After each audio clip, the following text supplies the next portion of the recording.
Good afternoon and welcome to our February 23rd, 2021 board business meeting. As you can see, we have 5 board members and several staff joining this meeting today in person. It feels great to be back in the Carver Educational Service Center to meet with my colleagues in person after months of gathering solely on Zoom. In accordance with the CDC guidelines, and in order to maintain a safe capacity in this room, only 5 board members, limited staff, and TV crew can gather. Therefore, 3 board members and other MCPS have joined us remotely. Board members will continue to rotate so that those who joined by Zoom today will have the opportunity to join us in person March the 11th. Our meeting is being live streamed on the website and MCPS TV. We have also provided a telephone number for the public to join this meeting that way as well. Although some of us are in person today, live public comments are still suspended. Now let us begin with the Pledge of Allegiance. Please stand. Okay. I pledge allegiance to the flag of the United States of America and to the republic for which it stands, one nation, under God, indivisible, with liberty and justice for all.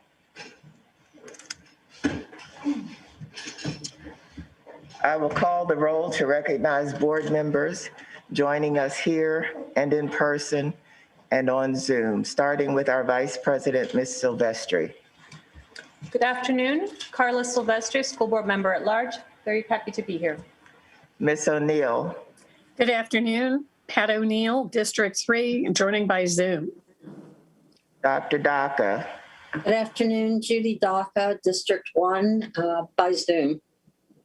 Ms. Mandrowski. Hi, good afternoon. Welcome back, everybody. Good to see everyone. I'm Rebecca Sondrowski, District 2. Ms. Evans. Good afternoon, Shebra Evans, District 4. Good to see everyone. Ms. Harris. Good afternoon, everyone. Mr. Asante. Good afternoon, Nick Asante, student member of the board, and I'm joining by Zoom. And I'm Brenda Wolf, President of the board, District 5. We are also joined by Dr. McKnight, Dr. Wilson, Derek Turner, Essie McGuire, Helen Dixon, and Dan Morella. Unfortunately, Dr. Smith is unable to join us because of an important family medical issue which he needed to attend to. However, he may join virtually if the opportunity arises. In the meantime, Dr. McKnight will be acting in his place today. Now we can begin the meeting with the approval of the agenda. I move approval of the agenda. Second. All in favor, raise your hand. And that is unanimous. Thank you. I believe we have some recognitions today. Would you like to go on, Dr. Thank you. Thank you, President Wolf. Good afternoon, board members. Good to see you. Thank you for being here today. So we do have a recognition.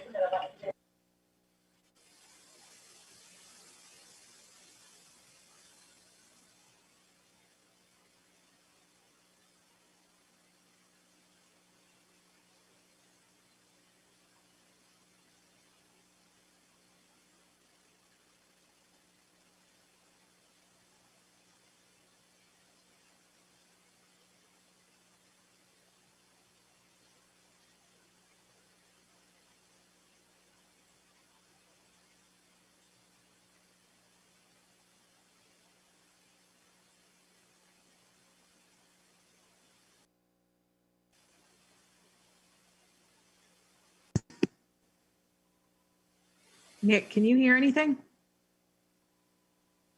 No. Me neither. I just let Lucas know that we can't hear them.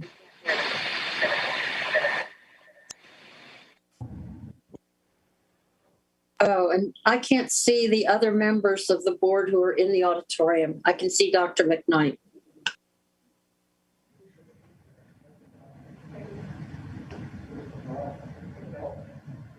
I think that's it, So because you're the speaker. I will continue, and actually, my binder may have actually hit the mic off, so that may have been the sound problem. So I can pick back up on one of the whereas for the resolution. Whereas after being petitioned by the National Women's History Project in 1987, Congress passed legislation to designate the month of March as Women's History Month. And whereas women have maintained a position of strength in our society, often responsible for the care, nurturing, and building of safe and secure environments for our children. And whereas the United States elected its first female Vice President Kamala D. Harris, the 49th Vice President, on November 3rd, 2020. And whereas women now are taking their rightful place in business, politics, and government, providing the benefit of their wisdom and determination by making public their voices. Now therefore be it resolved that the Montgomery County Board of Education and the Superintendent of Schools hereby declare the month of March 2021 to be Women's History Month. And be it further resolved that the Montgomery County Board of Education and the Superintendent of Schools request staff, schools, and the community to observe the month of March 2021 as Women's History Month and to acknowledge the accomplishments and contributions of women to our country, our state, and Montgomery County. I move approval. Second. All in favor, raise your hand. And that is unanimous. Our next item on the agenda is public comment. Although we are conducting this meeting in person, it is important that we abide by CDC guidelines by remaining socially distant and maintaining a safe room capacity. Therefore, we are and will continue to accept written, video, and audio testimony. Public comments is one of our opportunities to hear the views and receive the advice of community members. Board members will take your comments into consideration, but it is not our practice to take action at this time on issues that are raised. We encourage public input on policy, program, and practices. This is not the proper avenue to address specific student or employee matters, so we encourage everyone to utilize existing avenues of redress for complaints. Please check our website for information about upcoming board meetings, hearings, and work sessions, including any changes to our meeting start times. We have received 4 written testimonies for today. You may view the written testimony in full on board docs where it is posted with the other materials for this meeting. Here is a summary of the written testimony submitted for today. Greg Rogers. Mr. Rogers is the spouse of an MCPS teacher who expresses concern on behalf of students and teachers about what he calls the lack of a clear plan for the return to school buildings. Mr. Rogers believes that this is causing stress and anxiety amongst teachers and students. Lauren Matthias. Lauren is a 4th grade student at Piney Branch Elementary School. Her dad is an emergency room nurse who has treated COVID patients. Lauren believes that it would be much safer if MCPS continues with virtual instruction for everyone. Jim Selavog. Mr. Selavog is the parent of 2 MCPS students who urges the board to vote for the return of all students to in-person instruction by March the 15th, and that all in-person learning activities be conducted in person and not on Zoom. Mr. Selavog outlines the reasons for this request in his written testimony. Gianna Morales. Ms. Morales is an MCPS teacher who urges the board to delay the return to in-person instruction. She expresses a concern about the equitable distribution of resources and believes that more collaboration is needed between MCPS and teachers to devise a plan that prioritizes meeting student needs in all settings and utilizes the strictest mitigation measures recommended by the CDC. Next, we have audio testimony. We have received 1 audio testimony from Chris Lloyd. Please play the audio. Thank you. President Wolf and members of the board. 11 days ago, the deputy superintendent, the two chiefs, the three association presidents, and executive directors met, as usual, in ADC. At that meeting, the scheduled agenda had to be postponed because of significant concerns the associations had related to the board presentation on February 8th, as well as the last-minute implementation plans for the professional day on February 12th. The meeting was tense, honest, and revolved around ongoing concerns with system communication, transparency, and lack of authentic collaboration with the unions representing 24,000 system employees. This is not a new conversation. It has occurred over and over again with different subjects, but the same outcome for years. This meeting ended, as many others do, with great frustration at the table, no resolution, and a lack of an understanding that the conditions of work for our members are a mandatory subject of bargaining and cannot be unilaterally imposed upon us. This context is important because the subsequent actions and communication this past week stem from this growing frustration. They tell the story of employees who have surpassed a breaking point. Almost 10 years ago, the superintendent of schools in MCPS made the following public statement. When I look at the good companies, they want to be the place where everyone wants to go to work. They want to be the place where people feel engaged. They want to feel a part of the leadership. Heck, they want to pull the lever and stop the assembly line if there's a bad product. But yet, when we go to schools, we want to work just the opposite. A reporter followed up and asked, "You have close relations with labor. Is there a downside to working with unions?" The superintendent responded with a single word: none. We think as board members, you need to hear our perspective and engage with us in conversation about where we are and how we move forward. We request you schedule the meeting postponed this fall between our board and your board. Thank you. Okay, we also received 15 video testimonies. First up is Blen Binyam. Please play the video. My name is Blen. I go to Sedgwick Elementary School, which is in a zip code in Montgomery County that is greatly affected by the pandemic. As much as I want to go back to my school building, I want to stay safe, and I want kids like me and families like mine to stay safe. We need to think about our community's health, not just what we want. It's not worth going back to buildings this year when we should wait for the risk of COVID to go down. If we return to buildings too soon, it will likely cause cases to go up and more lives are at risk, especially for teachers who don't have a choice and aren't vaccinated yet. Even if they work at schools where very few kids are returning to the building, like mine, nearly all the teachers will have to return to the building. I don't see how the board thinks this makes any sense. These decisions don't feel like they are being made with schools like mine in mind. When we overcome this disease is when we can talk about reopening. Thank you.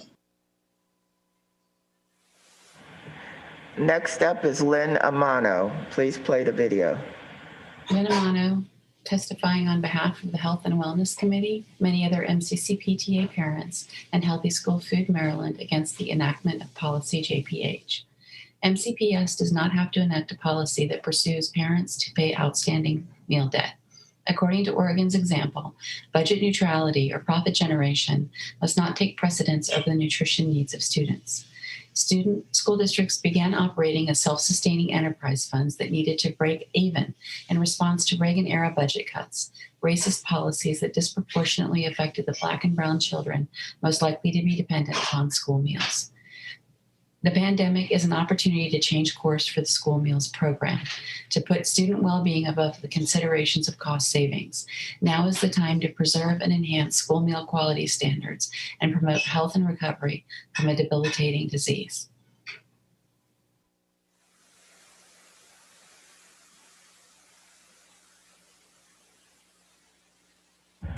Next up is Cheryl Ottenritter. My name is Cheryl Ottenritter, and I am a mom to 2 MCPS high schoolers. Every day there are struggles, too many to recount in the 2 minutes I have. Thank you for staying on track to reopen schools. It is the great inequities of online learning that sparked my need to speak out on the urgency of reopening schools faster. Picture you are a single mom that must choose between going to work and being home during virtual learning. Picture you are a child in an abusive home whose only escape was school. Picture you are a family watching their special needs student regress after being denied critical assistance in education. Now see yourself in yet another Zoom class, wading through the fog of mental illness in a virtual world that you hate. Your camera is off and no one notices. Picture 347 days of this since schools closed and 409 days before the last phase of students even start to return in Montgomery County. Maryland is last in the nation for in-person instruction. With the current MCPS plan, Montgomery County will also be the very last in Maryland and most likely in the nation to fully phase in students. Let that sink in, last in the nation. This will have tremendous impact on all students, some of whom will never overcome these setbacks or even survive the damage of virtual school. Today, students could be turned away from their education based on a return to school survey from last fall that they may not even know or have understood. This further perpetuates and solidifies the inequities of virtual learning.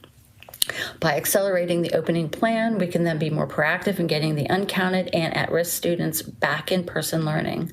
We must allow every child who wants to be in school in person with a teacher in March, because you see, every day really does matter. Thank you. Next is Joanna Fellows.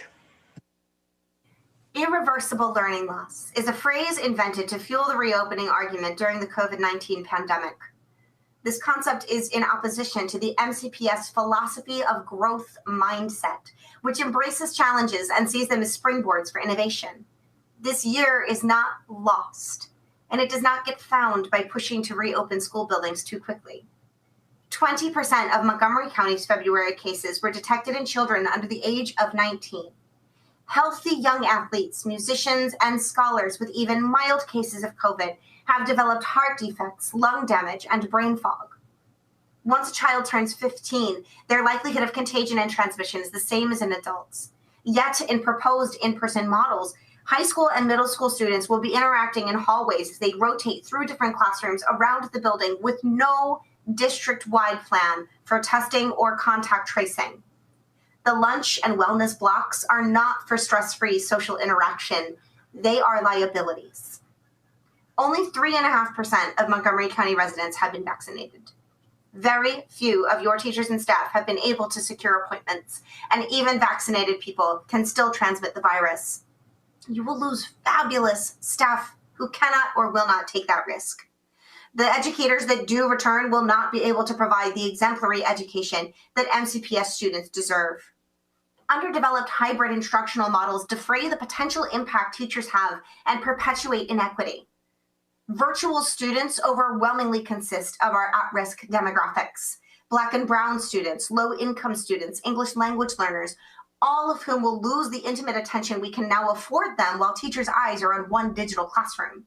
In hybrid, both in-person and virtual students will be taught by a masked, distracted teacher who is now worried about their own safety while simultaneously trying to navigate one of various new hybrid models. MCPS must decelerate re-entry while they work with MCEA, MCAAP, and SEIU to develop concrete plans for risk mitigation based on real-time CDC recommendations. Provide clear and factual communication with stakeholders, many of whom are disillusioned in thinking we will reopen to pre-COVID classrooms.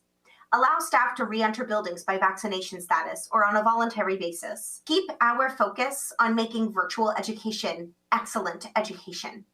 Choose growth over loss. Next is Anna Borshchevskaya.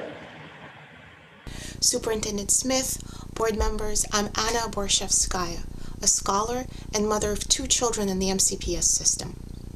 Since the start of the pandemic, I traveled to Iraq, as has my husband and our 8-year-old daughter. My husband has also gone to Somaliland, Lebanon, and Armenia. We took appropriate precautions and did not get COVID even in these more dangerous circumstances. Moreover, my husband saw schools operating safely in Somaliland. Why can't we do it here, one of the wealthiest counties in the U.S.? Months ago, many schools have opened across the U.S. and Europe with appropriate measures, and the data is in. Children do not drive the pandemic. Teachers and kids are safer in than out of schools.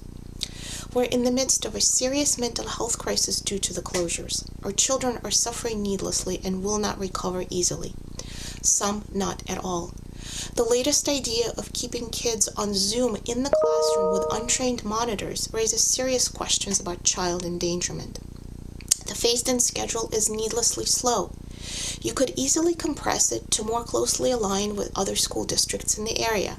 Numerous studies found that 3 feet is a safe distance between students. Many teachers want to go back to the classroom and feel the teachers' union does not represent them. Your priority should be the welfare of our children, not unreasonable union demands based on fear rather than science. This nation oversaw post-World War II reconstruction of Japan and Germany, and now it cannot take care of its own children. This is a disgrace. A nation that cannot take care of its children will never prepare a generation that will lead. Thank you. Next, Jennifer Reesman. Good afternoon. My name is Dr. Jennifer Reesman. I am a licensed psychologist and board-certified pediatric neuropsychologist. I am a Montgomery County parent to a 5th grader who has never set foot in her school building. You haven't heard from me before because those of us in mental health care are busier than ever before. I'm here today because I can no longer stay silent about the mental health crisis that I see in my office on a daily basis, and one that is worsening. My practice centers on children and families, particularly those with disabilities. I see my patients in person with PPE and virtually for those that need it.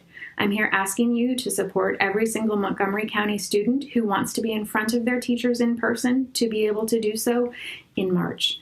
Our current system of online instruction is failing our students at highest risk. For those of you not in healthcare, you may not know that there are more children presenting to the emergency room with psychiatric emergencies and attempts to harm themselves and others. I see these children and families. I plan for their safety and have conversations that no parent wants to have about keeping their children safe. If you can imagine a day in the life of any mental health care professional now, we would tell you that the kids are not okay. At the same time, these children are not able to access the resources and natural supports that they would if our school buildings were open for in-person instruction. For our children with IEPs, they deserve full in-person access to their related services such as speech language, occupational, and physical therapies.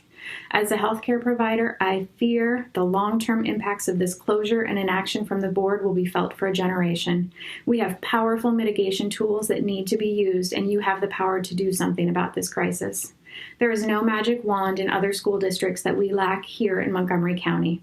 What we can do is take a positive step towards supporting the mental health of this generation. I'm asking you to support in opening the doors and the windows of our school buildings. Do this safely and wisely, and do it for all of the students in March, not in April. Thank you for your time.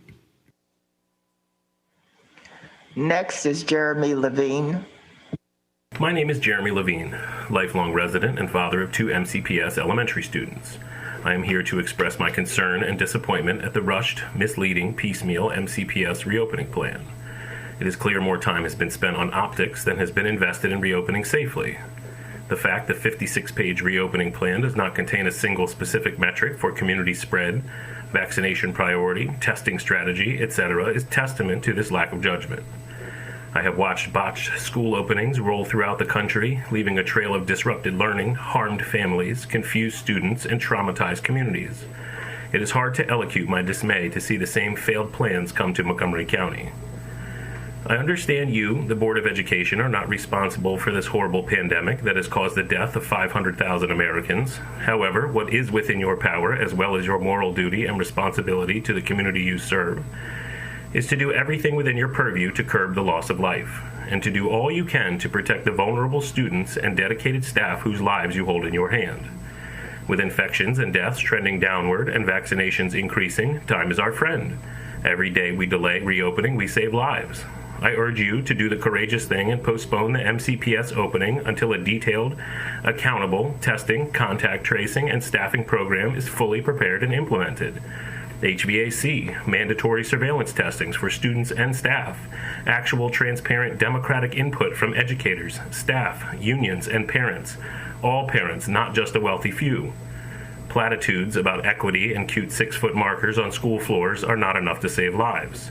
Vaccines, consistent testing, waiting for community spread to fall within acceptable metrics, clear, concise metrics for reclosing, quarantining, etc. These material strategies save lives. I urge you now to do the right thing. Adhering to self-inflicted timelines will not be a defensible excuse in the eyes of history.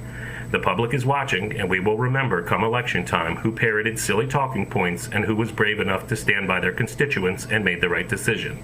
The choice is yours. Next up is Lora Sittinger. Hi, my name is Lora Sittinger, and I'm an elementary educator in MCPS. I would like to thank the board for this opportunity to speak. As we begin to phase into reopening in March, I've been contemplating the process for which ADA requests have been granted or denied. The CDC recommendation is that virtual learning and teleworking are best for those who fall into high-risk categories and those who live with family members who are in high-risk categories. On November 11th, in an email from MCPS, we were told to submit requests if we ourselves were high risk or had family members in our homes who are. I questioned filling out ADA paperwork rather than FMLA paperwork for those who lived with high-risk family members. I reached out to my union representative, who confirmed that was indeed what we were to fill out. Having spoken to many staff members who have been granted or denied accommodations, I have some questions. Many staff members have family going through treatments that deplete their immune systems, putting them in the high-risk categories, but they were denied. Why? Some staff were told that while they met the eligibility requirements, they would not be given telework accommodations, but reasonable accommodations would be put in place for them in the building. Who's determining what is reasonable and what those measures are? The entire process regarding ADA accommodation lacks transparency and seems arbitrary. I also question the process the county uses to determine which staff members are eligible and which are not. Are there doctors reviewing the applications? Staff who are familiar with ADA policies? Who? Finally, since ADA paperwork has been submitted and reviewed, you have changed the metrics, including social distance protocols. Many who were denied accommodations before may now qualify with the new metrics and standards. I truly believe that if we waited to reopen until all staff members who wanted to be are vaccinated, you would have fewer staff members in need of accommodations. I implore you to rethink opening and follow CDC guidelines released in the last 2 weeks, which has most of our county in the red zone. Delay reopening until staff who wish to be vaccinated are 2 weeks past their second shot, keeping our staff, our families, our students, and their families safer. Next is Chris Homan. Hello, I'm a former and still certified elementary teacher, having taught 3rd grade in U.S. public and private schools and in Africa. I've served as a school board faculty rep and as board president of a highly regarded DC area daycare. I'm the father of 4th and 7th graders in our public schools. I take the pandemic very seriously, having lost one extended family member to COVID. I'm here to urge you to accelerate the bewilderingly convoluted return to in-person learning. Most of us probably watched recently in dismay when, in the face of overwhelming evidence, too many U.S. senators still lack political courage to address an obvious greater good. And yet here at the local level, we have a similar tragedy, a jarring lack of political will in the face of overwhelming evidence on how to safely reopen schools. I recognize some of you didn't expect to deal with a once-in-a-100-year pandemic, nor to receive some of the vicious attacks coming your way, for which there's no excuse. But your job does demand that you step up, especially for those kids falling behind and suffering emotionally. Simply put, while a mild start, the current return plan does not rise to the occasion or needs of our children. Its deliberately protracted timeline is utterly unnecessary. My 2 kids, for example, will at most receive only 15 to 20 total days of in-person learning, both wholly inadequate and embarrassing for such a resourceful and talented county. In fact, unlike anyone at the last board meeting, my 7th grader immediately zeroed in on the actual paltry number of in-person learning days after 2 more months of mindless delay, and heartbreakingly said to me, why even bother? Political leaders of all persuasions and county private schools have already demonstrated how to safely reopen. Rhode Island's Democratic governor made keeping schools open the priority from the start, and despite some setbacks, ultimately succeeded and had greater buy-in from all the stakeholders. Chicago's Democratic mayor recently showed similar political courage and leadership. So what is the problem here? Montgomery County Public Schools have always been state and national leaders, but now we're poised to be the opposite, one of the last in the state to truly open. Such a disgrace should not be the legacy of this administration and board, but it will be if you don't accelerate the pace. If I was still teaching today, I'd grab a mask and I'd be first in line to be back in the classroom tomorrow.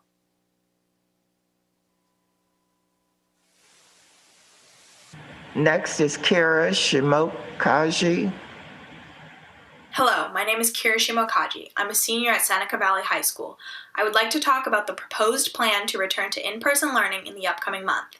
I believe that the plan is extremely unsafe and irresponsible in regards to teachers, staff, students, and family members.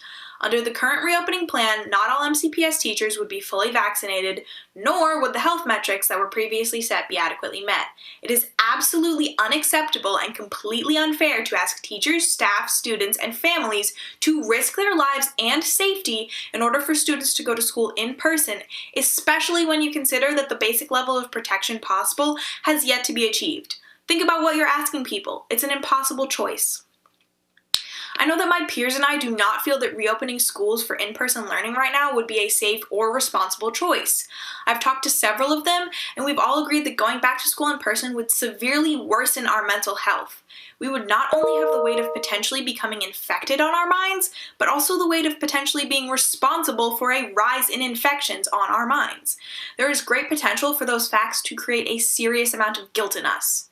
Plus, for a number of us, switching to online learning has allowed us to become more self-sufficient and independent. It's been a huge benefit. We've been able to manage our workload better and spend more time connecting with other students and teachers due to the increased time in class. Isn't that the goal of learning? To create self-sufficient young adults who are ready to go into the world and connect with others in order to continue their learning journey, whether that be college, trade school, or a career? Moreover, MCPS made some concerning choices in who they would send back first. Sending seniors back in the first phase, one of the first groups who will be composed of neurotypical people, is ridiculously unsafe because older teenagers are more likely to transmit the virus than children under the age of 10. I know that my peers and I would rather not have a traditional senior year than be the cause of more deaths and infections. Overall, my peers and I strongly believe that asking students to go back in person is an extremely unwise choice. It would likely cause case numbers to rapidly rise, especially considering that all teachers are not completely vaccinated and health metrics have not been met. It would also cause students' mental health to decline significantly.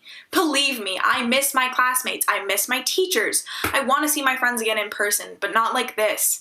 This is universally unsafe, incredibly dangerous, and just borderline reckless for teachers, staff, students, and families. Thank you. Next is Sarah Forman. Earlier this week, I began my virtual journalism class with vocal warm-ups for our podcast unit. We ironed out our faces to reduce tension and stress. We discussed deep breathing strategies for supported breath. And then we grabbed our jaws and made this noise. Yeah. You should have heard the fantastic pitches my students recorded about the topics they plan to submit to NPR's podcast challenge. And yes, more than ever, I want to teach these brilliant scholars in person before the year is out. But I'm disheartened by the inequitable, vague plans, inadequate resources, and insufficient safety measures. Our no confidence vote is echoed by our school administrators' frustration. In their public letter addressed to you on the 17th, they explained that despite their repeated requests, collaboration and feedback opportunities were found to be uncoordinated and limited. There has been a great deal of variability in communication. Information in the guidance documents routinely change, sometimes overnight, with no explanation as to why the changes were made. MCPS is not being transparent with our students and parents and community if it cannot be transparent with the leaders of our school. The most common question being asked around the county right now is, so what's your school doing? Pods, cohorts, switching between classes, staying put, support or simultaneous, both? Professional development sessions were just released, but with no clear time frame carved out for teachers to complete it. Approximately 60% of our students plan to remain virtual, and a disproportionate amount of these students are Black and brown. So much focus is placed on addressing the needs of students returning, but what about those who are not? An article published in the Post outlined strategies that have worked for other Maryland teachers in a simultaneous model. Yet, In all of these strategies, I sense a common theme. They were either provided with more technology or supplanted with their own in order to enhance the model and ensure equity for all students. MCPS has told our leaders that they have no plans to provide technology outside of the Chromebooks we have been given. Even more, the safety training provided to teachers flouted science a few times. MCPS policy allows for individuals to take their masks off when working alone in a room with the door closed. The training seems to forget that we know that coronavirus can remain in the air for up to 3 hours. In my windowless classroom, that's a problem. Let's say I have asymptomatic COVID and I'm sitting in my classroom working alone, maskless for an hour. We're then okay with students coming into my first period, subsequently then spreading the disease to each class period after, and then contact tracing and testing plans are forthcoming. Parents are trying to make decisions, major decisions, about the health of their families right now. I won't go into the detail about the PPE training that told us when and why we should wear a hard hat or steel-toe boots, but I will show you this lovely screenshot of what I learned. Under some current school models, for at least a month, students who receive special education services and choose to stay in person may be the only student in the classroom. How do I ensure that they are comfortable when they're the only person in the room, knowing that their 26 other classmates are virtual? I find it a little disingenuous that MCPS claims there's a focus on equity and high-quality instruction for all. A district does not have the best interests of students in mind when it rushes ahead without providing genuine opportunities for input and feedback from school leaders and educators. Thank you. Next is Katie Reed. My name is Katie Reed. I'm in the 8th grade, and my question to you guys is, why are you forcing teachers to go back to school without receiving the COVID-19 vaccination? The CDC school reopening guidance says that most of our country is in a red zone and that virtual school should continue, especially at the secondary level. My teachers from this past spring, as well as the teachers I have this year, have done a phenomenal job teaching and creating a safe space, even through the computer. Why rush them back? My teachers have done all they can to help and be as supportive. For example, my math teacher has met with kids over weekends or even school breaks. She creates a spot where I'm comfortable to ask questions and does a fantastic job teaching the new material. The teacher I'm most concerned about, though, is my own dad. My dad has the most impact on me, and he really cares about his students. I fear that if my dad goes back to school, that an asymptomatic student might pass it on to him. He might recover, or he might not even make it. We still don't know everything about this virus. But I'm not the only one with this fear. Many families across the county are scared as well. So I'm not just fighting for my dad, I'm fighting for my teachers, my best friend's mom, and all educators of Montgomery County. When you sign up to teach, you aren't signing up to risk your life. You're signing up to teach and watch your students grow and improve. Other counties are helping teachers by either giving them shots or help schedule an appointment to get the vaccine, while our county is letting the teachers fend for themselves. We are so close. Just give the teachers the time to get vaccinated. Why are we rushing into this environment again? The CDC says that adults are at risk, greatest risk, when we go back to school. Why are we rushing into this when we could wait a couple more weeks for all of the teachers to be vaccinated? Kids are most often asymptomatic, but they can still pass the virus. If they go to school without realizing that they have COVID-19, they could put teachers, kids, administrators, staff, and even families at home at risk. Why should teachers have to depend on the community to stand up and fight for them to get vaccinations? For those of you with kids, are you sending your kids back to school in person? We need to wait to go back to school for the safety and health of our educators. And when we do, we need to follow the CDC guidelines when returning, or at the very least, give the teachers the time to get vaccinated if they choose to. Next is Theodora Scarato. I have been trying for years to advocate for safe technology in Montgomery County schools. I used to work as a clinical social worker directing an intensive therapy program in Montgomery County schools over a decade ago, and I wish I knew then what I know now. In 2018, the United Educators of San Francisco, which represents more than 6,000 employees, they passed a resolution for safer technology, and they were asking for the California Department of Health cell phone advisory to be posted in classrooms, to be disseminated among students and teachers. They called for the development of best practices for mobile devices to reduce exposure to radio frequency wireless radiation. Cell phones expose our brains and bodies to wireless radiation, a type of radiation that hundreds of doctors are saying is harmful to our health and to trees, bees, birds, and the natural environment. The California Department of Health advisory was suppressed for 10 years. In fact, the first drafts were designed to protect the employees, so that employees had safer equipment and knew how to reduce exposure to their cell phone, as well as cordless phones, which emit radio frequency radiation. California officials drafted and redrafted those recommendations, watered it down, and ultimately released them only because a Berkeley professor sued them to do so. The problem with Wi-Fi and wireless radiation is that the wireless routers are on all the time.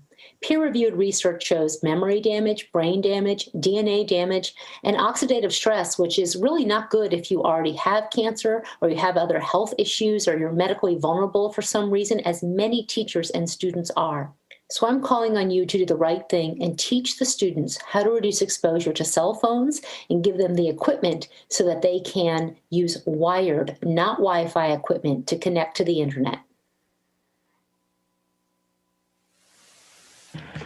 Next is Patricia Seidler. Hi, my name is Patricia Seidler, and I am the lucky parent of 2 MCPS students.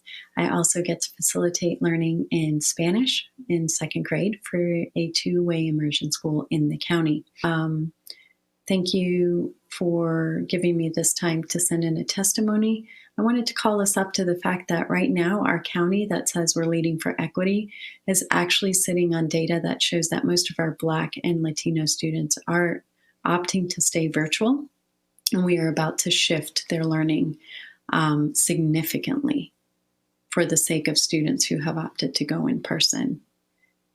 This seems misguided to me at best, and the fact that we are leading for equity would actually encourage us to put our power of policy and human capital and energies into shifting into better virtual learning for our students, which will not be the case when students are having to shift to new teachers or have teachers who are masked now teaching them from a classroom as opposed to being in a setting where they can access their speaking and listening domains very easily.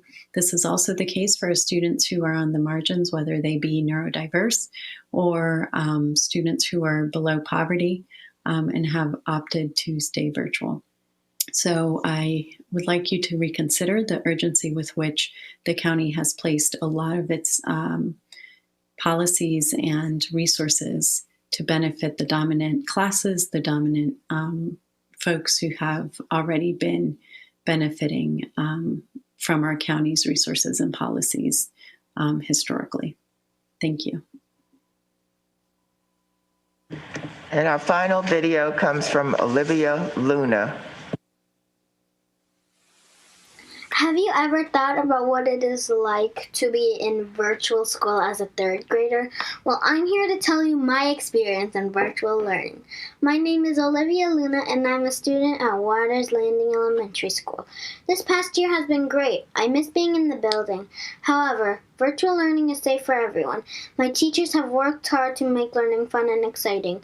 It's easier to pay attention virtually as I do not have distractions like friends.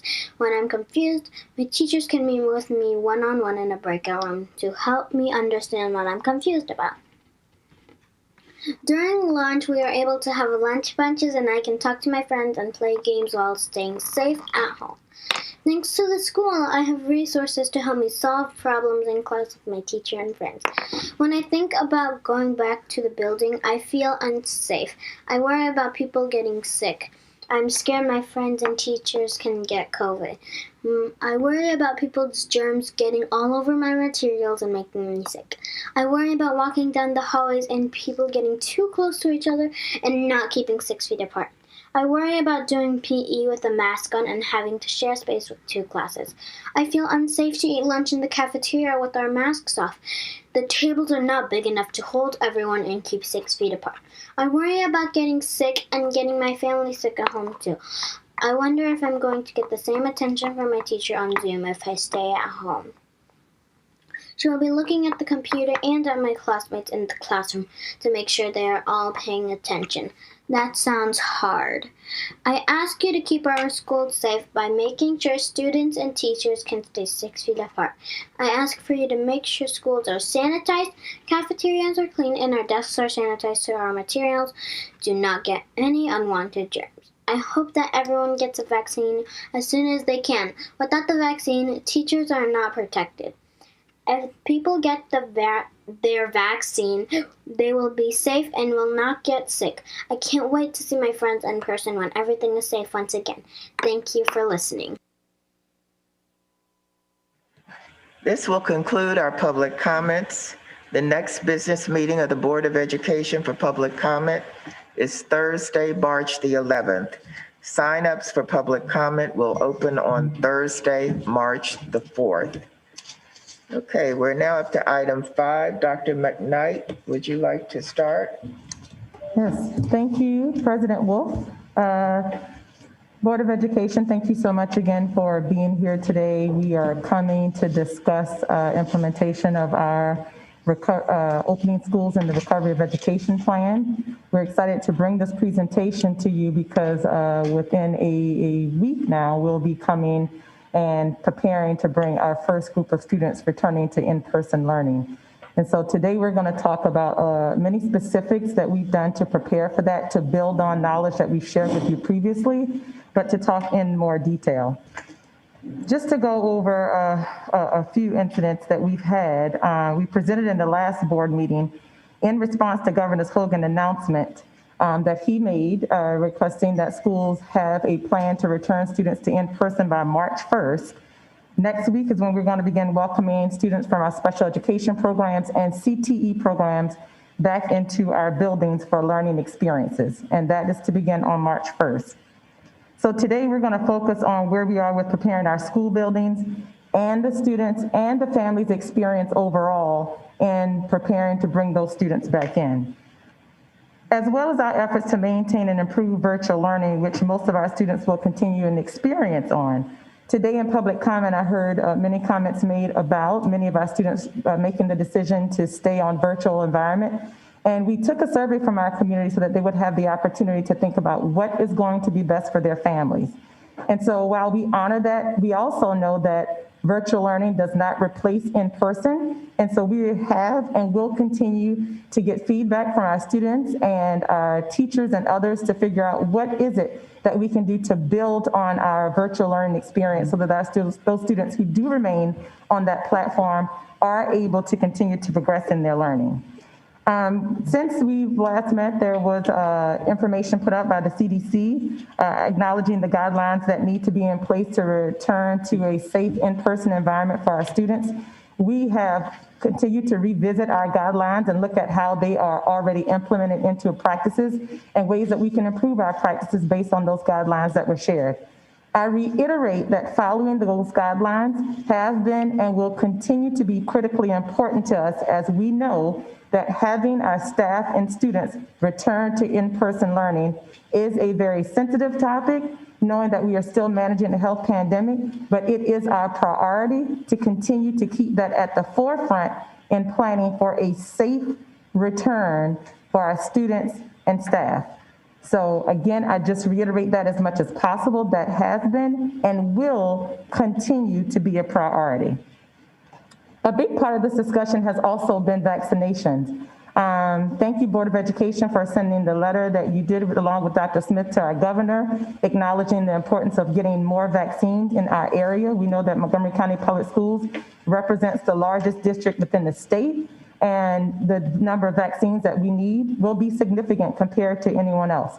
We did get a reply from the governor's office sharing that, yes, the vaccine is not a requirement, but we also know that this is important because it plays into how our staff will feel comfortable coming back into in-person. We continue to have conversations with Dr. Gales and other members from the county executive's office just on how do we prepare for this. They have been extremely helpful in the process of thinking and helping us plan for how we're able to gain vaccines for our staff who are returning back to in-person learning so that they are working to get a shot before they are able to return. So that is a part that we are still very much working on, but that is our desire, and we know that we will be able to continue to work on that plan as we get staff prepared for our March 15th return as well. So I emphasize that because the vaccine will continue to be an important part of the discussion, and we have actually extended beyond our work with Hopkins, but Dr. Nixon has also been in contact with a number of other health providers to get their support in providing vaccinations to our staff as well. So I wanted to make sure I shared that update with the board because that is a priority and will continue to be one as we move forward. On the topic of speaking about health, for the last few months, we've had a number of conversations about the importance of watching the metrics and making sure that as we watch those metrics, we fall within a guideline that will be safe for our staff and students, and the board made a commitment to do that. And so I'm excited today that as we talk about where the metrics are in Montgomery County, that we can come back and say, okay, this is in line with what the school board has said from the beginning in terms of this would be a reasonable time in which we are able to bring students back for in-person learning. And so we'll give more specifics about those metrics today, just so that you and our community members who are listening will hear how that ties into our next level of work.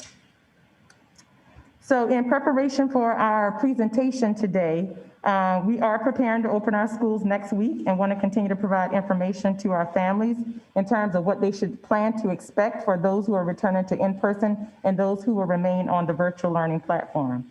We're going to provide updates today on operations, including information specifically on how we are working with our nurses who will be returning to buildings to support our students. And the team is also going to share instructional updates that are going to include how we are maintaining and improving our virtual experience for students. Again, that will continue to be what we do as we move along this timeline of working through and out of the pandemic. Knowing that some of our students will continue to be on the virtual platform, that is exactly what we do to make sure we're making a true commitment to equity. Looking at our processes and making sure that they are meeting the needs of all of our students and adapting and adjusting constantly as we go. We're also today going to talk about how we are making some adjustments to the graduation requirements, and I'll be presenting a resolution for your consideration as it relates to that. We're also going to give an update on our technology readiness. There have been many discussions around how are we purchasing and investing in technology to make sure that teachers who are returning to in-person are able to have everything they need to work through it with more ease. So we'll give an update on that. We're going to hear directly from a couple of our principals in their innovative outreach efforts to reach students and families and how they are making sure that we are focusing on keeping our seniors on track who are due to graduate this year. Again, another priority. We're coming up on almost a year in which we have been into this pandemic.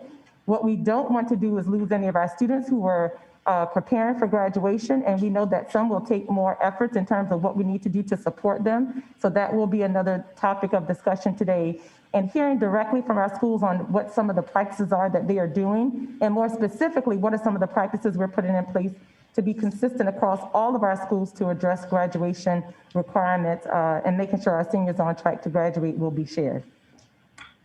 You will also be provided an update on the social and emotional learning supports we're providing to our students and staff, which are critical at this time. I'll also take a moment to address some of information that I've been hearing in terms of there being a concern about students who do return to in-person spending a significant amount of time testing.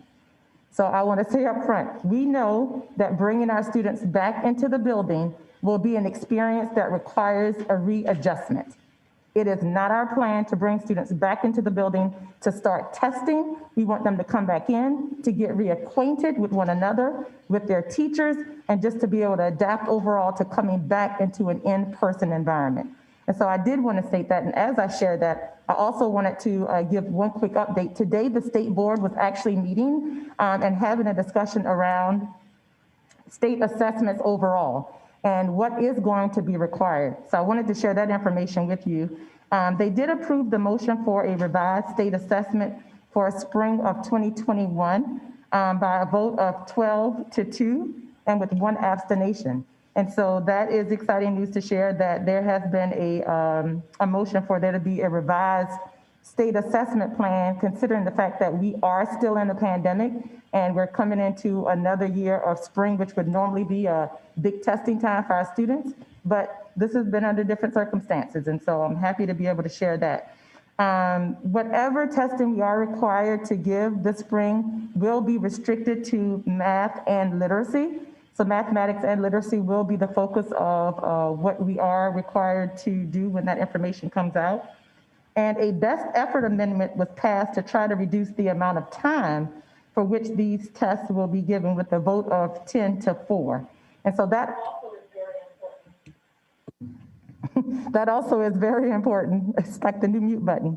As we think about preparing for the spring and how we want to make sure that the amount of time that is spent on testing is one that is reasonable given all of the circumstances. And it has actually already been reduced by 2/3 so far since we have been in the pandemic. And it will be that this is required for students who are returning for in-person and those who do remain virtual. So both sets of students will be expected to complete those state assessments. Dr. Salmon is going to request a waiver for the accountability requirement to report the results as well. So we'll keep you updated on those occurrences that are occurring at the state level. So at this point, I'd like to say that we really appreciate your support and the patience that has been given throughout this process and making every effort to make sure we're providing a meaningful experience for all of our students and staff. This has not been easy, but I must say, we must look at the bright side of it. We are expected to get more vaccines in. We're looking forward to that and continuing to know that that will help improve everyone's concerns around the safe requirements or safe implementation of returning to in-person.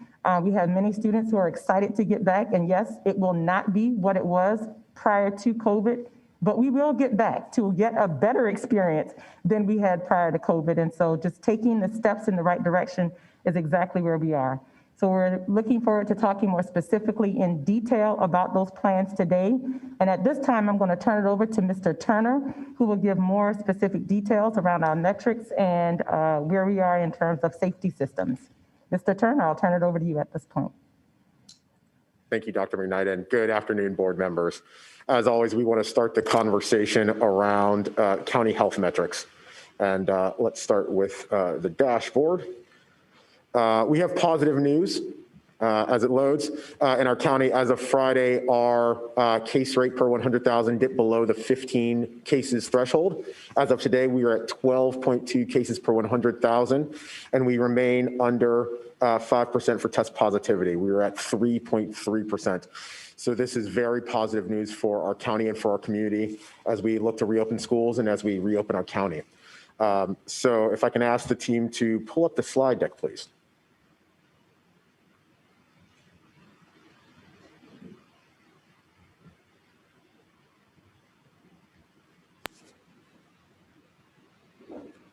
Thank you. Next slide. Additionally, we have positive news through the CDC forecast of the models. As you can see from the data presented, the projection is that we will stay below 200 cases per 100,000 moving forward, and our numbers will continue to decrease in our county. This is, again, is positive news for our students, staff, and for our community. Next slide, please.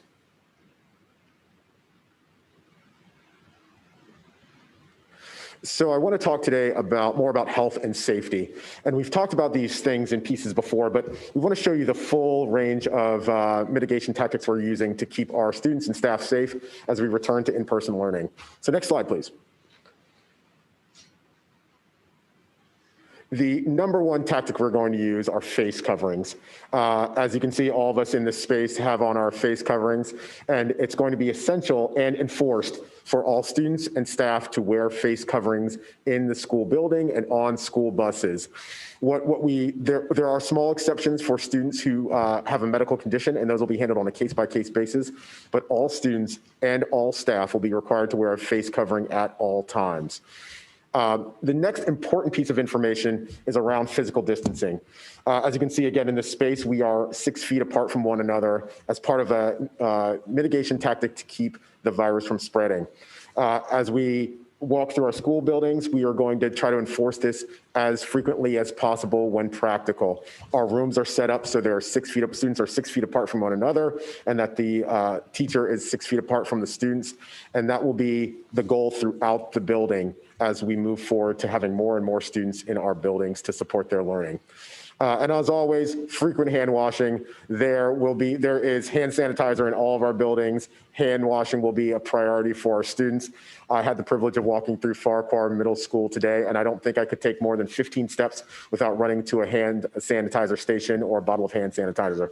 So again, those are the trifecta, I apologize, of how we are keeping our students and staff safe in buildings. But we have other tactics that we are bringing on board to keep our community safe. So next slide, please.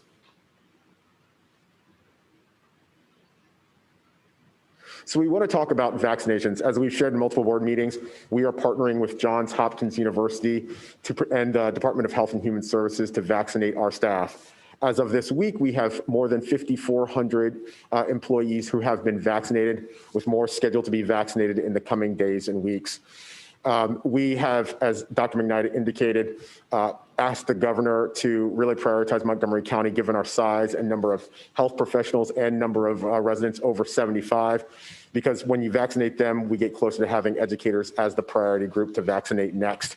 And we are continuing looking for more opportunities to partner with other agencies, whether it's MedStar, Holy Cross, or Adventist, because we really believe that together as a community, vaccinating educators supports our community and supports our students. So next slide, please. Health attestation. One of the tactics we've talked about for quite some time is health attestation. It's a way for us to prevent symptomatic people from coming into our school buildings or riding our buses. So we're going to provide a model that is a weekly health attestation. That means every week, our staff and students are going to be asked a series of questions to determine if they have symptoms of COVID-19, as you can see on the screen: cough, fever, loss of taste. We're going to ask if they've been diagnosed with COVID-19 or awaiting a test result, or if they've been in close contact with anyone who's been diagnosed or suspected of having COVID-19. We'll ask those questions weekly. We're going to collect those centrally for the school system and let the principals know if there is a person who says they can't attest that they don't have these to these items. And that's a really important part. It's not that we don't expect people to check their temperature daily or check their symptoms daily, but we're going to collect them weekly. And it really serves as a deterrent to sending your symptomatic child in or coming into the building symptomatic as an employee. And it serves as a reminder that your health and safety affects the health and safety of our entire community.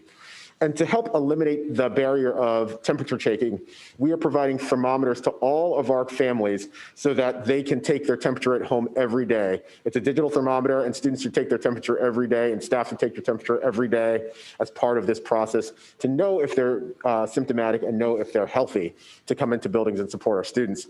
And the attestation will be in multiple languages, and again, will be done through a central web form where they get an email once a week, a text message once a week that says, please fill out this attestation, and we'll collect that and keep that information for our schools and share information if someone is symptomatic with our schools.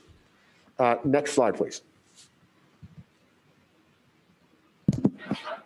I'd like to turn it over to my colleague, Seth Adams, to talk about HVAC and our safety systems. Hi, good afternoon. Thank you for the opportunity to present. I'm just going to go over briefly where we are with our HVAC and water systems. Certainly, this is a reminder for some, but certainly want to provide some information. We have obviously followed the guidance of CDC as well as other leading industry experts to really focus on ventilation and filtration. And as you can see on the graphics here, the number one approach that has been recommended is to dilute indoor spaces. So number one approach is ventilation. And then obviously following that is the filtration systems. Filtration of existing systems as well as the approach of adding air cleaners in spaces. Next slide, please. So from an approach standpoint, we have identified all equipment needs. We're at a point where we are in process of mostly completing over 65,000 filter changes as well as the installation of over 5,000 air cleaners. This has been through the work of our maintenance, building service, and construction teams for close to a year now. They started this work back in May and have been ongoing. One thing I wanted to point out is the notion of air cleaners. Air cleaners are an important strategy. Air cleaners will be in many classrooms. As I just mentioned, we have 5,000 that we've placed, but not every classroom will have them. So part of our evaluation was to look at the existing systems, their capabilities, and then place air cleaners in areas that needed the supports, or where existing systems needed those supports. We have posted quite a bit of information about individual schools and what to expect, but certainly those that come into buildings, you can expect to see air cleaners in spaces like classrooms and health rooms. And also another reminder, these air cleaners, particularly when you think about office spaces, these are supports to existing infrastructure. We actually do have robust systems out there that meet many, if not all, of the guidelines. So the air cleaners are an added support, and you will not see them in all spaces. You will primarily, again, see them in classrooms where you have larger numbers, and there's spaces where it's offices and smaller numbers. You will not have them, and the existing system will meet those requirements. Next slide, please. And again, from a water systems perspective, this is an area of work that we have spent quite a bit of time on. I know there's concerns around, what do you do with buildings that have been unoccupied for a year? And we have protocols for how to manage this. So robust flushing plans. We typically flush each building every day. But we also have plans for when we have extended absence over summer months to do a building flushing refresh at the end of the summer. So certainly we have been implementing, and we will continue to implement that. As part of the other features to expect, there are obviously in many schools, water fountains and bubblers. We have taken those out of service primarily for just that cross-contamination perspective. We are going to keep our water bottle fillers open and obviously work through any filter changes involved in that, as well as provide water bottle filling station dispensers that could be placed locally or essentially in many of our facilities. So that will be our approach from water systems. So with that, I will go to the next slide and transition back to Mr. Turner. Thank you, Mr. Adams. So as we've heard from our community and we've seen in the research that COVID-19 surveillance testing is critical to help ensure the safety of our students and our schools. As part of this process, MCPS wants to onboard a voluntary asymptomatic testing of students and staff beginning March 15th. This is going to be an opt-out. We encourage everyone to participate, and if they do not want to participate, they will be allowed to opt out. But we really think this is a way to ensure that each classroom is safe and that we know if there are cases of COVID-19 that are asymptomatic in our school buildings. This is informed by the practices and research of the Rockefeller Foundation and of the CDC, both who have suggested that if you implement a surveillance testing system, you can actually expand the opening of schools and have a greater level of safety for students and staff. The surveillance testing will be supported by a allocation by the governor of rapid testing kits that will be sent to Montgomery County as part of the strategy to prevent the transmission of COVID-19. We'll be receiving roughly 50,000 kits from the state as part of that allocation by the governor. What this doesn't do is it doesn't eliminate the need to quarantine. So this is a strategy we call pool testing. So in a classroom, everyone puts their swab after they've swabbed into a container, and that container is then tested as a whole. You can then determine, as you can see from the image, if the classroom is negative or if there's a positive in the class. If there is a positive in the class, then we can then test the students and staff individually to determine if they test positive for COVID-19. The entire time, though, we have to quarantine and assume that the group as a whole has been in close contact with one another. If the testing rules change and we see a different change from the Department of Health and Human Services, as we did in Boston and in Massachusetts, there could be a change in quarantining, but right now our guidance is the whole class remains quarantined if there is a test positive in that class. We will send notifications if there is a positive result, and this information will be posted online. And we'll talk a little more about contact tracing in just a moment. But to understand the product that we want to bring on board and how it works for our students, I'd like to show a short video. So if the TV team could pull up the video.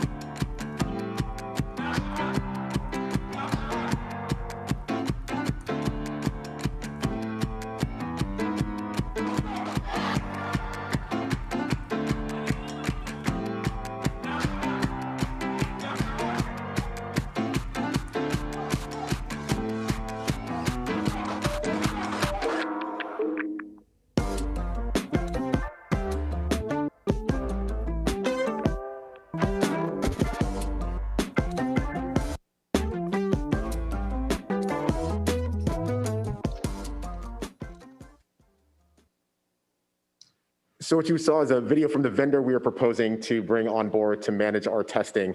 Later in the consent items, we'll be bringing forward a request for spending authority for $5 million to onboard this testing process for our students and staff for the remainder of the year.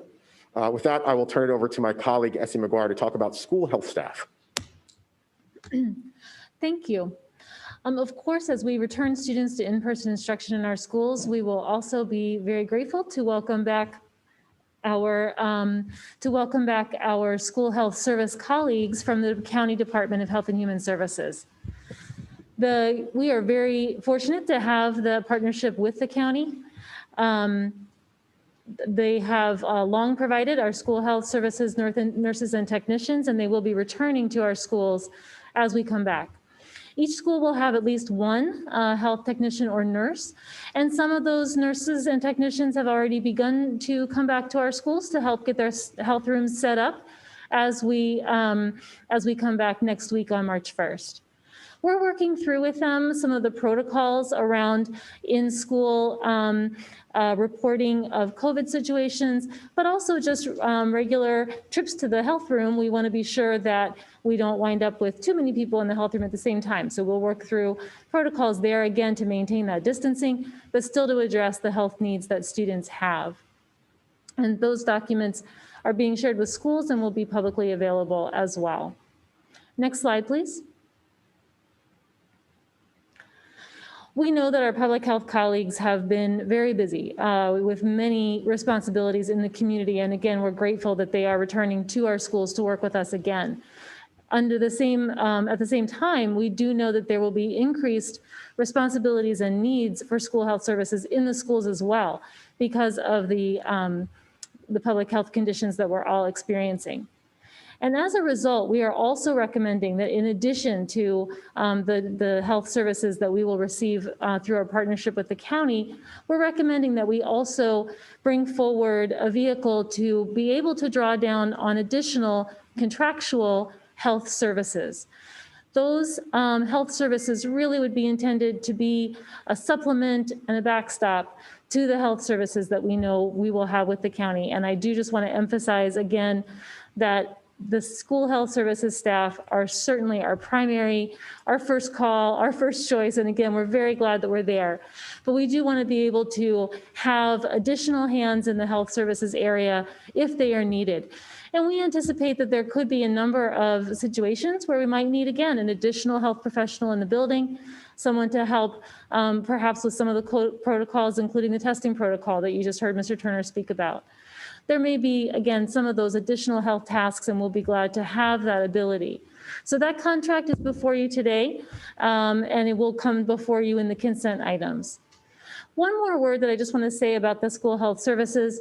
As we go back, of course, we do know that we have very clear protocols in place for if a case is reported in a school. If a student or an adult in the school reports that they have tested positive for COVID. We have very clear protocols working with school health services. Both the state and our local requirements indicate that a separate room is to be identified so that anyone with symptoms can be separated in that room, and that we have those rooms identified, and we know that our health staff will supervise those rooms for us and work through those protocols. We also will work closely with them around the contact tracing protocols. We have worked with our public health colleagues around that through the last few months, as we've had, actually the last year, as we've had employees reporting on site. But we'll continue to work with them around any decisions that need to be made in the school building. Public health will continue to be the primarily responsible entity for contact tracing, certainly in the community. But again, we have trained individuals on staff as well, so that we can work with them in identifying any steps that need to be taken in our schools and workplaces so that we can protect the safety of everyone in those spaces together. And with that, I think we are ready to move to discussion of the health and safety topics that we have raised.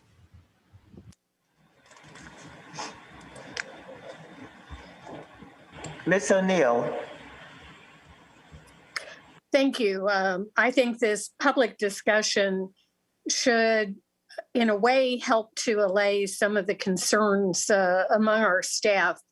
I know many of them are very anxious about the public health measures compliance. I mean, I've heard concerns from teachers and administrators both about enforcement, about are they going to become mask police, or how are we going to enforce and what are the compliance issues when students don't comply with social distancing requirements. I'm sure you're giving direction to the schools in that regard. I have a specific question about the health attestation. What happens if families don't fill out that attestation? I've heard some people say in the past, oh, my child was a little iffy. I just gave him some Tylenol and sent him to school. But, we have very real world public health issues now. So the masking compliance, the social distancing, and the attestation are all critical components of a safe return. So can you respond to that? Thank you, Ms. O'Neill. So part of this is really relying on trust with our families and with our students to give us the information if they are symptomatic. What we do know is that some families may decide not to give us that information or may give us false information. And what we really want them to do is be part of our social compact and say, I recognize that my health and safety relies on others and that others rely on me to do my part. And so we really want them to give their attestation and send it forward, and if they have symptoms. What we don't want to do is penalize a family, a student, if their parent forgets and says, I forgot my attestation, I forgot to do it, and I show up at the bus stop and they're left by themselves without filling out, if they didn't fill out the attestation. We can't have that as a barrier, but it's really a reminder, a deterrent for our families to say, I belong to this community and I have a responsibility. And if they are symptomatic, we will take the step to make sure that they stay home and identify to the community and to the school that they may not enter the building because they have not been able to attest. If I may, Ms. Wolf, I just wanted to add on one part to that. Based on Ms. O'Neill's question, it will be critical for us to know who we're not getting the attestation from and to also make sure that there is appropriate follow-up. As we were talking about the best way to implement this plan, we talked about, would it be best to manage it at the central level or the school level?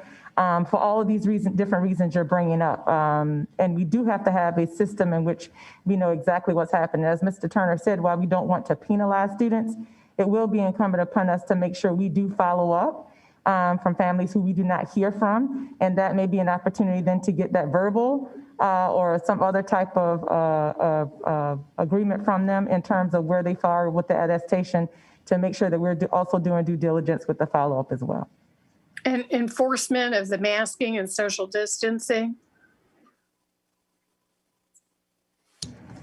So yes, that will be enforced, and we're going to give guidance to the schools about how to enforce that. What we don't want to do is discipline our students for pulling down their mask for a moment and they're scratching their nose. That can't be how we move forward. But what we can do is have the students and the staff have prompts and say, hey, pull up your mask. And we see in other jurisdictions from their practices that has worked really well, that most students really want to comply with the mask. They don't see any problem with it, and they've become really accustomed to wearing it given where we are as a community. And so, we have these prompts and they'll be ready to address them, but we also have a student code of conduct that can be applied if a student refuses to wear a mask or decides to take a different action that doesn't comply with our health protocols. Thank you. I'm going to be going down a list, so you don't need to raise your hand. And I'm going to ask that you ask one question at a time. I'll go around several times. Thank you. Dr. Daka, you're next. I didn't have any questions at the moment. I think you've covered a lot of things, and we've heard pros and cons about opening, and I think the orderliness with which you have put things together should be helpful to the community and to our returning staff. Mr. Asante.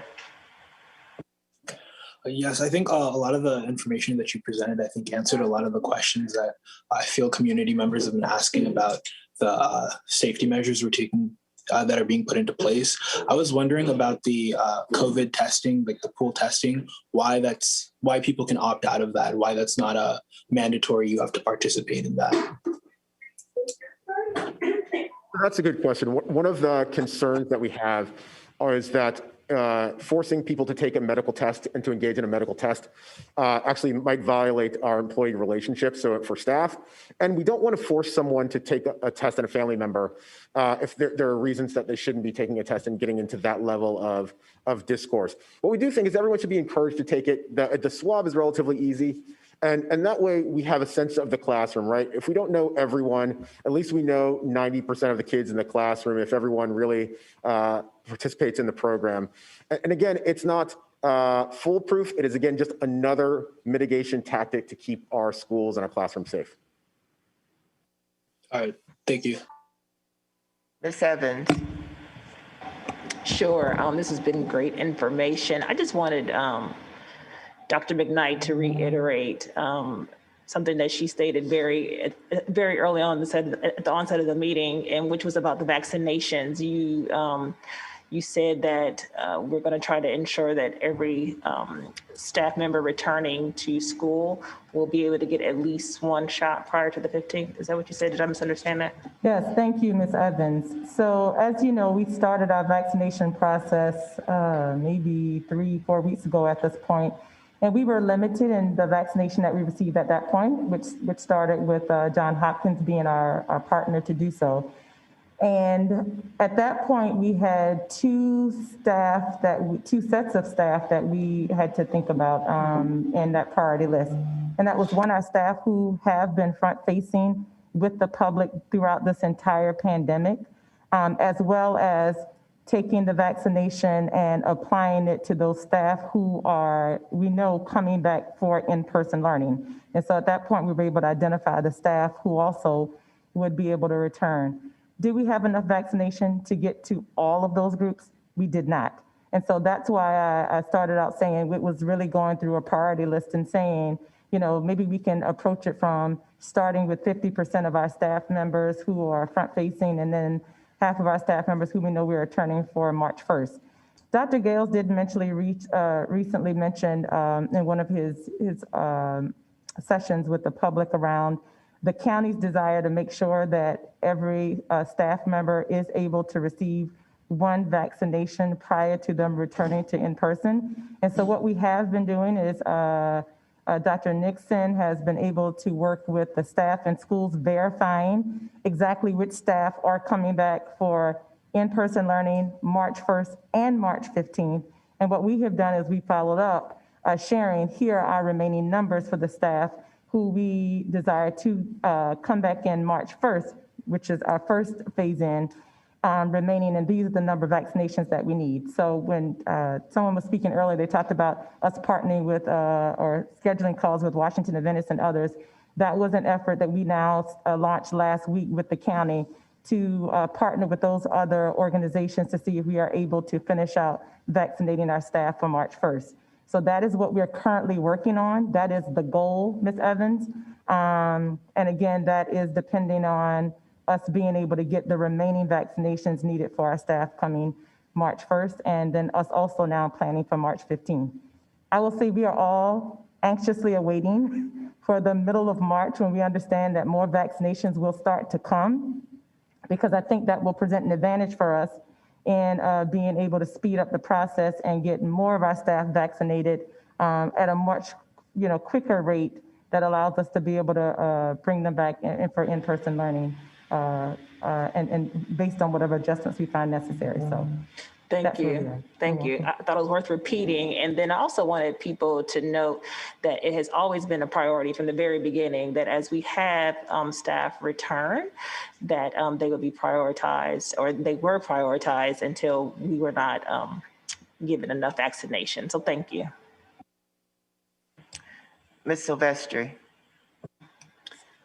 Dr. McKnight, did you say that you're going to go into greater detail about contact tracing later in the presentation, or?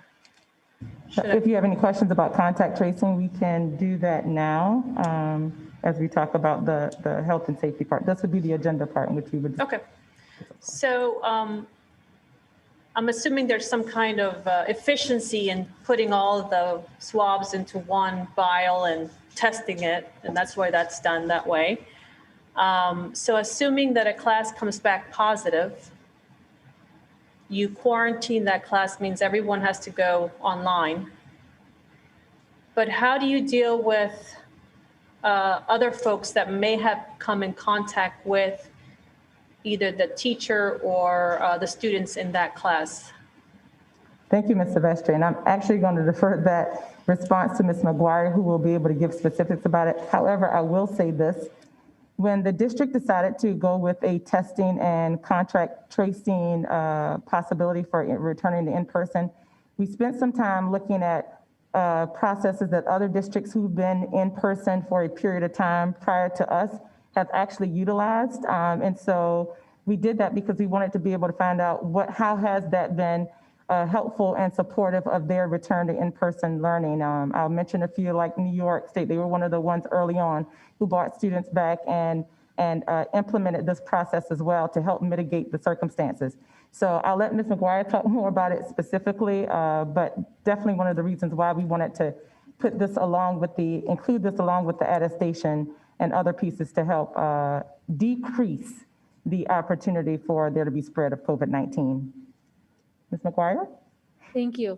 So the testing and the contact tracing will work together. The testing is, again, as Mr. Turner was saying, primarily for asymptomatic individuals, because if someone's symptomatic, they will be, that process will go again through school health and have a different path. If a test in the group comes back positive, then that group does need to quarantine, because we do know that someone in that group that has, again, been in that contact together has a positive case. To do the further contact tracing does require us to go back through the group and have individual tests and understand where the other contacts come from. The contact tracing within the school then will come from understanding more individually where that positive is and how the positive individual may or may not have come into contact with other groups in the building. Those are conversations that, again, will be very situational. They'll be grounded within the context of the operations of the school and the movement of that group of people. And we will always have those conversations in consultation with our public health colleagues. Okay. Well, it's.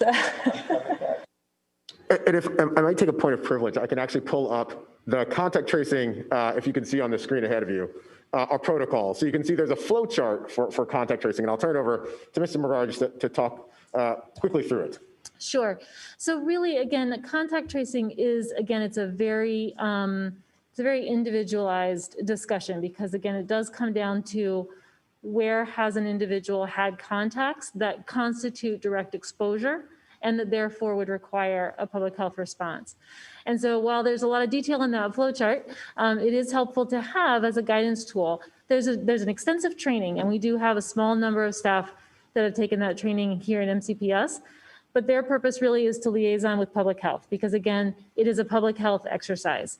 And the decision-making does come down to, again, who had that direct contact with any one individual, who then may have shared an exposure. That's when that next sort of circle of contact, if you will, would be asked to quarantine. We also, though, have had a practice in MCPS that we will continue of alerting and notifying others in the building when there has been a case. And we have shared with people that say there has been a positive case in X building, and as you work here, we are letting you know. However, we also want to let you know that individuals who may have had direct exposure have already been notified. And so then people are aware that there's been something in the building, because we want to share that for awareness. That's important so that people understand. But we also want to let people know you haven't been in contact with the individual in a way that would trigger a quarantine. And that also protects the medical and health identity of the individual, which is important for us to do for privacy reasons. So again, that's why it's a very individualized building out experience. This is why it's important for us to do with public health. We as MCPS staff do work closely with public health, but we also can ask those questions and follow that process for our own employees and our workplaces. And we will do that in conjunction with school health around students so that we know what actions need to be taken in the workplace. And Ms. Silvestri, if there is in fact a student who has to be quarantined based on them getting exposure in the environment, they absolutely are able to return to a virtual learning platform so that they do not miss out on the learning experience exclusively. We'll be coming back around, I'm sure. Ms. Wondrowski. Yeah, I was going to say, so I have a question about air quality stuff, but if I have a follow-up question to this, should I ask it now? We'll wait till we come back around. Okay, all right then. So we'll come back to that contact tracing situation. But I also have a concern about the air quality systems that you talked about. I know that, in our meetings with the leadership of MCEA, this was something that came up, that the contact tracing, the vaccines and stuff like that. But I guess sort of my question is, you mentioned, or Mr. Adams, I think, mentioned during the presentation about that systems would be filters and things like that would be addressed as needed. And I was curious what constitutes as, like, how are we determining, are there certain levels that we're testing air quality at? Is there, are there certain other procedures that we're looking at? So I might make a general statement, and then I certainly want to turn back to Mr. Adams to speak a little more specifically. If you go on the facilities website, which I would encourage everyone to do, our facility staff did assess the conditions of every air handling system, not only in every building, but literally in every classroom. And that assessment is provided by school on our website. A certain level of work has gone on at every school. So when we say as needed, filters, for example, have gone in every school. There is a certain level of work that has gone on everywhere to meet the standards that have been put forward. However, different systems are going to need different levels of work. And that's where the as needed comes in. And so again, what we've done is have categories of the conditions and what those conditions of the systems require. And then we've tailored the work to meet what is needed for each system and each space. But perhaps Mr. Adams could speak a little bit more specifically about what kinds of work have been done. Okay, because I was just saying, like, along the lines of what you were just saying, though, I guess, and he can, Mr. Adams can speak to it, but, like I said, how are you determining if they need one of those special air filter systems that you talked about versus just changing the filters, the regular filters, things like that? How's it being identified as what's needed? And that is a great question. We've tried to identify on our website, just in terms of the sort of the lines of demarcation of where air cleaners would be and where they wouldn't. But it really is reliant on the type of system that's installed in those buildings. So many of our systems, actually dating back from about 2005 and on, have what we would consider dedicated outdoor air systems, meaning they bring, their only job is to bring ventilation air to individual classrooms. So those systems we're able to modify and modify both filtration as well as rates of ventilation, and also adjust other controls within the building, exhaust fans and whatnot, to meet the guidance of both what I mentioned before around the dilution of space contaminants as well as meeting air exchanges within each spaces. So I know it's somewhat complex in terms of how you get there, but I think what I would say is ventilation is based on the number of occupants as well as the size of a space. That's the starting point. Some of our systems we can adjust to increase it, and some of the systems we can't. So, for example, classrooms with what you would traditionally see in schools, unit ventilators, those units that are on the wall, the exterior wall, or fan coils in the ceilings, we just can't bring in more outside air because we can't cool or heat it properly. So we have to maintain the rates of outside air, but at the same time, we're bringing in air cleaners to supplement and increase air exchanges. Air exchanges are considered both through ventilation as well as increased filtration. So that's just the strategy approach, but it really is dependent on the type of system that is in place at each school. So as Ms. McGuire talked about, we looked at each individual classroom, how it's served. We looked at individual systems and their capabilities, and then we started to make decisions. We have probably added more air cleaners than what would even be recommended by ASHRAE and other leading organizations, just to err on the side of caution. And I think we've definitely gone above and beyond even what neighboring school districts have done. But that is the approach: is system capabilities, ventilation, filtration, and looking at it from a perspective of air exchanges within each space. So hopefully that helped a little bit. But. Oh, I was just trying to clarify that. So there is a measure of standard, or no? I'm not asking a separate question. I just don't feel like I understand. I got an answer to what I'm trying to say is, if I went on the website, could I see what the standard was supposed to be, and if it is in that classroom or that school?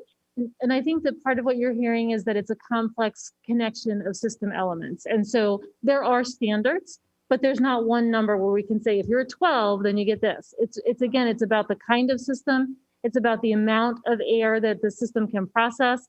It's about the number of people and the square feet that are in that space. And since it's by classroom, again, it's very individualized even to the conditions in that classroom. So there are absolutely standards. There are standards upon standards. But again, it's not exactly an on-off switch. And again, I think as Mr. Adams was saying, a lot of it starts with the nature of the big system that's in the building.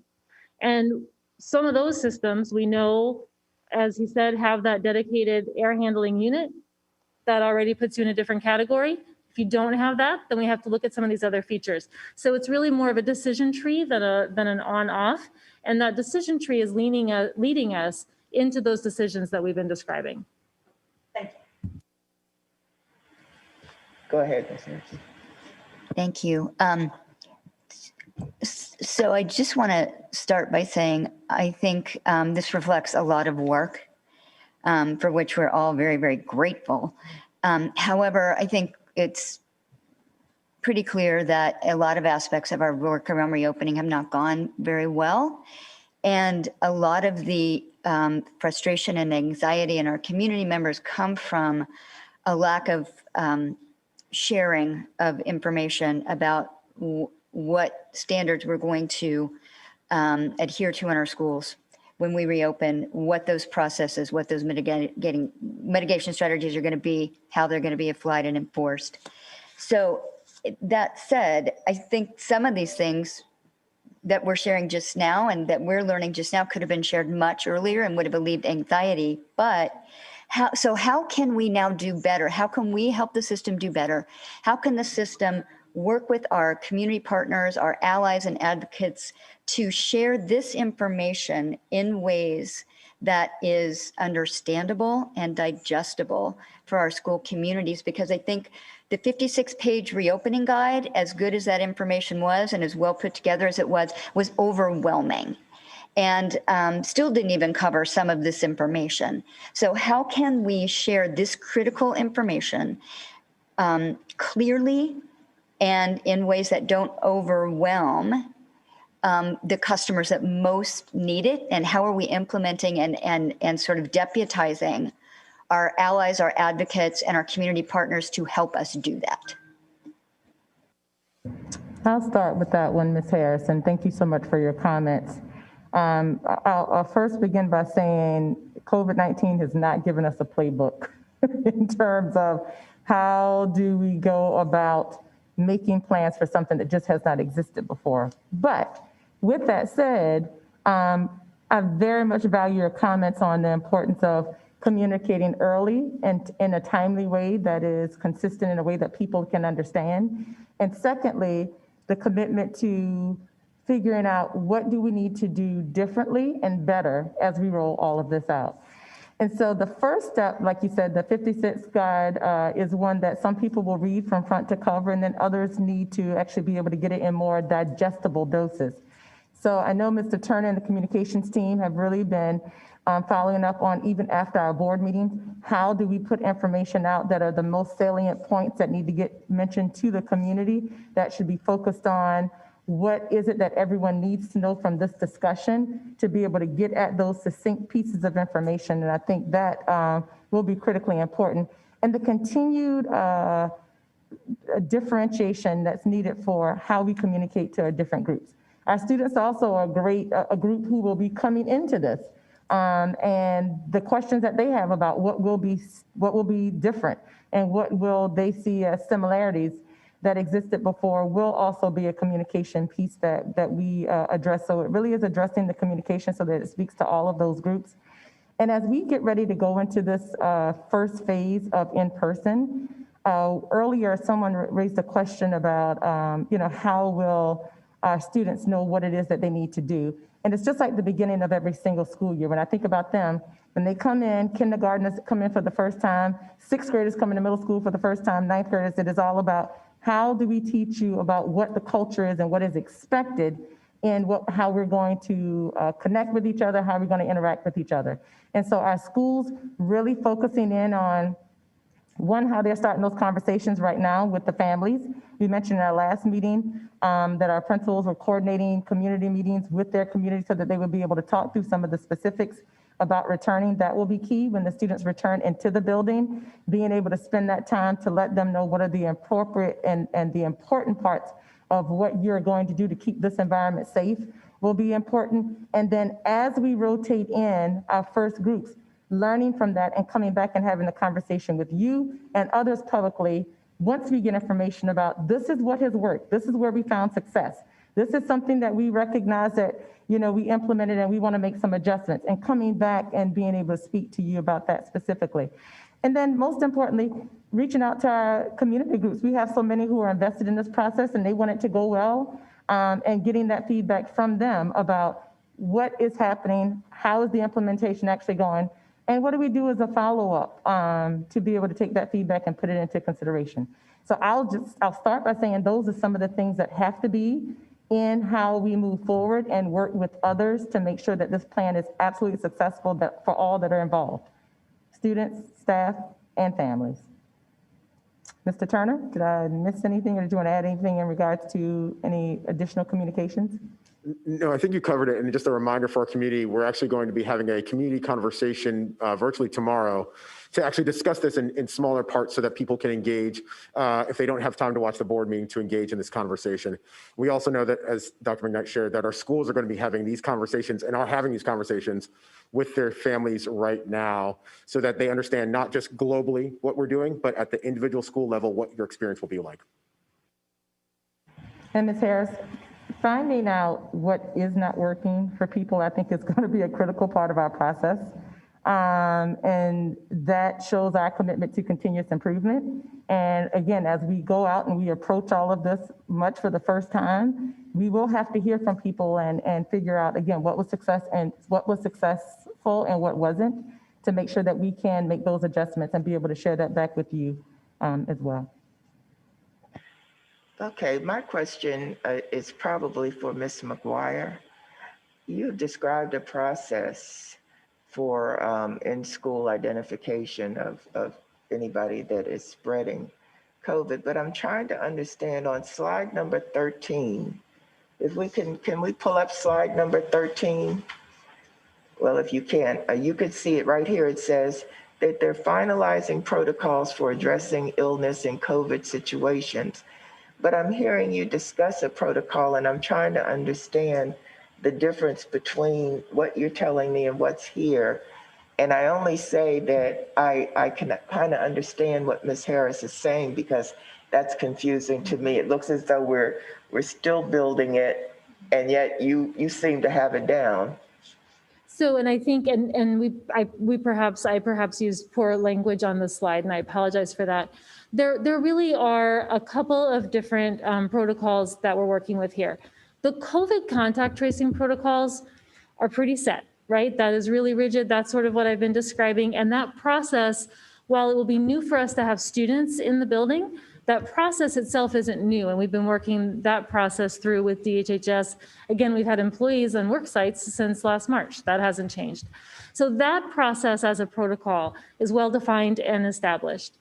We have been working, as our school health colleagues have been preparing to come back.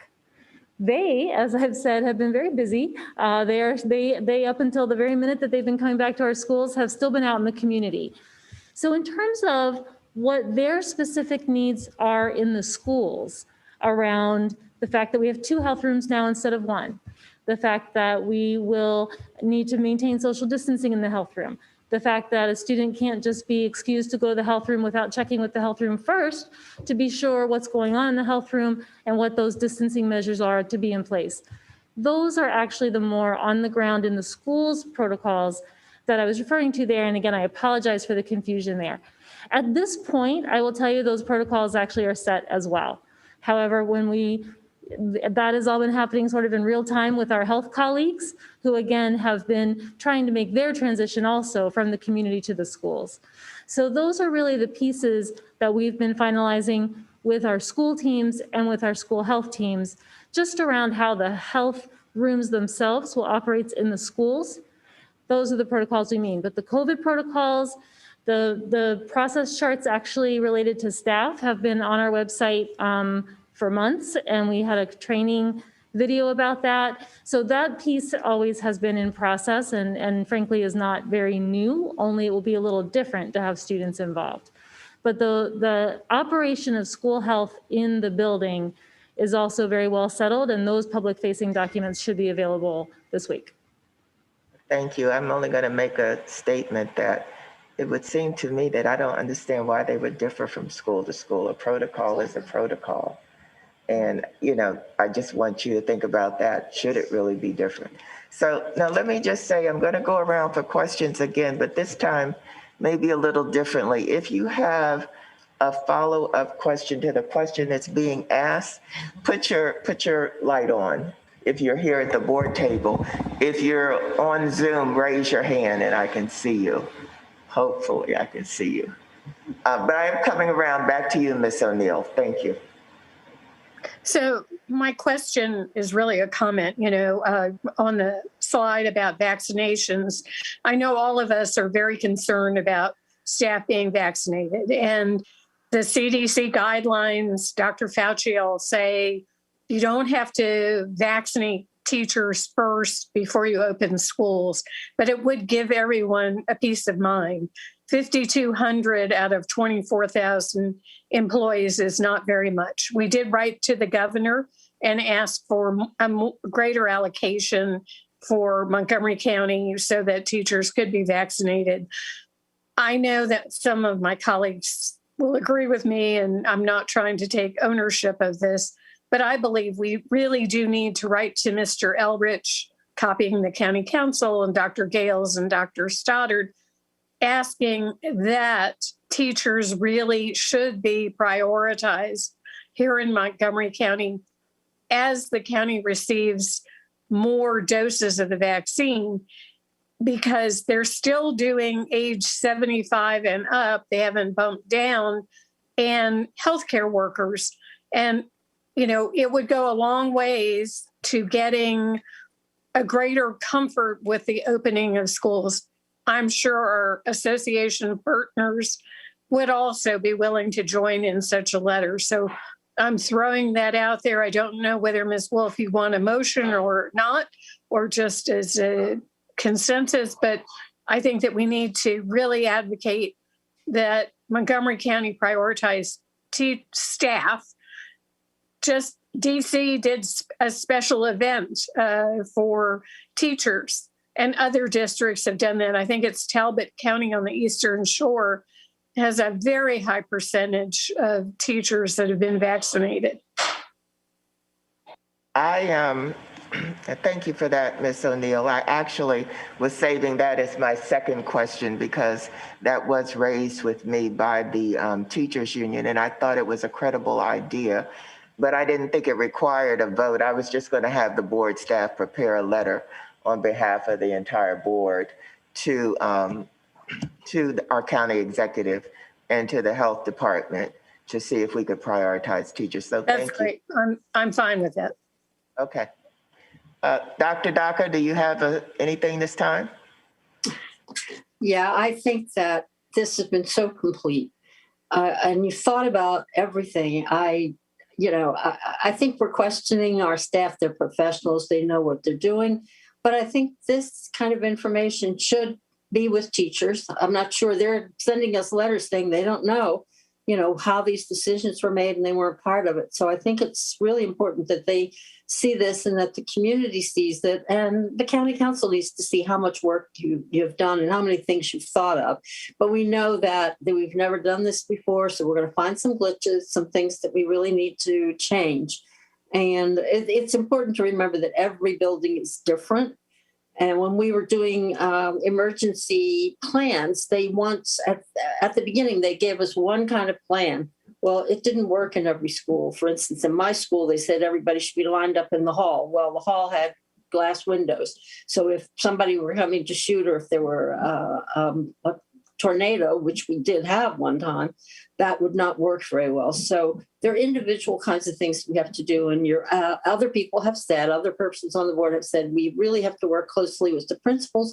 And the principals have to work really closely with their communities to make sure this kind of information goes to them to alleviate the fear that they have in their minds. And yes, I agree that we need to send a letter about the vaccine. Thank you, Dr. Daka. Mr. Asante? No additional questions. I just wanted to emphasize that when creating those public-facing documents, making sure that they are easy to digest and simple to understand. Thank you. Ms. Evans? Sure, thank you. My question was a follow-up to Ms. McGuire. I think Ms. Silvestri has started off. We were talking about the surveillance testing, and Ms. Silvestri had asked a question about should only the class be quarantined, and would there possibly be other people that people would come in contact with? My question is, can we say for certain that as we are trying to phase our teachers, staff, and students back in, that the adults will only come in contact with a certain number of students, and that way it would be easier to determine about the contact tracing? Can we say that for sure, or would that be hard? So what you're describing is often called cohorting, because we want to create cohorts, meaning groups of individuals who spend as much time together as possible, meaning not to cross over. And certainly that's a best practice, and it's a practice that is more easily achieved for the most part in elementary school. And so certainly it's something that we want to maximize. We do know that there will be times when individuals need to interact with different groups. And we know that that's going to be necessary as we operate the school. Maintaining masks and maintaining distancing is always the core of our health practices.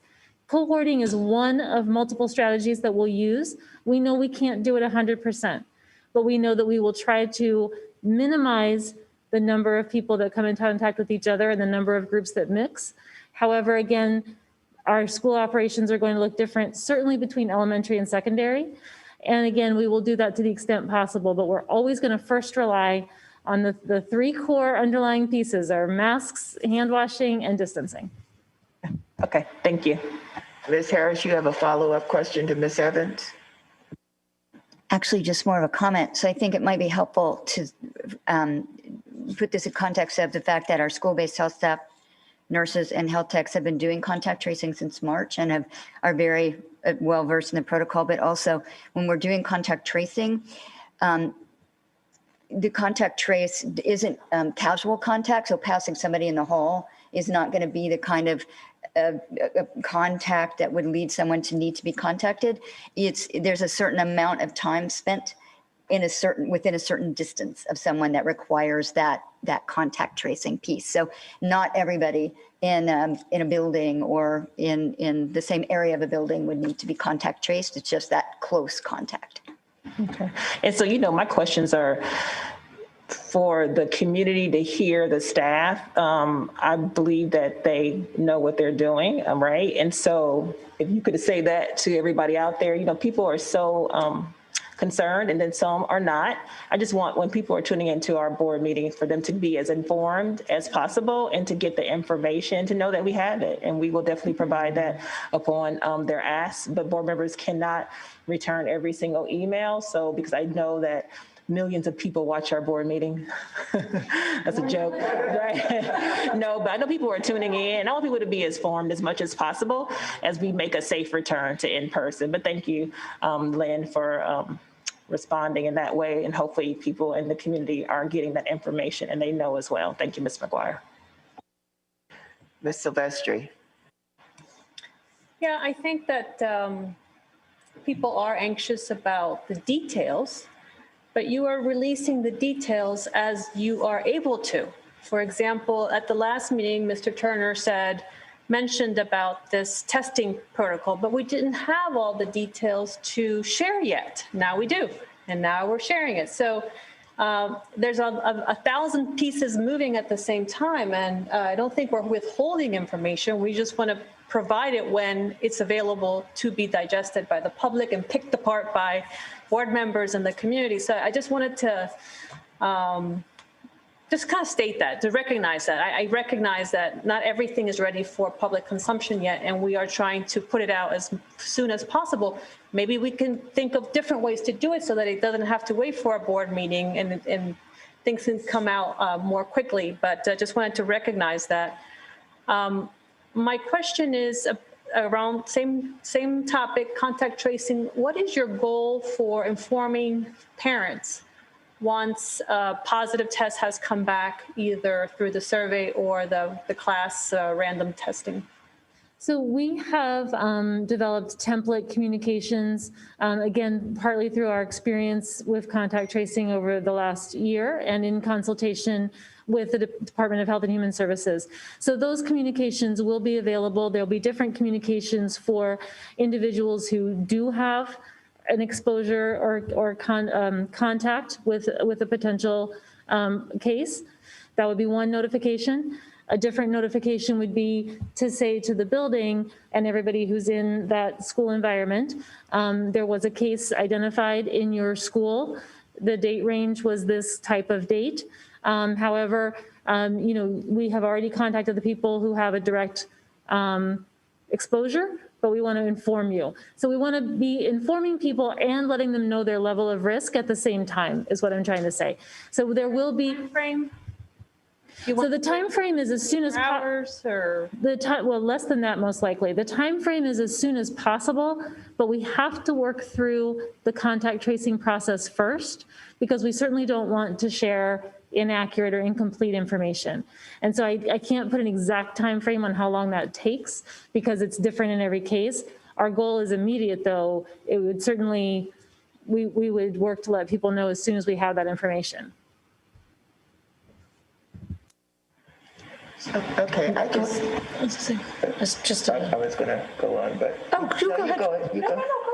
No, it wasn't a follow-up. I was just going to make a comment again about the protocol, because I really think that it's to our advantage to standardize stuff as much as possible to make it easily digestible to people. And I do understand what Dr. Daka said about different schools having different needs, but I don't understand how you could have a different need with regard to what's going to go on in a building if there is an issue. Now, I can understand if you can't have 10 people in the area where the school nurse is. I can understand that being different, but just the actual basic protocol that's going to be in place, I don't understand that. So, and I'm sorry, I must have misspoken and I apologize. And then maybe I didn't understand the you. protocols are going to be standard across the schools, absolutely. That they're not going to be different. Certainly, we know every school has a different configuration and there'll be differences, but the rules that we're putting out to schools about accessing the health room, about how the room for individuals who may have symptoms will be supervised, those are not going to be different across schools, and I apologize if I was confusing about that. The timing of developing those is different, has been different from developing the COVID contact tracing protocols. That may have been, but regardless, the protocols are going to be the same across the schools.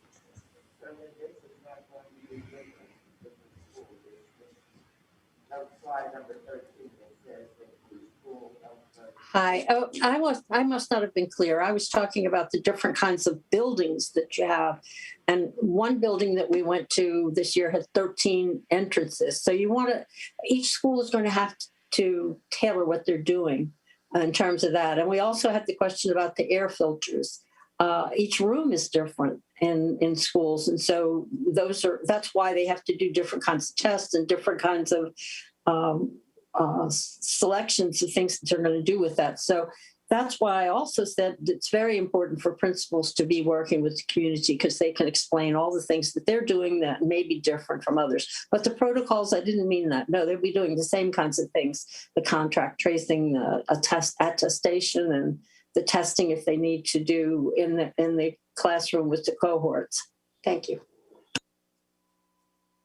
The general protocol is the same, but whatever they're doing that is not finalized, I guess I'm not understanding what this means then. So, and again, I apologize. It was my error on the materials, and I apologize.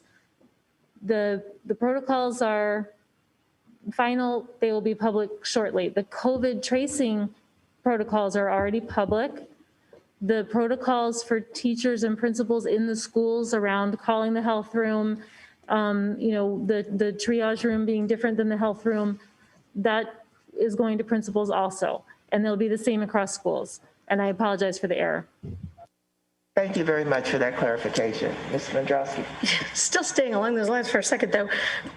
So when will those materials be done? Because I agree that with the comments made previously about the fact that there needs, I think it was Mr. Asante who said they really need to be clear and specific, and ideally to have things like one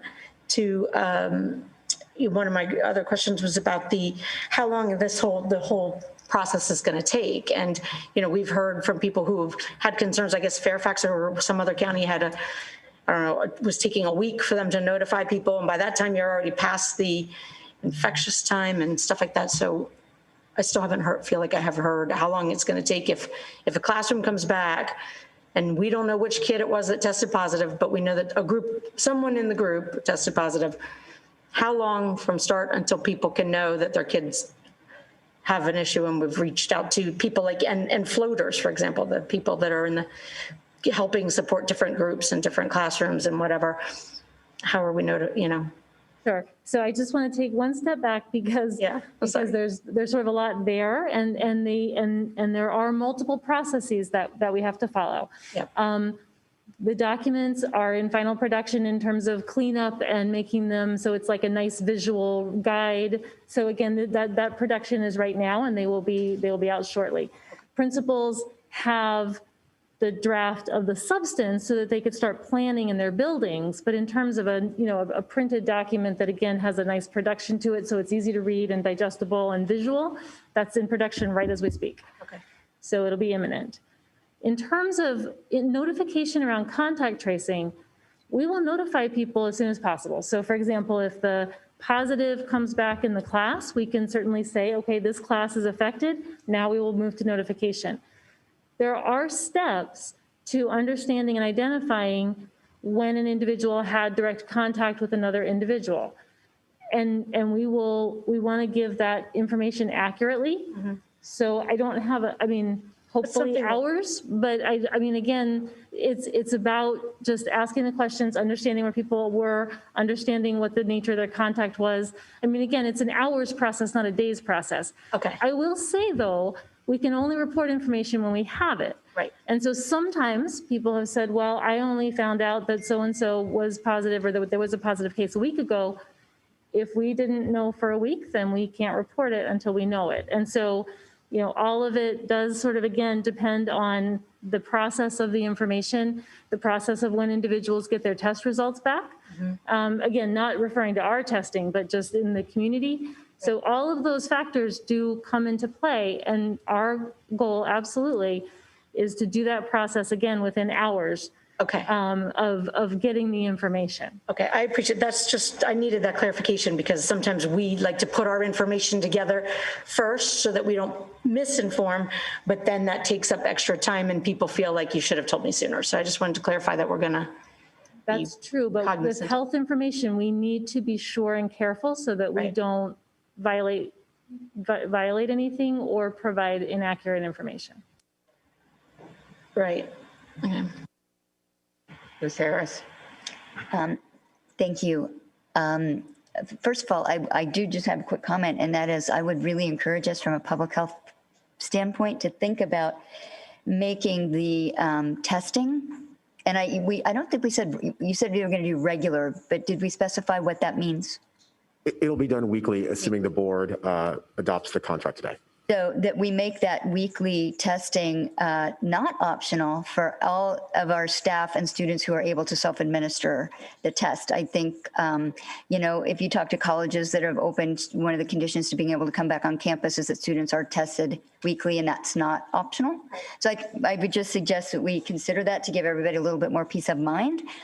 But my question goes directly to one of the mitigation strategies in each school is to have their health room up and operational, but also having a separate isolation room identified should someone in the building develop COVID consistent symptoms within the school day. And so that person can be isolated safely while the phone calls are made, and that there also be staff available to be, of course, we can't put a student in a room and leave them.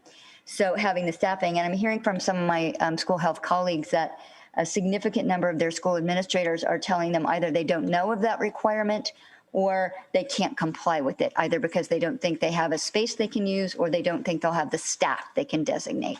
And I'm wondering, I mean, that's key. That's a CDC mitigation strategy. So how are we really emphasizing that that too is not optional for our schools? So I can tell you, we personally, including my staff personally, have been working with schools to identify 2 health spaces, the health suite, as you're saying, and then we're trying not to call it an isolation room because that just sounds terrible. We're talking about perhaps a care room, but regardless, it is a room where individuals can be separated if they have symptoms. We know that that's in state regulation at this point. It's a CDC requirement, it's a local requirement, it's a school requirement, it's an MSD requirement. It is not optional. Schools have space because it's an important priority for space, and we've been working with them. I think what people may have been expressing is this concern about the staffing question, because certainly there's concern that a health professional needs to be staffing that room, and we agree, and our colleagues at DHHS agree. School health will staff those rooms. In addition, and this is one of the reasons that we are bringing forward this additional contract, because we know that not every building has more than one health professional there. So we want to have that additional capability to help backfill other health needs that are going on in the building. So we know we need a robust health presence. The first priority for that health presence is going to be to staff the triage care, however we want to call it, the symptom room. That's an important factor. But it is absolutely there. And if there's a specific school that you're aware of that does not have them, please let me know, because we will absolutely take care of that right away. Does anybody else have any questions on this section of the presentation? It's a quick Go one. ahead. Some of our schools have vaccination centers in them. How are we, or will they be wrapping up? Are they going to stay? So we have 2 high schools, Quince Orchard and Richard Montgomery have been generous enough to host a vaccination site with the county. And we began that partnership with the county in, sort of wanting to be, of course, good faith, good support neighbors in this important effort. And we know we're all in for vaccinations. Clearly, the vaccination effort has taken more time than I think perhaps was hoped for at the beginning. And our county partners are certainly well aware of the difficulties that will be forthcoming if we try to co-locate. So we are in active conversations with them around transitioning out of those buildings. And again, I just can't say enough about how gracious and helpful those principals and those school communities have been to really be good public health partners in this endeavor. But we want to support them also by helping them transition back to doing their first goal, which is to bring students back. Yes, I appreciate that. And then my only last thing was just, I kind of briefly mentioned the floaters. I don't want to get into a big conversation about it, but I'm assuming principals will be keeping track of who's traveling to which rooms and which groups just for their records. Do we have any more questions on this section? Go ahead, Ms. Harris. Yes, thank you. I have a question going back to the environmental health strategies that we're going to be using in our schools. And I've learned a lot from, I think we all have, from the advocates who come to those issues with a great deal of professional expertise. And so directly, we've talked, Ms. Mendrowski talked about the indoor air quality, looking at the cleaning protocols and the products that we'll be using in our schools. COVID is a respiratory illness. It tends to be more difficult for those with underlying respiratory issues like seasonal allergies, asthma, that kind of thing. But we know that fragrances in products of all types, including cleaning products, can trigger those asthma symptoms. And so are we making sure that when we're doing our procurement of the cleaning products that will be used in our schools and in our buildings, both because building services staff are going to be exposed to these things more frequently, because we're going to be cleaning more frequently, that they are both on the Design for Environment, EPA Design for Environment list as being both effective against COVID and safe on the safer list and without fragrances to take care of those issues. So I'm going to defer to Mr. Adams to speak specifically about the cleaning products that we use, but I can assure you that certainly the products used in schools are very heavily regulated and we are in compliance with those regulations, but I'll let Mr. Adams speak more specifically. No, I appreciate that, Annette. And certainly we've had some robust conversations with MCCPTA Health and Wellness. We've shared our protocols, our chemicals, our approach. I do think there's definitely going to be times where we are using, a bit more robust cleaning disinfectant, but at the same time, we're also implementing, purge cycles in spaces. So I think it's a combination of a lot of different approaches, but, yes, certainly we've taken into account everything from the indoor quality of chemicals, the cleaning capability of those same chemicals, and then obviously, the sequencing of how we do this work and, the downtime in between. I would also just point out one thing, you talked about seasonal allergies and a few of those other things. The windows, windows and doors opening, that's one of those things that we've talked about that can help, obviously, when we talk about dilution, but we also are concerned that, opening windows, opening doors, those sorts of things will contribute to seasonal allergies and other factors. So, we've really had a comprehensive approach to this, trying to think through, what some of those challenges may be. But, yes, everything from chemicals to operations to purge cycles has been taken into account. And we are obviously continuing to work and talk with these community experts to build out our plans moving forward. Thank you for that. And I would just note, I have checked out the Design for Environment website, and they did just update it with an easy search function to determine whether a product is on both the N list, which is COVID effective, and the third-party certified safer for human health. So it's a pretty easy tool to use. I think because we all know the products we use to clean also affect our indoor air environment. So. Ms. Mandrowski, go ahead. Yes, sorry, I forgot one more thing. Just the buses, and I know we're going to talk about bus transportation stuff later, but in reference to, I've been asked by multiple people, are we going to be testing? I know we're not doing temperatures at the doors, but we're sending thermometers home with everyone, so hopefully they'll check every morning before they send their kids off. How are we addressing either like allowing kids to get on the bus?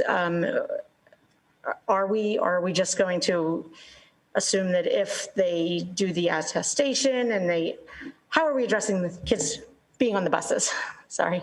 We want our students to be on our buses, so that's the first good thing. But certainly we are, again, the health attestation is that effort to remind the community to self-monitor, to monitor your own health and come to school only if you feel healthy, don't have a fever, and don't have any of the symptoms or a known exposure. And so that's the sort of the just first reminder that will be very present for our families all the time. The attestation is a formal mechanism for that, but there will be other, again, reminders and part of sort of the social compact that we're all in together around this experience. If a bus driver has a concern that perhaps a child is visibly ill or doesn't seem that they should be on the bus, we're encouraging our bus drivers to call their supervisor, and that person can come behind and with a separate vehicle and take care of that child in that context and help to reach the parents. Of course, our bus drivers never leave kids, right? So they will stay with that child. But as a safety mechanism, certainly we know that we need that sort of come behind approach, and we'll have that available to any driver who feels that that's most appropriate in that situation. At this time, we're going to take a 5-minute break. We'll return at 3:20. Thank you.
Thank you. We're back. Dr. McKnight, do you want to continue?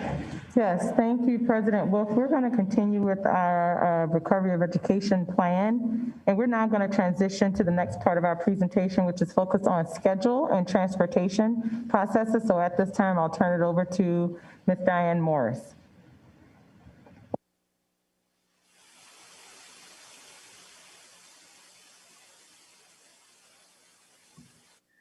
Thank you and good afternoon. If we could pull up the PowerPoint, please.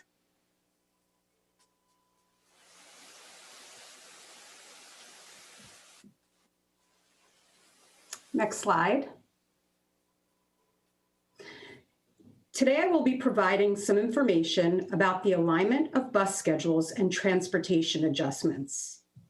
It was important for us to, as closely as possible, maintain the current instructional schedule because many students who are returning to school will be rotating from school to home each week, and so the same start time for instruction is necessary. Instruction will still begin at 9 a.m. for most schools, and for this to happen at the school building, we will need to return to our tiered bus schedule. Therefore, high school students will arrive at approximately 7:45 a.m., middle school students will arrive at approximately 8:15 a.m., resulting in schools offering academic supports and/or assigning staff to monitor before instruction begins. Elementary schools will return to their original start times. So Tier 1 schools will begin at 9 schools will begin at 9 a.m. and Tier 2 schools will begin at 9:25 a.m. Transportation schedules will be shared with families for students in the March 1st and March 15th return dates. Next slide, please. Here's an example of a virtual and in-person Tier 1 elementary school schedule. The start time remains the same, but you note a change in dismissal time by 10 minutes to allow for bus dismissal. Next slide, please. Here, you will see an example of a virtual and in-person Tier 2 elementary school schedule, which adds 25 minutes morning and afternoon, requiring a virtual schedule adjustment to allow for the arrival and dismissal changes. Next slide, please. Here's an example of the middle school virtual and in-person schedule, which illustrates what I shared on the opening slide, with students arriving between 7:55 and 8:15 a.m., followed by student support period, which is from the end of the day to the morning, and first block beginning at 9 a.m. And the last slide, the high school example. And lastly, here is the example of the high school virtual and in-person schedule, which is similar to middle school in that it moves the support period to the morning to accommodate the time between arrival and the start of the first block. Also, you will note that at this time, there is no open lunch for high school students with the purpose of reducing contact tracing efforts and impact to exposure. At this time, I'm going to turn it over to my colleague, Mr. Cevanini, who will share technology updates. Thank you, Ms. Morris. Good afternoon, President Wolf, board members, Dr. McKnight. Today, I'm going to give you a brief update on technology readiness for the return of students and staff to our classrooms and buildings. First, our technology will be ready for all of the technology needed. Our classrooms, will be ready for all the technology needed for the instructional model that students and teachers will be using. This includes devices, Wi-Fi, and software readiness. This also includes technology for students, including providing all students with headphones, Chromebook cases, power strips in every classroom, and extra devices in all of our schools for students who forget their Chromebooks at home. Next slide, please. We tested all of the classroom equipment, mimicking what teachers would be using and doing. This graphic shows the various tools that teachers will have from day one. Note that there are 2 webcams available for teachers, and we tested and purchased an extra microphone for every classroom. Our vendor has assured us that they will arrive and be deployed by the first day that students return to those classrooms. Next slide, please. Some important pieces to note. Whereas teachers can utilize the technology in the way that works best for them, we have developed and are providing best practices information to make sure that things are as easy and efficient as possible for teachers to return. This includes using document cameras and teacher Chromebooks. It should be noted here that some schools have asked about purchasing very expensive technology like the OWL microphone and webcam, but they are neither necessary nor financially prudent at this time. All of the equipment that we have purchased, including the new microphones, are purchased through MCPS funds. Schools are not required to purchase anything. Next slide, please. Finally, returning to the classroom will look undoubtedly different than a traditional return from the summer. This slide shows some of the professional development opportunities that we are offering for staff who need additional training. This includes software like Nearpod and Cami, as well as equipment like document cameras. Next slide, please. Thank you. President Wolf, Ms. Morris, Dr. Trinket, and I will now take any questions or comments the board has regarding the information that has just been shared. Thank you. This time we'll start with Ms. Silvestri.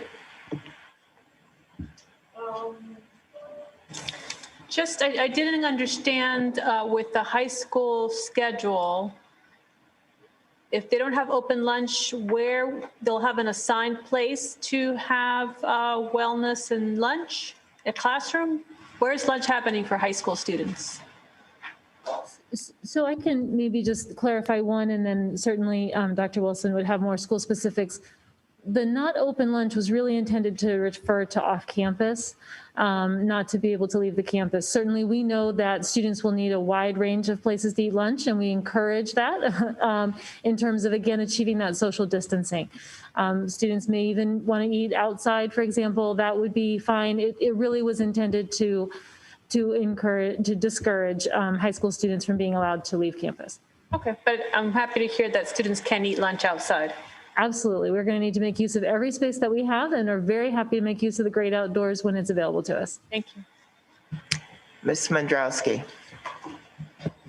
Yeah, I just wanted to, I know there was some concerns about the timing in the morning of when kids would get dropped off by the bus and when school was actually, it kind of looks like, and unfortunately I hadn't seen this before this meeting, but we've switched that, so that's not an issue anymore?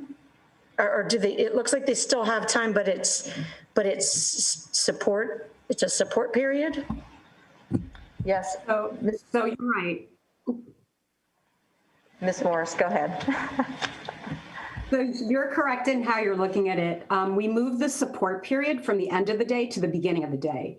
Because if you remember at our last board meeting, we talked about the different rotation schedules. So for example, if we have ABs and A weeks and B weeks, it would require students to go back and forth from virtual to person. That's why the start time has to remain the same. Again, the virtual is what we're framing our structures around, because the students that are remaining on virtual. And so that start time was really important. And to accommodate that, we had to get the transportation schedule with the teams to be able to run and get our students where they needed to be back to pre-COVID schedules. And so we didn't want for students to be showing up at schools, particularly our high school and middle schools, and not have support or have it be free time. So it'll either be that support block that's first thing in the morning, and or staff will be assigned to be able to provide appropriate supervision. Okay, because this still looks like they've got an hour and a half essentially if they get there at 7:30 of not instructional time. And I'm confused as to why we would be scheduling around virtual learning as opposed to around in-person learning and having the virtual people sign in when that works. Well, Ms. Mizdrowski, we have to keep the virtual schedule and the in-person schedule somewhat aligned. As we know, particularly at the secondary level, our students are enrolled in courses that are tied certainly to teachers, and the location of the teacher could be virtual, it could be in person by the way their schedule is. So as a student comes in person, we need to have a consistent schedule between the in-person schedule and the virtual, because I might be a student that has one of my teachers in person, but then my next block, I may be accessing that teacher in a virtual space. And so because that teacher also has other virtual students, I may, as an in-person student, have to join that class because that's the only block that I have available to take that course that I need. And that teacher may be on virtual. But if it's virtual, wouldn't they be able to log on even if they're at school? That's why I'm saying it. To me, it seems like we should be scheduling around the in-person learning and on the assumption that the teachers are teaching like a regular school day, although not quite regular, but the regular courses. And then if you're not going to be physically there, you just log in. But there's, in the high school schedule, there are sort of one-offs. And so I may, in my schedule, only have access to a teacher, say for instance, physics, and that physics teacher that I have had all year happens to be remaining virtual. So I need to be able to access that teacher, even though I'm in person, in the virtual space. And that teacher is also teaching other students who have elected to stay virtual during the same time. Right. Okay. Ms. Harris. Thank you. First, a quick comment. Ms. McGuire, very happy to hear the emphasis on getting kids outside. I think we need to be very intentional about making sure that kids all students of all grade levels can get outdoors during the school day. It helps our air quality inside, and it's good for their mental and physical wellness. But I have heard from some parents that their school's plan was specifically, when the question was asked, can the kids eat lunch outside? The answer was no. So I think we want to make very clear that's not an acceptable answer. Question goes following up on Ms. Vendrowski. So the support period for the secondary students that's now moved to the beginning of the day to accommodate early bus arrivals, are those so if a student rides a bus, they arrive, is it mandatory? Do they go directly to their support period and that's where they'll be until the first period class? I'm wondering where students will be physically in buildings when they arrive that much before the class starts. I think there's a variety of approaches to that across our buildings, Ms. Harris. I know that depending upon the staff who's coming in, we have counselors, may have counselors on site. We'll have an appointment basis for students to see their counselors for different needs. Also, teachers who have been providing advisory, as a term that's also used in some of our schools. Those will continue, but they'll be continuing in a morning block as opposed to the afternoon block, as we said. There was a considerable amount of discussion actually around maintaining that 9 o'clock start time. And we really heard a lot from our employees who already had childcare in place in the morning. They had schedules set around that 9 o'clock teaching time. And so we felt that sticking with that in alignment to the virtual space was least disruptive, especially for routines that our families and our employees had in place all year long. That was one of the other reasons that the 9 o'clock start time remained. So if a student arrives on their bus and they don't have an appointment with a counselor or something like that, there will be a designated space depending on their school where they will go and wait until. Okay. Yes, and the ideal is that we want to offer tutoring and assistance. If we have seniors that are rotating in, of course, we are already, you'll hear a little later in the presentation, knowing each and every one of them individually and intimately in terms of what they need in order to be able to graduate. So we want to leverage this time in the morning to support students in all ways that they need it as they rotate in their phase in high school. Ms. Evans. Sure. So in this area, I don't know that I really had a question yet. I think my question comes in another area, but I will go off of Ms. Harris, her question about the lunch period. So my concern is in the very beginning, us just trying to transition everybody back in school without having to have staff in a location where they don't need to be. But the exception could be if for lunch, they eat outside if there's absolutely no place to eat inside, like Blair High School, for instance. I can't imagine that everybody's coming back to in person, but I've been there on a day when we were in person and at lunchtime, and it's a lot. So I would say as we're transitioning back into school, let's let us phase them in before we start talking about doing something extra like eating outside, if that's not what the school was going to do in the first place. So that's just something that I wanted to put out there, that is already something that we've never done, right? Dr. McKnight talked about, we don't have a playbook on this, right? So we're making plans and we don't even know how the plans are going to work out. What we said is that we're going to be flexible. We're going to come back and make adjustments. I want to hold off on that lunch piece, eating outside. I know parents want our kids to get back to what it used to be, but I want to say to our parents, it's not going to be what it used to be. And that's nothing bad. It's just saying this is going to be a new normal and we don't even know what the normal is going to look like. So if we can give our staff some grace, just a little bit of time to do what we need to do, we can go ahead and phase back in recess and eating outside or do something a little bit different. But right now, we're just trying to get people back in the building and have a robust instruction for kids that are online and in person. And those are my comments.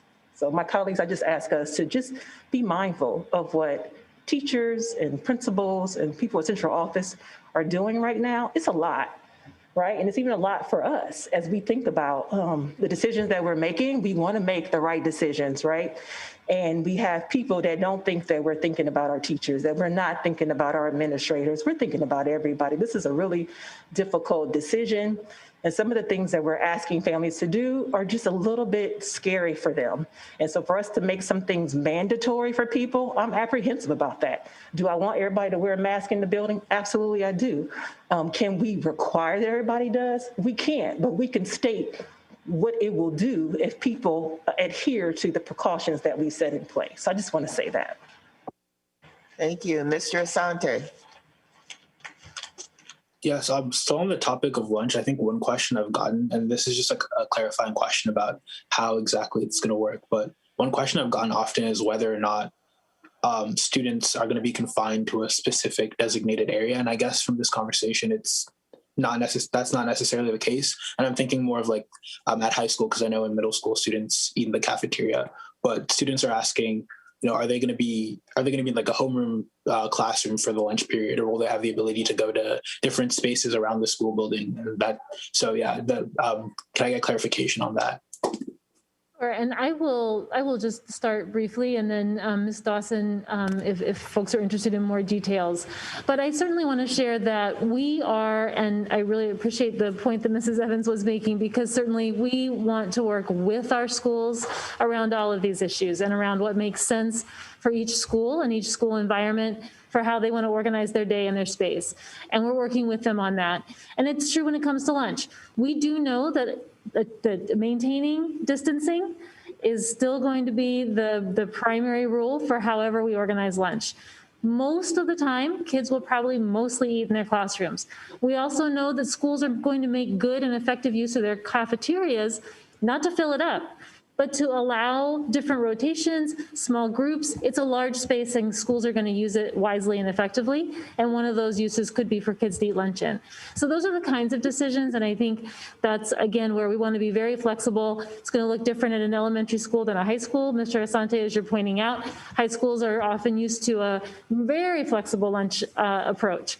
Certainly we want to keep that flexibility, but we will also need to be sure that we have the appropriate distancing and supervision that's going to need to go with that. So that also will be a little different.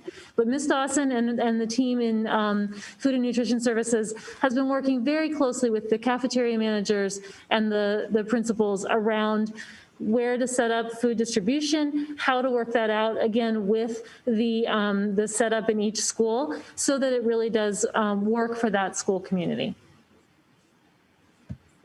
Thank you. Dr. Daka? I don't have anything. Thank you. Ms. O'Neill? Not to belabor the lunch conversation, but our students are capable of rising to the occasion. I had heard a complaint this weekend from a high school where the kids frequently go to Montgomery Mall for open lunch. During the DC sniper, when it was a matter of life and death and utmost safety and security, we shut down open lunch. Kids could not leave campus. And our students were stellar. They were so responsible in not going off campus. And we're faced with this situation. I agree. It would be lovely to have children eating outside whenever possible. We haven't ever done this scenario that we're talking about opening in just 2 weeks or beginning. So we have to give some grace and common sense to the whole prospect. But I know, the sniper was 30 days. This is going to be longer. But we have to give our kids the information about why we're making certain decisions based on health and safety. My question, Mr. Chevanini, I just want to be clear. So every teacher in every classroom will have a mic, because an observation while I'm sitting here at home on Zoom without a mask, all of you who are wearing masks are somewhat muffled. And then you add into classroom situations, the air purifiers in those classrooms that will have them, it may make it difficult for children to hear. So whether they're virtual or in person, I think those microphones are really going to be critical. Mrs. O'Neill, thank you for that question. Yes, every classroom will have a mic that we have tested at actually mirroring what would be a traditional classroom. So the teacher in front of the room with a mask on, all the students with masks on, so that even students responding in the room would be heard on the microphone, so that we would not have to worry about bringing the mic all the way around the room, et cetera. So we made sure that the technology will fit this unique environment. Okay, I have one question, Mr. Sevanini, about the cameras. Do the cameras follow the teacher around the room? Is that possible? They do not, but they are sufficiently wide enough that they would be following, they could follow easily all the front of the room. And if a teacher walked around, the teacher simply had to move the camera a little bit and could pan out the entire room.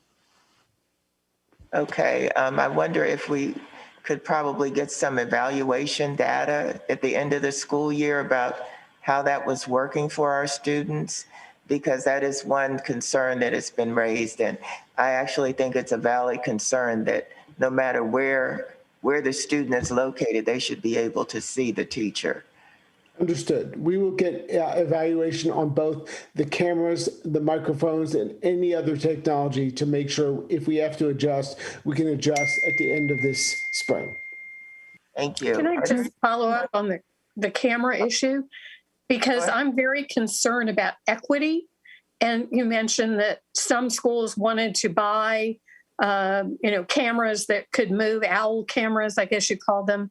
But, that we have a responsibility of providing equitable situations for all schools and all students. And I have a real problem if more affluent schools are buying that more advanced technology. And I don't want to disadvantage any of our other schools and students. We do have policies on fundraising and what schools can buy. And we need to really implement those policies. Thank you, Mrs. O'Neill. Absolutely. We did price those owls out. They're about $1,000 each for each classroom, right? So it could be very cost prohibitive very quickly if we decided to do something like that in the entire district. Ms. Wolf, if I may, and thank you, Mr. Chevanini, for raising that. Ms. O'Neill, you bring up a great point.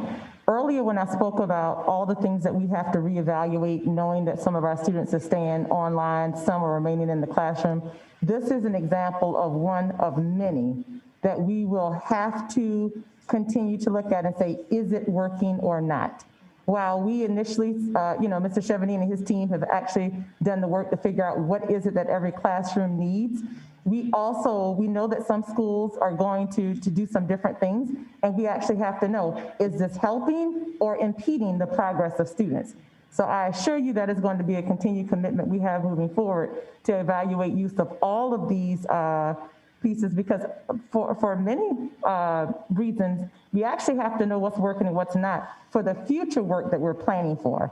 One of our buckets that we've talked about is thinking about the virtual schooling moving forward. And so we will have to take the lessons learned from what we're doing right now to apply in a successful model moving forward. So that is definitely one of several other updates as we begin to transition students back in for in-person that we're looking forward to updating the board on in terms of what's working and if there are any adjustments that are needed. It's not just about what's working and what's not working. It's about equity, because for many years, some schools bought Promethean boards and other schools did not have them because they did not have the means to buy them. And we cannot be in a position that schools are buying $1,000 cameras and other schools are struggling. So we need to shut it down, the thought that some schools might be going out and buying that on their own. Ms. Harris, go ahead. Yeah, Mr. Chevanini, I just had a follow-up question about the mics. So are these, I'm not a tech person, but are they like the headset mics? Because I don't think we are talking about a mic that people are going to be passing hand to hand around a classroom, because we don't want anybody passing things hand to hand around a classroom. No, that's a great question. They are not. They are actually poised to be put in the front of the room. However, what they have is a double microphone system, so that we tested it out with the farthest corner of the room, a student speaking, and the front of the room, a student speaking, and both were heard very clearly, so that there's not a need to have to walk around with a mic, for example, or to have charging issues, because whenever you have a Bluetooth headset, or even the headsets that I have right now, if you lose the charge on them, they don't work. And so we wanted to make sure that we had something that teachers could use every day, all day, without worry. Thank you. You're welcome. And also, we want to make sure, that they arrived on time too, right? Because we knew that supply in technology right now is very difficult. So we talked to our vendors and said, what can you get us as well? And so they sent us examples and we tested them out. And the one we selected was the best one for our classrooms. Ms. Silvestri, go ahead. I just want to recognize that for lunch to happen, people will have to take off their masks to eat. So what guidance are you giving staff and students in terms of that topic? Mm-hmm. Absolutely, and that's a very important point as well. So yes, clearly people will need to take off their masks to eat. The guidance and the direction is for people to sit facing the same direction so that people aren't facing each other while they're doing that. And so certainly classrooms would help us maintain that, as well as I've seen a number of cafeterias set up again with that idea in mind, that students are facing forward. So that's the primary mitigation there, as well as, again, just being with that distance. The distance is also very important there. Those two factors are very protective. Again, I want to stress that I would like to get some sort of evaluation of the cameras and the mic situation at the end of the school year.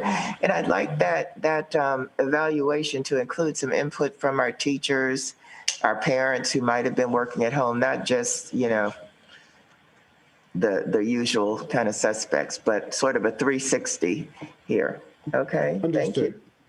Are there any other questions on this section before they move on? Go ahead, Dr. McKnight. Oh, I'm sorry. Go ahead, Mr. Asante. Yeah, I just had a quick question about students in dual enrollment now that we've, begun transporting to schools earlier. I know earlier in the school year, dual enrollment classes got moved to be either before the school day started or after the school day started. And I was wondering how that's going to impact students this semester, if they rely on school transportation or something like that.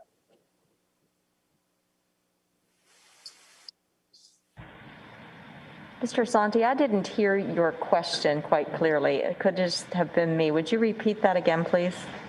Yeah, for students in dual enrollment who may rely on MCPS transportation, now that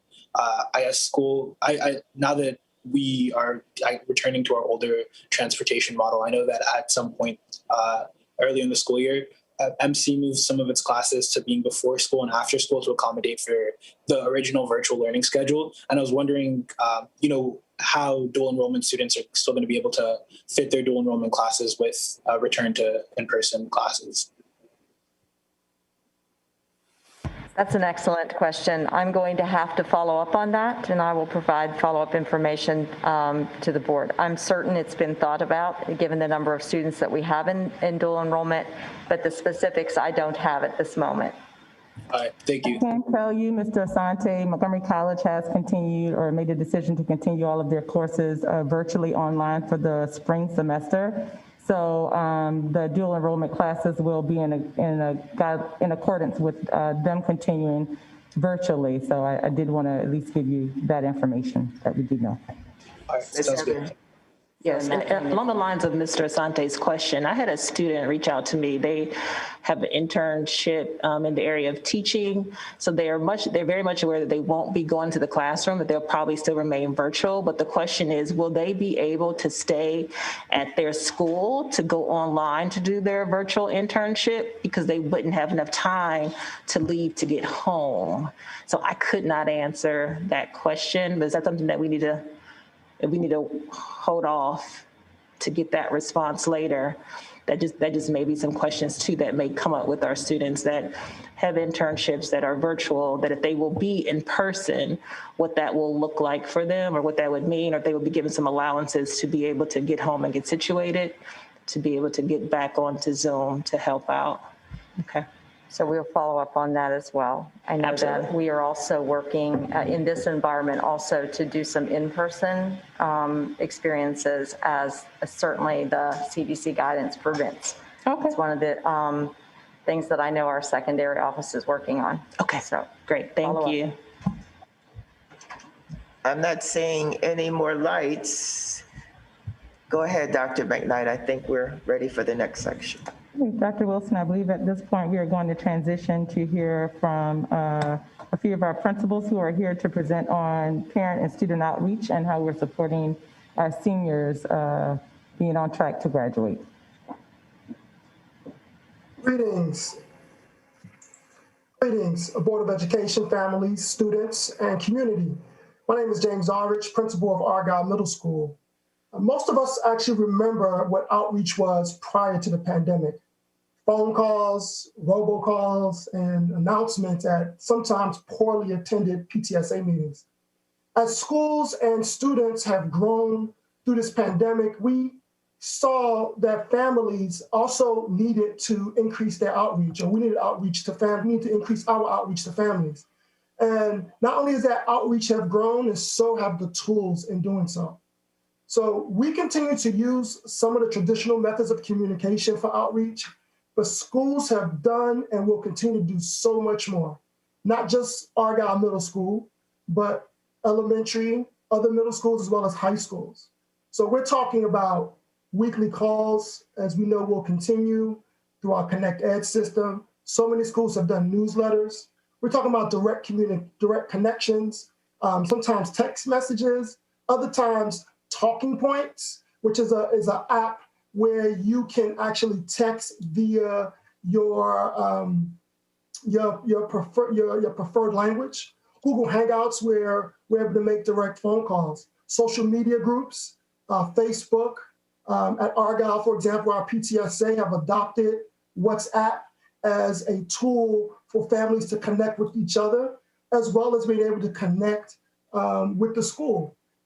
We have WhatsApp groups in multiple languages where it's almost on-demand responses, where families are able to help each other, as well as schools able to help families through this exact same tool. MCPS has also provided a social media toolkit that principals will be able to access.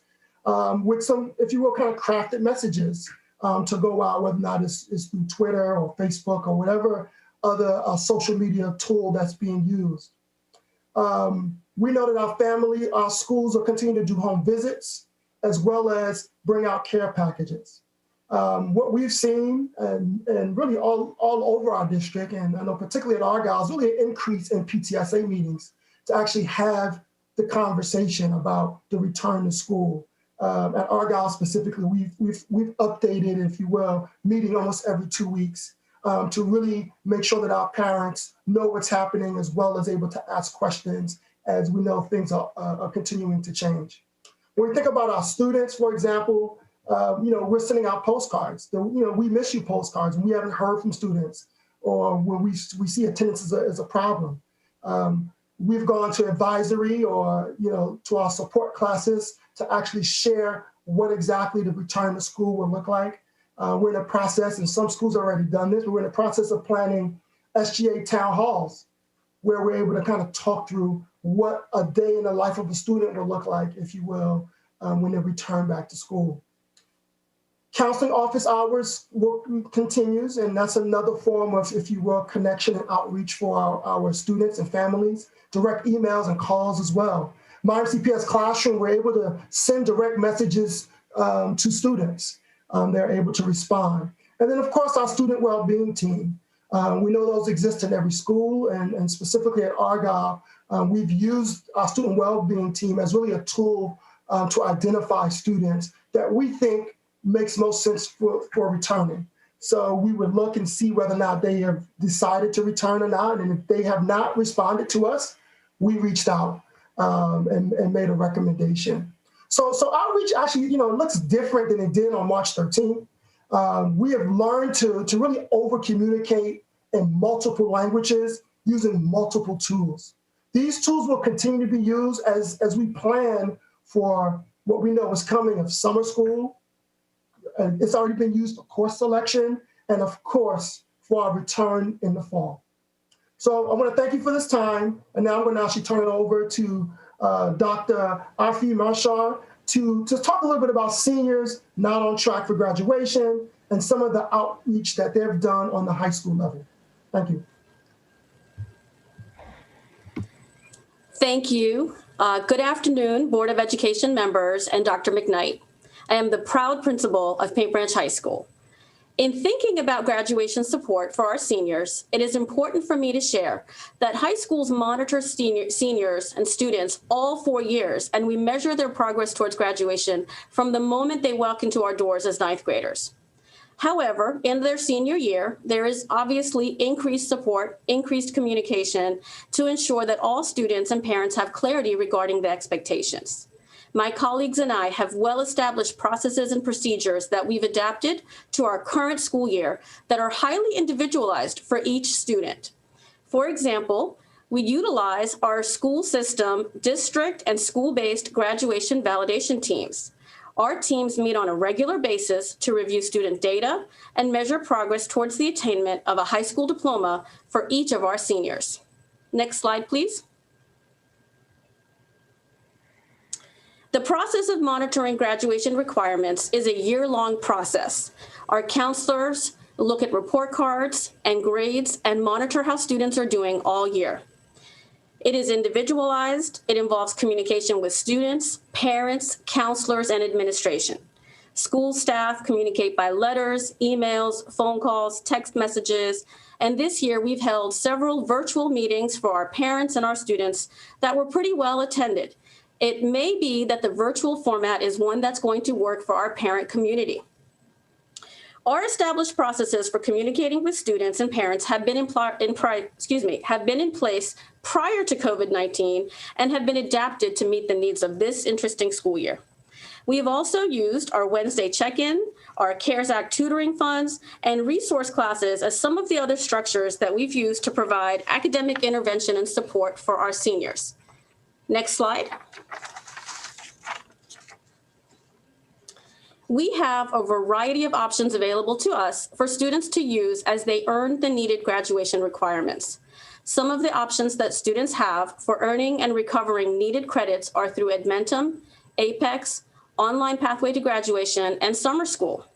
For second semester, our counselors reviewed student schedules in order to reduce courses that seniors did not need for their graduation purposes, and we followed that as a request by parents, students, and as we reviewed the schedules.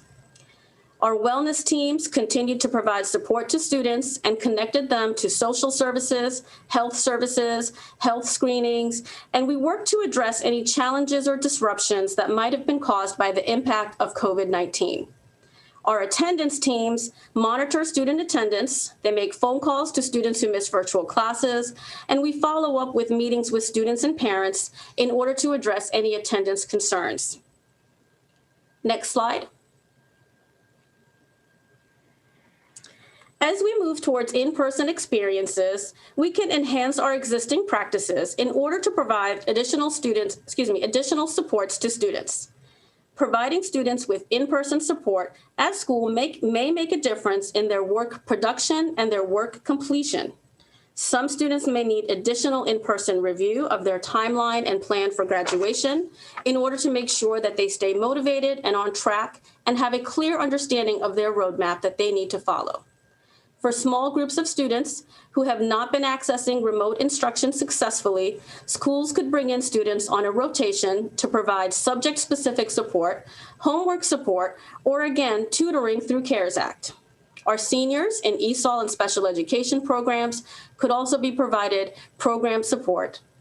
Our counselors and PPWs can work one-on-one with students who might need additional social-emotional supports as well. Before closing, I would like to recognize the tremendous work of the teachers and the staff.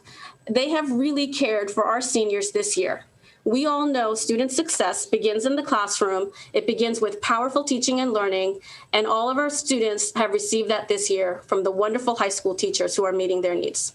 I would like to turn this over now for the discussion. Actually, President Wolf, if it's okay, we'd like to continue on to the next section because while we've heard from Mr. Ulrich and Dr. Mashar on the practices that they have in place to support graduation, we also want to share system-wide programs that we have in place as well. Is it okay if we move forward and then after that part, we'll stop for discussion? Thank you. That's fine. Absolutely. Okay, so with that, Ms. Hazel, I'll ask you to pick up there and continue with the presentation. Sure, thank you very much and good afternoon. So for several weeks, we have been talking about return to building, but we want to take a moment to ensure our families and our schools that we are very committed to ensuring and maintaining and improving the virtual learning environment for our students. So what you see on the PowerPoint slide is the collaborative work taking place between our central offices and our schools. I'm just going to highlight a few of the areas. First, we've been providing our high school teams with customized professional learning sessions around understanding MAP assessment data and how to inform instructional practices related to literacy across all the content areas. We've also provided our teachers with strategies for enrichment in mathematics at the elementary level with the use of our Eureka Mathematics curriculum. And we have a really unique partnership with an organization called Support Ed. They are a locally based company that works with school districts to assess the needs of our English learners, our teachers, and our schools, and then they provide customized solutions. So the goal of this organization is to put strategies in place to ensure our staff are achieving the best results for our English learners. This school year, we are working with schools in the Gaithersburg cluster, elementary schools in the Gaithersburg cluster. They are actually in their second year of professional learning with Support Ed, and they are involved in a cycle where Support Ed and our staff actually go in and observe the virtual instruction and provide coaching for the staff, and they are focused on student engagement for multilingual learners. Also, we have some elementary schools at Seneca Valley in the Seneca Valley cluster that are also involved in this in their first year, and their focus is scaffolding for multilingual learners. We also have our secondary mathematics team that is working alongside school support and improvement to support specific teachers and schools on lesson study, observation, coaching, and using rubrics to score student work that will ultimately inform next steps for instruction. And so we just want to share some of the things that we have taking place in our central office and schools that is really supporting the virtual learning environment. And we want to ensure our families and our schools that we are committed to maintaining and improving the virtual experience. So at this time, I'm going to turn it over to Ms. Morris to talk about our extracurricular activities. Thank you, Ms. Hazel. Our virtual ECA program continues to remain strong with 1,658 virtual extracurricular activities currently being offered. Among the traditional special events that have moved online, we are also engaging in a virtual nominating convention, virtual plays and musicals, and virtual debate tournaments, just to name a few. Programs vary in number and variety by school, with some schools hosting 80 virtual ECAs, which requires a lot of planning on the part of schools and individual sponsors. As you know, Dr. Sun created a COVID-19 task force to plan for athletics. And as an extension of that group, an ECA think tank was developed to begin planning for the return to in-person. The goal for the ECA think tank includes providing continuity of engagement regardless of the platform and location for instruction. Members of the ECA think tank include middle and high school administrators, various school-based ECA advisors, and central office staff to ensure that instructional guidance aligns with ECAs. Considerations for the return to in-person will align and adhere to all CDC guidelines. Additional considerations include facility availability that allows for appropriate social distancing, activity-appropriate personal protective equipment, and the duration and frequency of the activity. Next slide, please. The ECA think tank continues to meet with stakeholders to obtain feedback on its proposed plan. Currently, the thinking is we offer some EA experiences in person beginning on April 6th through May 28th. The initial thinking is that ECAs would meet one time a week on Tuesday or Thursday, and ECAs that have been meeting during lunch may continue to meet if staff are available and not needed to assist with supervision coverage. MCPS remains committed to maintaining a continuity of student engagement in the ECA program and look forward to welcoming some students back soon if possible.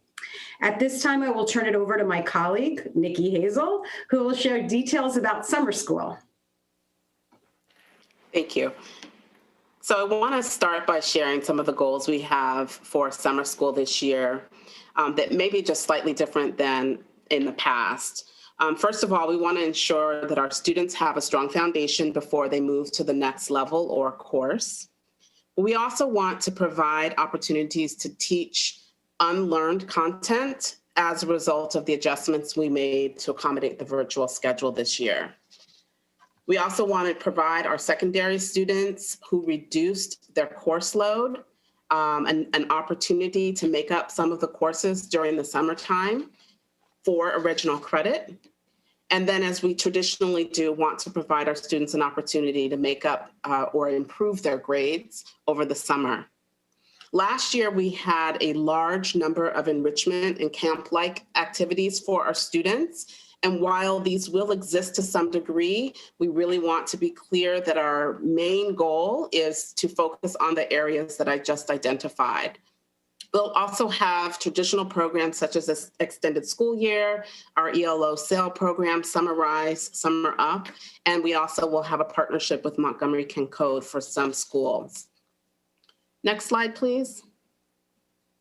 Our goal for the summer is to have most of our summer programs in school buildings. However, we recognize that for many of our families, we will still need to provide a virtual option. So we will have courses available virtually as well, or a blended model. We will begin our summer school in late June and end at the beginning of August. And they will run for 3 weeks or 6 weeks, depending on the program and the grade level. We do want our families to know that we'll begin registration in April, and we also will begin hiring in April. It's important to know also that if you go onto the MCPS website and type in summer school, you will be able to see the tentative courses that are available for our secondary students. Many have been asking and want to be able to plan, and so that is available for families to see. And finally, we just want to share that we are considering asking for a waiver on summer school fees, and when we return to the board meeting in March, we will come with a recommendation to waive those fees. Next slide, please. Moving to another topic, we wanted to provide an update to you on our secondary learning experiences. We have been talking to a lot of individuals, student leaders, we've talked to community groups, we've talked to principals and teachers, and appreciate all of the feedback that they have provided us around the secondary learning experience. Of course, our goal is to make sure that we are focused on student well-being, and we heard loud and clear that the course load was a bit of a challenge for many of our students. And so we have made additional adjustments, and we want to just share them with you. First, we are allowing families and students to request a reduced schedule this semester to lighten the course load and take the course during the summertime, as I mentioned earlier, or at another time in another school year. And we also are allowing our students to take up to 2 courses, credit, no credit, or also known as pass-fail, instead of a letter grade. And we want to just make sure we're clear that these are courses not specifically required for graduation. So if families want to go back to a course that they took first semester, they can go back and retroactively request that the credit, no credit, or pass-fail be applied to 2 of the courses that they took last semester. Again, these are not specific to courses for graduation, so we just wanted to be clear about that. Students can also withdraw from a course if they can do it from last semester, if they wanted to do that, or also withdraw if they're going along in second semester. Students are able to withdraw from a course. We have heard loud and clear from our families. Not only did they want the opportunity to withdraw, but they also wanted that W removed from the student's transcript during this period. And so we heard that loud and clear and worked with our technology office. And so that we are able to make happen as well. So I just wanted to acknowledge that we have been working with our families and our communities to share this information. We do have all of this information also on the MCPS website, on our quick notes. We've been working with our principals and training counselors around this area. So we just want to continue to get the word out. We want to thank NCCPTA, our NAACP, and other community groups who've also been working with us to get the word out around these offerings for our families. And if we can go to the next slide, please. So finally, just want to make one more announcement about graduation requirements for this class of 2021. We recognize that our seniors are working very hard to meet the graduation requirements, and it's a challenge for some at this time. Currently, MCPS has a few more requirements than Maryland State does for graduation. Montgomery County requires 4 mathematics credits to graduate, whereas Maryland only requires 3 credits, mathematics credits to graduate. And we also require 1 full physical education credit to graduate, whereas MST only requires a half of a physical education credit. So we are recommending adopting the Maryland High School diploma requirements listed in COMAR for this year. That would be 3 math credits. 2 of them have to be, one of them has to be in algebra and one of them has to be in geometry. And then the other would be a recommendation for a half a credit in physical education. for a total of 21 credits. And so at this time, I'm going to turn it over to Dr. McKnight to share a resolution and then possible discussion.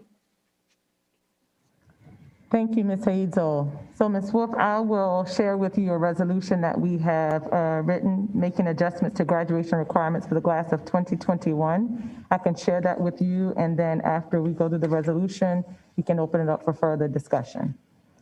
So in the resolution background, as a result of conditions associated with the global COVID-19 pandemic, the Board of Education resolutions and procedures in the outlined recovery of education may call for temporary adjustments to stated policies and procedures for the duration of MCPS response to COVID-19 pandemic, and those adjustments supersede existing policies and regulations.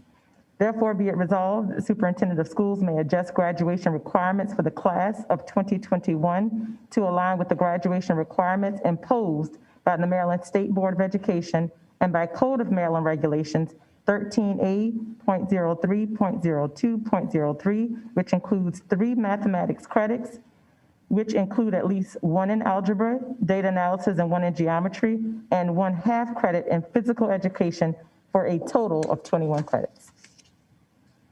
I move approval. Second. Is there any discussion on this before we vote? Ms. O'Neill. I have a question. I'm totally in agreement with this. We did this last year. The other piece, one piece that's out there, we require 75 hours of student service learning, and the state of Maryland requires 60 hours for graduation. It's not that requirement is not spelled out in this, but I wouldn't want student service learning to be a barrier to someone graduating. Should that be added in this, or is it, should I assume that it is included in adhering to COMAR? I thought it was included because it was making alignment with the state, but we can add it. I support adding it if it needs to be. Because we spell out the academic, the math, the, elimination for this year, the physical education requirement, but I just asked that for clarification. We waived the requirement last year. I can't remember, did we? Yes, we did. Yeah. So, yes. I have no concern about that. Does anybody on the board want to speak to? I was just going to say, I think you received it as well. I know that MABE there's something going through about addressing waivers for the SSL hours. We haven't gotten information about that back yet because I don't think they voted on until maybe tomorrow. Okay. Yeah. Should we just add in, waive the additional MCPS 15-hour requirement, the adhere to COMAR on student service learning hours? So would it be okay if Shella Cherry, who's on at the virtual tape, offered some clarification around SSL hours? Sure. Great. Shella? Good afternoon, and thank you very much for allowing me to speak. I did want to just share a clarification that the state COMAR is 75 SSL hours. There was a time period in Montgomery County where we were allowed to only have 60 SSL hours because there was a 15 SSL credit opportunity that was held many, many years ago.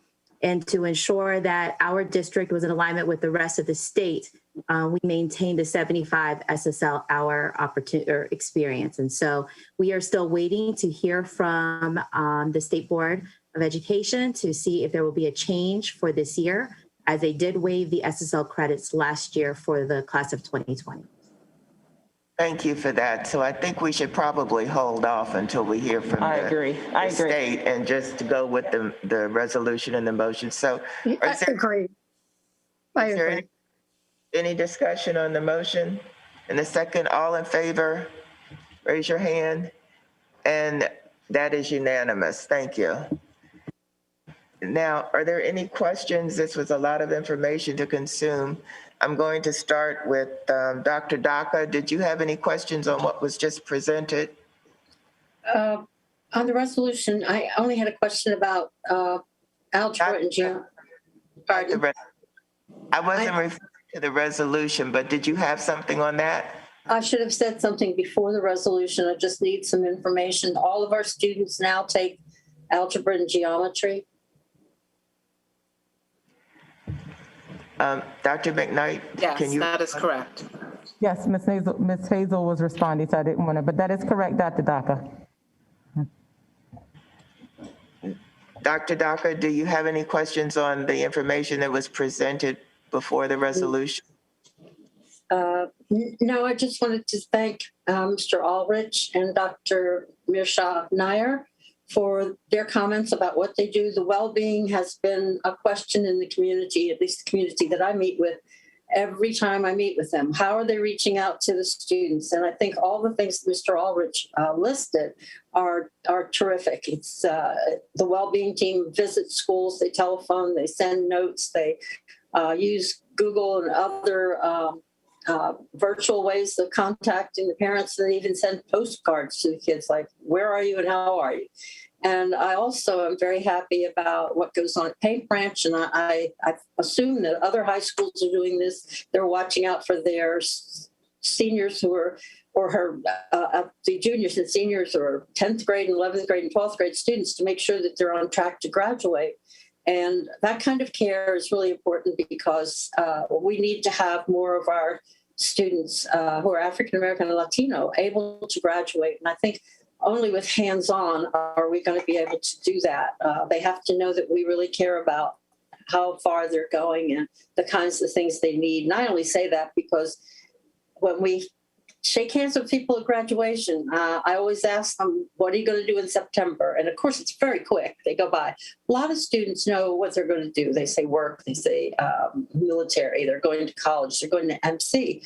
And then I have other students who say, I don't know. And it's just concerning. And I think that the kinds of things that you're doing at Paint Branch may alleviate some of that.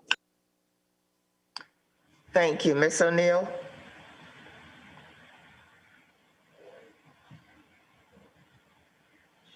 You're on mute. Summer school at the high school level, I assume we're still doing regional and then local school, summer school programs. How are we looking across the schools to make sure we have equitable distribution and availability of courses? We had that discussion a few weeks ago at the board table. And so that's my question. Yes, we are absolutely considering that. We want to make sure for all of the courses that we have listed currently on the MCPS website for credit that they are available to every student in the district, and we will have them, some of those programs run regionally, but there will be opportunities for schools to run some local programs as well. Mr. Asante. I don't have a question. I was glad to hear about the possibility of waiving the fee for our summer school courses. I think especially if a student is thinking about taking, requesting an abbreviated schedule and taking that class later in the summer, I personally don't think that they should, be responsible for paying for that class. So I'm just glad to hear that that's something you guys are looking into. Ms. Harris. Yes. First, a quick question. Ms. Hazel, did you say that there is already something on the website for students to look at about summer school schedules?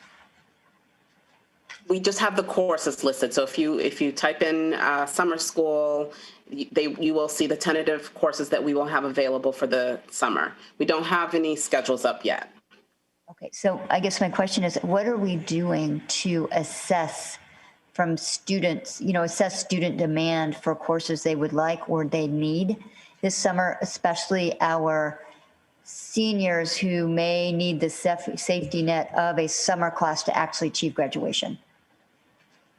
So we actually have most of the required graduation courses available already online so that students can see those. One of the things that we felt was really important for our seniors and also for anybody who wanted to make schedule adjustments this year was to be able to see what was available before you start withdrawing from courses. If you wanted to take it in the summer, see what's available for the summer. But most of the courses that we have for graduation requirements are available this summer. And I had specific questions from students about the level of language courses they might be able to take over the summer. I will have to look into that. Mr. Murphy is here. I don't know if you're able to respond to the languages.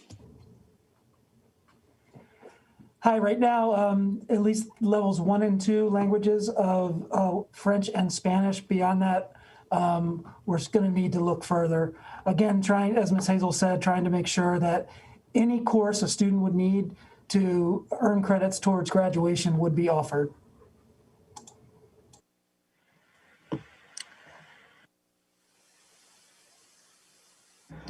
Well, as a follow-up to that quickly, I just wanted to clarify, I want to associate myself with Mr. Asante's comments about how happy I am to hear that I think these courses should be free. I was hoping we were going to be reevaluating that. So I'm glad to hear that that's happening, or that hopefully that's happening. As a clarification, all students can take all of the summer classes, right? So I just want to clarify that, because they're all virtual, right? I mean, so in other words, if you attend one school and a course is only offered at a different school, can you still take it? Yes. So we are planning for all possibilities. So that would be virtual as well as in person, as well as some blend of the two. As Ms. Hazel said, we'll be offering centralized programs that will be available to anyone in the district. And then local schools will also have the opportunity to offer some level of their local school programs, which would be accessible to any student, not just students in that local school. Okay, great. And then just as a kind of thing for clarification, again, with extracurricular activities, I'm assuming that includes like band and theater and things like that, but maybe even sports, I don't know, but the timeline for the doing it looks like it was different than some of the sport activities. So I'm assuming it's just everything that's not falling under sports. Is that correct? I'm going to defer to Marissa, Ms. Cherry, but actually, yes, it is very much still in the planning stages, but Ms. Morris? Ms. Cherry. I was going to say yes, but I'll turn to Sherry, who has more specific information about the ones that you named particularly. Thank you for the question. So while athletics is moving forward with their return to in-person athletic experiences, we are hopeful for the return of in-person extracurricular activities. We are providing guidance for those activities that wish to return in person. So yes, many of that you've identified, should they be interested in returning, we'll have the guidance that will prepare them to be safe and to experience the in-person experience. Great, thank you. I know a lot of our students and families will be very happy to hear that. Ms. Silvestri. I also wanted to give kudos to Mr. Ulrich for his outreach efforts to the community. I would love to know, I'm not going to put you on the spot, but I would love to know your survey response rates. I'm sure they were quite low with all that fantastic outreach. I hope that there are opportunities to share your best practices with your colleagues so that they can also learn what works and what doesn't work with certain communities. And congratulations to Dr. Mersha Nayar. I see that your graduation interventions have paid off. With a 5.3% increase in your graduations at Paint Branch. That's fantastic. Congratulations, fantastic news. My question is around summer school. I want to make sure that what the students that need summer school are going to take advantage of summer school. I mean, it's open to everyone, of course. But I want to make sure that students that are maybe assessments or grades have shown that they need that extra support are going to be able to, that their parents understand that they need this. This is available to them. And it would be beneficial for them to take. I fear that maybe last summer it was a little bit too take it if you want it and not enough communication about the importance of this great resource over the summer, which is a significant investment of MCPS. So one, how do you tie the assessments and the grades? And are they at all tied to students that you're going to reach out to make sure that they know and take advantage of the summer school opportunities? So I'll start and then I'll defer to Ms. Hazel and Mr. Murphy on this, but this is about intentionality and looking at each and every student. Earlier, Ms. Harris asked the question about the summer school offerings, because we can and do have many seniors who do have to take courses in the summertime, and the grad validation process and the teams at the school, as I said earlier, have a very intimate knowledge of what the students need to be able to be an August graduate and still be counted as a four-year graduate for MCPS. In addition to that, we also have many students who we know do not complete in 4 years, and that's fine. And we want them to be fifth year. And those students also are students that we will encourage to start that in the summertime and then continue on to next year. We do look at the grades, and as Mr. Murphy pointed out and Ms. Hazel pointed out, because we had so many secondary students who are reducing the load a bit, we know that we have to be very deliberate, intentional, and guide them back into those summer school opportunities, which is why we are making the recommendation that we do not charge for summer school because of the situation. So it is a very in-depth, intimate view of each of our students, not just seniors, but all students throughout the high schools. Okay, and that was my point, just elementary and middle school as well. And I'll defer to Mr. Murphy and Ms. Hazel if they want to chime in here on anything. Nothing else to add, just as you said, Dr. Wilson, that on one hand, we will be offering access to all, but on the other hand, we know there needs to be that intentionality, and connected back to that outreach we heard from Mr. Ulrich, those things all come together to ensure we reach the students who we need to. And please, please, please, let's incorporate some fun, because we know our students need to get out and play and socialize with their peers. So even if we're doing whatever topic that needs to be covered, let's make it fun. Yes, and that is one of the considerations for summertime, and you'll be hearing more at a later meeting, but we are hopeful that we can do some in person within the CDC guidelines, as well as still focusing on the access through the virtual, as we've talked about some programs being offered at some schools. Would they be available to students in other schools? And we want to make sure we're able to do that. So. Ms. Evans. Sure, thank you. So mine are mainly just comments. Associate myself with Dr. Daka. Just really glad that our administrators are here today. My former administrator, Principal James Ulrich, just wanting our families to know that our administrators are very committed to our families and have done this amazing outreach since we've closed on March 13th. And then definitely agreeing with Mr. Asante and Ms. Silvestre with our thoughts behind waiving summer school fees. So I'm just really glad to hear that that's going to be a topic that comes up. And just thank you for all the work that we continue to do as we move through these different times. So that's it for me. Thank you. At this time, Dr. Daka, did I see your hand? Yes, you did. I think that night school, which I think Dr. Michelle talked about, I think other schools may be doing it, but I don't know how many of you know that we used to have night school regionally. I know that Mrs. O'Neill knows until about 10 or 11 years ago, which I think is a wonderful idea, but it got to the point where people were not being supervised. They were allowed to teach whatever they wanted to teach, and nobody was regulating it. So I think that it's very important to look at the content of the courses. It's not just someplace you put the kids and they did this. And, we don't know that they really learned as much as they should have. And I think that's why Dr. Wiest wanted to remove summer school. And he didn't remove summer school, but the content area had to be really looked at, and night school was just dissolved. And I think that many of our students really could use that because they have tough schedules and family obligations, siblings and that kind of thing. So anyway, I hope that that's a thought that we have. 1 second, I'm going back around.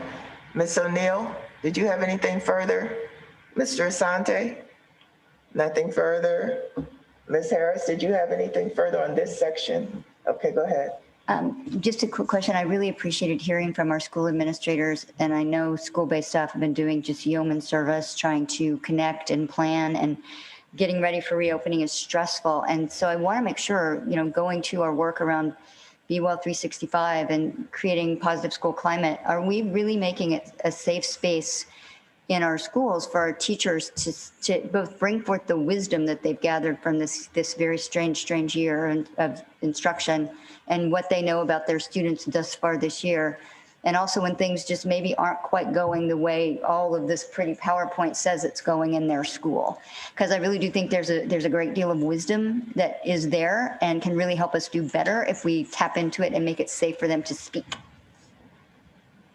I'll address that, Ms. Harris. Thank you so much for raising that. So that just comes back to the ability for us to continue to commit to collecting feedback from boots on the ground who are implementing many of these plans and letting us know, again, how things are going. Earlier in the context of our discussion, we were talking about like technology. I'll use as the example in which we've said, and we value our teachers are utilizing the technology. They are utilizing many of these systems that we're planning for. So it is absolutely necessary for us to continue to follow up with them to see exactly how these things are going and how they are being implemented. I think it's all in the name of, are we continuing to commit to learn what works best for our students? And that is technology, that is use of processes, that is the instruction that we provide. How is that working? Because at the end of the day, that's exactly what equity is. Trying to figure out exactly what's needed for every child and is it working for their best interest or not? And of course, we've had systems in place prior to the pandemic that may have exacerbated gaps. And now we have to be even more cognizant of that and think about what are things that we want to prevent from happening to present advantages for some and not others, but at the same time being willing to learn to say, this is actually, and from our teachers, and I think they're great at this, and our principals as well. They're doing everything Mr. Aldrich and Dr. Mashar and I spoke about earlier, are them reevaluating practices that they've had in place for years and saying, how do we do this differently now in a different circumstance? And so, again, I can't reiterate that enough. Our commitment to continuing to collaborate and collect that feedback from our staff, our principals, and all who are implementing these plans so that we can be better for our students moving forward. So every time you ask that question, Ms. Harris, I'm going to continue to reiterate that because that is the only way that we will continue to provide our students what they need during this time that is, again, significantly different from anything we've experienced before. Ms. Mandrowski. Yeah, thank you. A couple things, but just really quick, in terms of the outreach, I want to thank everybody for the work that they're doing to provide as much outreach as we can. I know how hard it is to reach anybody. In the past, I had asked a question about utilizing our lunch distribution to help put information out. I had mentioned it specifically in reference to the "Do you need help?" type cards in partnership with the county that we have. And I did receive the response about the fact that we don't do that because of too many requests. But I just want to kind of say that for me personally, I think that there's a difference between outside organizations making requests to put materials into our lunch things and utilizing that as an opportunity to reach families that may not be on the internet or whatever. So just that as a side note. And then it's not really this specific section, but I was looking through the slides and I didn't see anything in terms of like the timeline stuff and there was something else, but the timeline most specifically. So is that coming? When's the time that we talk about that? Because I'm afraid I may have missed it when we were supposed to be talking about the bus times. I'm sorry, did you have a question? You're asking? Well, I guess my question is that we had said that we would accelerate. Dr. Smith had mentioned, several months ago that if that we could potentially be accelerating our timeline for return if our metrics had been met, which they currently have been. And so I'm wondering, I had asked about proposing a revised shorter timeline than 2 months to return all students into school. And I didn't see any slides in here about it. So I was just curious where we are with that and when we would be discussing that. Yes, thank you, Ms. Mandrowski. Thank you for clarifying your question. So yes, Dr. Smith had mentioned this before when this came up at our last board meeting. And one of the priorities that we have committed to when we started this is we would implement our phase-in process to see how that goes, to learn from it, to make adjustments. Mm-hmm. And that is exactly what I'm saying we are going to do. We have our first group coming in on March 1st, which represents a smaller population of our students receiving special education services and students who are being served in CTE programs. March 15th is when we are then expanding that to implement classes for many of our elementary students and others. So once we are able, and so that's March 15th. And again, going back to what I said earlier about identifying vaccination opportunities that we expect to increase in the middle of March, it would be more appropriate for us to come back after we've actually gotten in our first phase of students to come back and say, this is what we have learned from that. Now that we have students in and we actually see how all of these plans are happening, then we can actually come back and talk about the adjustments that we want to make in, or if the board directs us to make in terms of our phase-in process for bringing students back.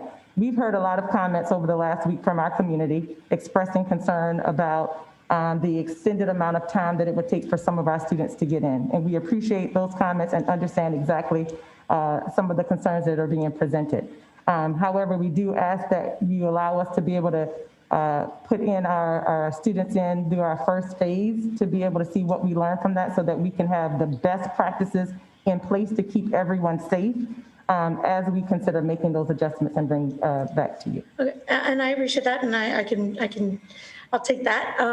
But as long as I know that we are looking at it and considering, because I was very, very hopeful that we would be able to have students back in before or by the end of this marking period so that they could have a full marking period of in-person learning. And also about the, I've heard a lot of, the high schools not being utilized or the middle schools. I'm not even sure if any middle schoolers are going back other than special programs.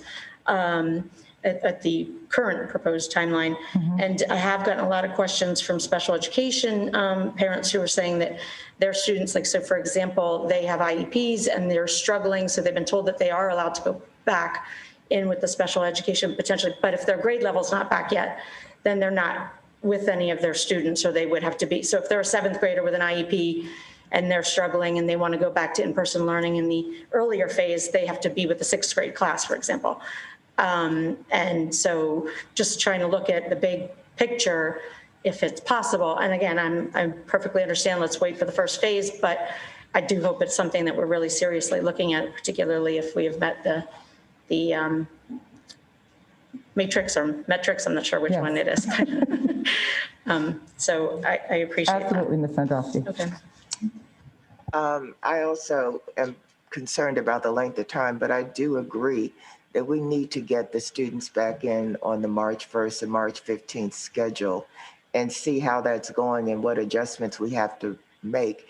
And after that point in time, I do believe that we will be able to request some sort of schedule to accelerate so that they would be able to accelerate maybe after spring break. Yeah, if we could bring a lot more, because I thought Dr. Smith had mentioned it would only take a couple days in between maybe and stuff like that. So, but even if at our next meeting we could see something that would be a potential, it would be, I think, maybe helpful for parents. Well, I actually think it might have to be the second meeting in March, because you need that information for March 15th to see how that was going. So I why understand don't what you meant. we plan on having some sort of look at things that you could possibly expedite at the second meeting in March. I don't have the date in front March of me. 23rd. Okay, March 23rd. Yes. Ms. Silvestri, do you have any further comments on this section? I just wanted to clarify when I said to make the summer offerings fun, in particularly I meant for our lower grades to make it play-based, to give them an opportunity to socialize and use that creative energy in addition to the academics. My question is about summer ESOL offerings. How robust will the summer ESOL offerings be for particularly our secondary students?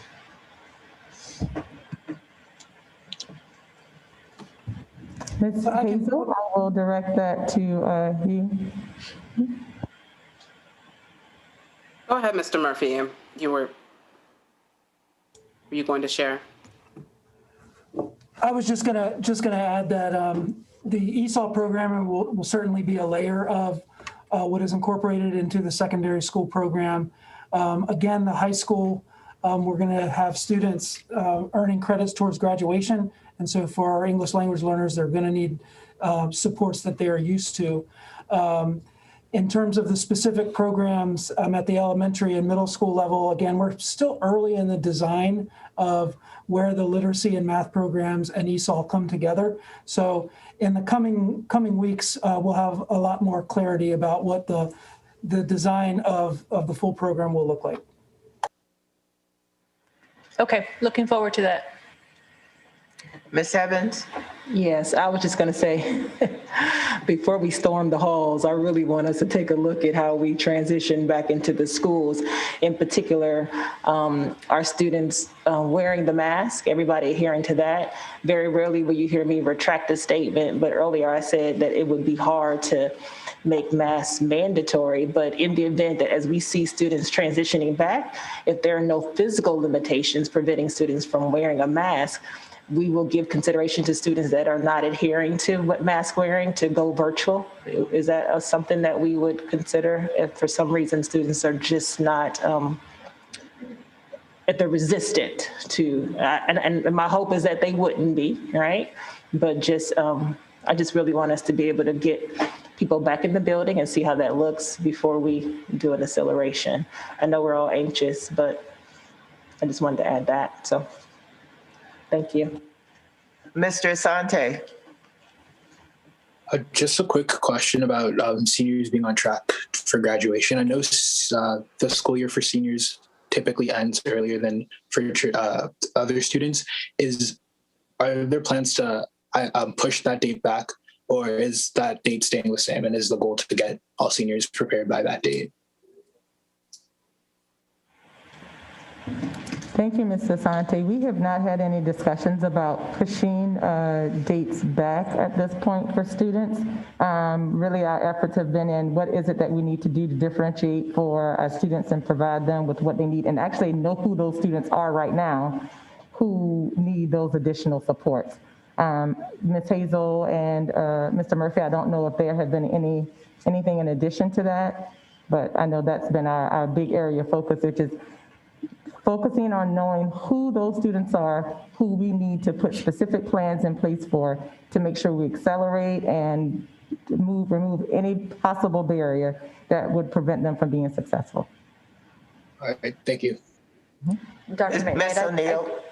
I'm sorry. I do have one additional piece to add. We found last year with our senior push and the fact that we had virtual graduations, we could work into June for many of our students because their graduation dates, were a little later in June. So there wasn't an advantage to us to get students through because we had some additional time. So I will mention that is one of, as Dr. McKnight said, we found some good practices during this experience that we want to maintain. And we knew that we could continue to work with those students up until their date. Ms. O'Neill. Yeah, I just wanted to comment about acceleration. I know many parents are very anxious for us to accelerate, move everybody faster. And many teachers are very anxious about us even opening with kids in the buildings without teachers being vaccinated? And are we really going to be able to adhere to the CDC guidance on masking and social distancing? At this moment in time, other than equity hubs, we don't have any of our students in our buildings. We haven't put kids on the buses to get to school.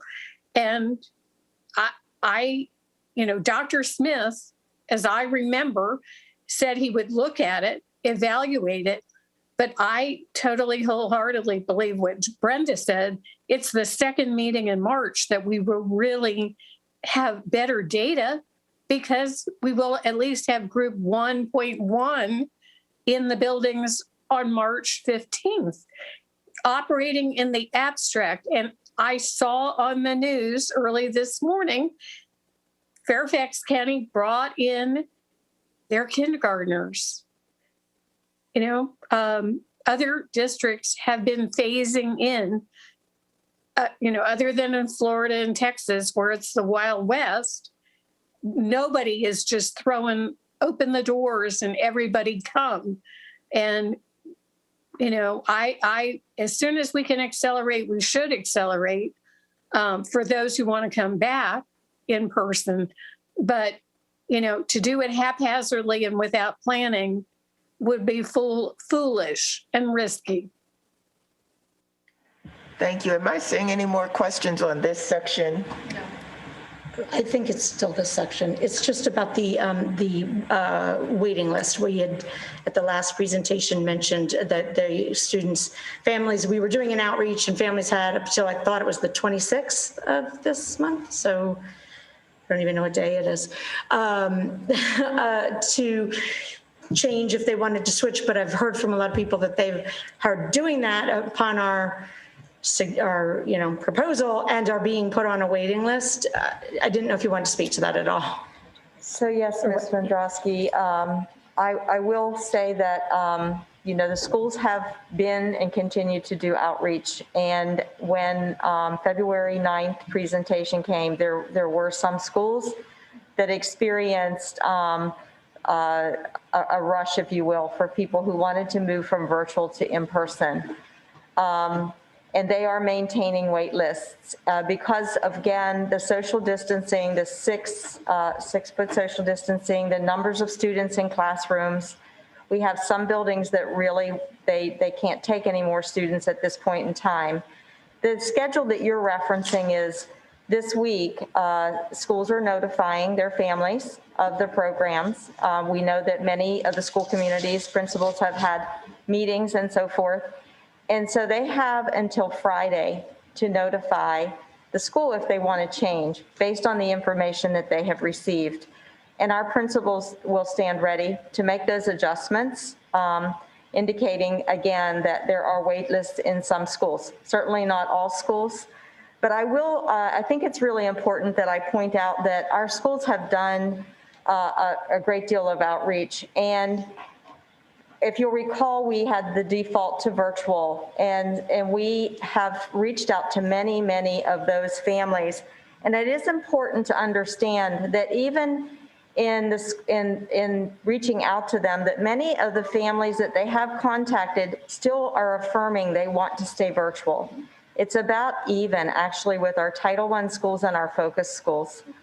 Now, we did have outreach also in the non-focus, and the number's a little higher there in the desire to come back. But I do want to say that they have contacted many, many families, and in the Title I and the in-person, it's pretty well, the Title I and the focus, it's pretty split in the middle. The ones that have contacted, it's about half and half. And so, I've gotten a lot of questions about what if a parent wants to change. We've made the process very simple. They just need to contact the school, and the school then will tell them what the circumstances are and whether we're able to accommodate them. Okay, thank you. I also just want to give a shout out to all of our principals for the amount of flexibility they've had to have with all of this coming up and the outreach that they have done and the work that they're doing with their staff and our administrators and everybody just in terms of getting all this out. So I just wanted to make sure that they know how much I They have appreciate done their work as well. a remarkable job in a Ms. very fluid, changing situation. Yes. Ms. O'Neill? Yeah, I had one question, and it wasn't covered today, but I hear it just generally as a concern, and you can just, do a memo to the board, but about staff coverage. I know we have the issue about the ADA, requests or denials have, gone out. A fair number of teachers are going to be still teaching virtually because of ADA accommodations. We've been hiring classroom monitors. How are we, with the staffing? Because I had heard earlier from a couple of principals that they were concerned about building coverage. And I just throw it out. I know you've been sending us weekly information about retirements, resignations, people taking family leave, but generally, how are we? Because we got to have a certain critical mass of adults in the buildings to make this happen. Thank you, Ms. O'Neill. I was going to say we actually have staffing as the next part of the final part of this presentation, so we will be able to cover that information. But in addition to what you said, we will be sending a memo to the board updating you from Mr. Collette and his office on our process of ADA approval process and where we are, so that the board has a good idea of what that process is looking like currently. Thank you. I guess I didn't scroll far enough through the presentation. Thank you. Now, before we move on, Ms. Harris has indicated she had a question about a previous section. Yeah, thank you. This goes back to the first presentation before the break when we were talking about the environmental health and mitigation measures in schools. So one of the things that we've been hearing for a long time and many of us have been asking about is a clear communication about the circumstances that might lead to a school, part of a school, or even the system as a whole to need to pivot back to virtual only instruction. Never saw anything about it until today. I saw it somewhere, and I can't even find it again now. But I think it was very clear. What I read was quite clear and quite specific about the circumstances that would lead a class, a school, to need to revert on a limited basis back to virtual because of a positive, because several cases and they needed to quarantine. That's information that I think a lot of our communities would like to hear and understand very clearly. I don't think we're going to see that circumstance given the way the numbers are going. However, it is important information to share with families, not only that they know we have a plan, but also what they should expect to see and how they would receive information should that eventuality occur. So thank you. That is part of the contact tracing protocols. So I think you may have seen it there. And certainly, again, any decisions that are made regarding a school or any subgroup like a classroom or group of classrooms in the school would be made with the Department of Health and Human Services. I think certainly for the entire system, then we would be looking at a dramatic change in the environment, meaning the community spread and the metrics and indicators that Mr. Turner was talking about much earlier in the presentation. So it really does key back to those contact tracing protocols. Right. I just want to make sure we're sharing that information in a very digestible, easily understandable, one piece of information with our families and our communities, not buried in a big, long document or buried in a big, press release or something. But that's, I think, really important information so that it builds trust and confidence when people see that we're thinking, we're planning, we have a plan, and that we've already thought through how we would handle that circumstance. Dr. McKnight, you can continue. Thank you.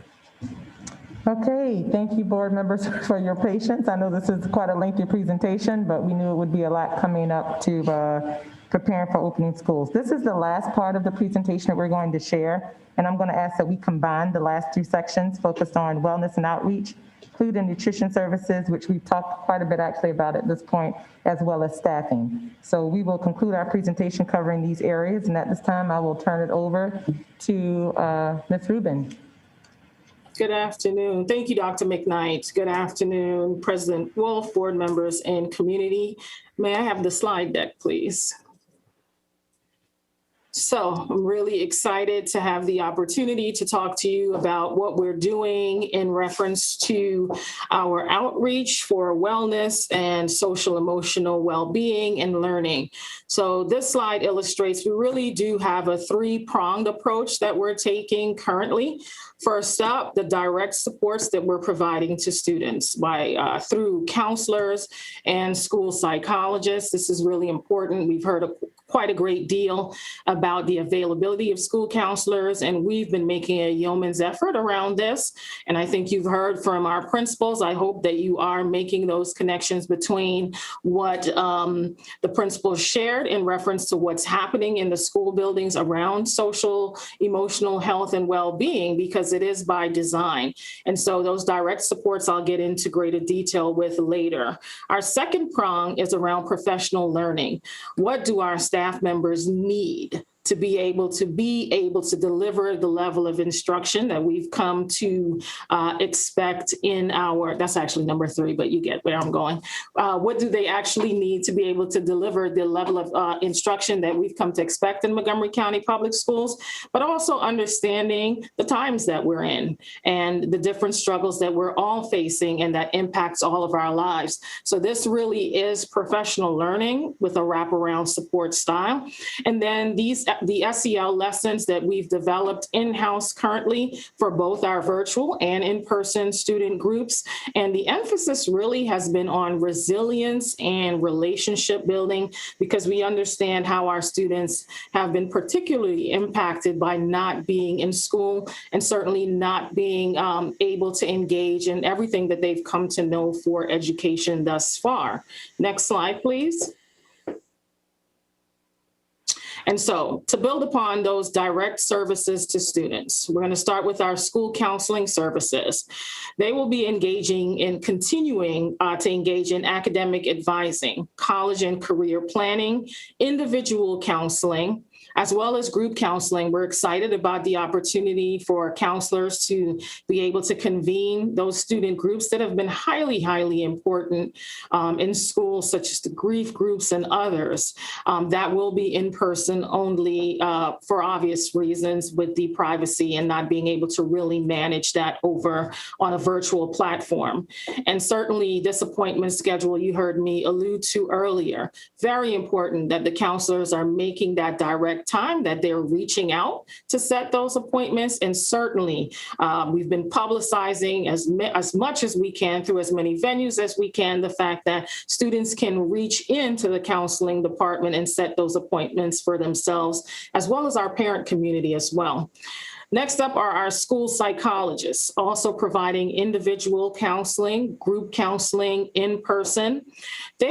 Our school psychologists have been integral in the SEL lessons, both, I think, helping to develop the lessons, but also the delivery, working within their schools, working with teachers around what that delivery looks like. And actually, we've been excited about the opportunity for the school psychologists to really get into the classrooms alongside teachers. And that's been something that has been an added plus for us as a result of our current circumstances.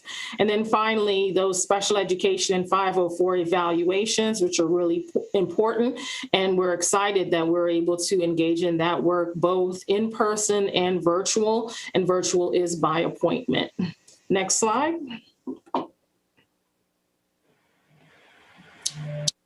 And so in deference to the professional learning, this is significant.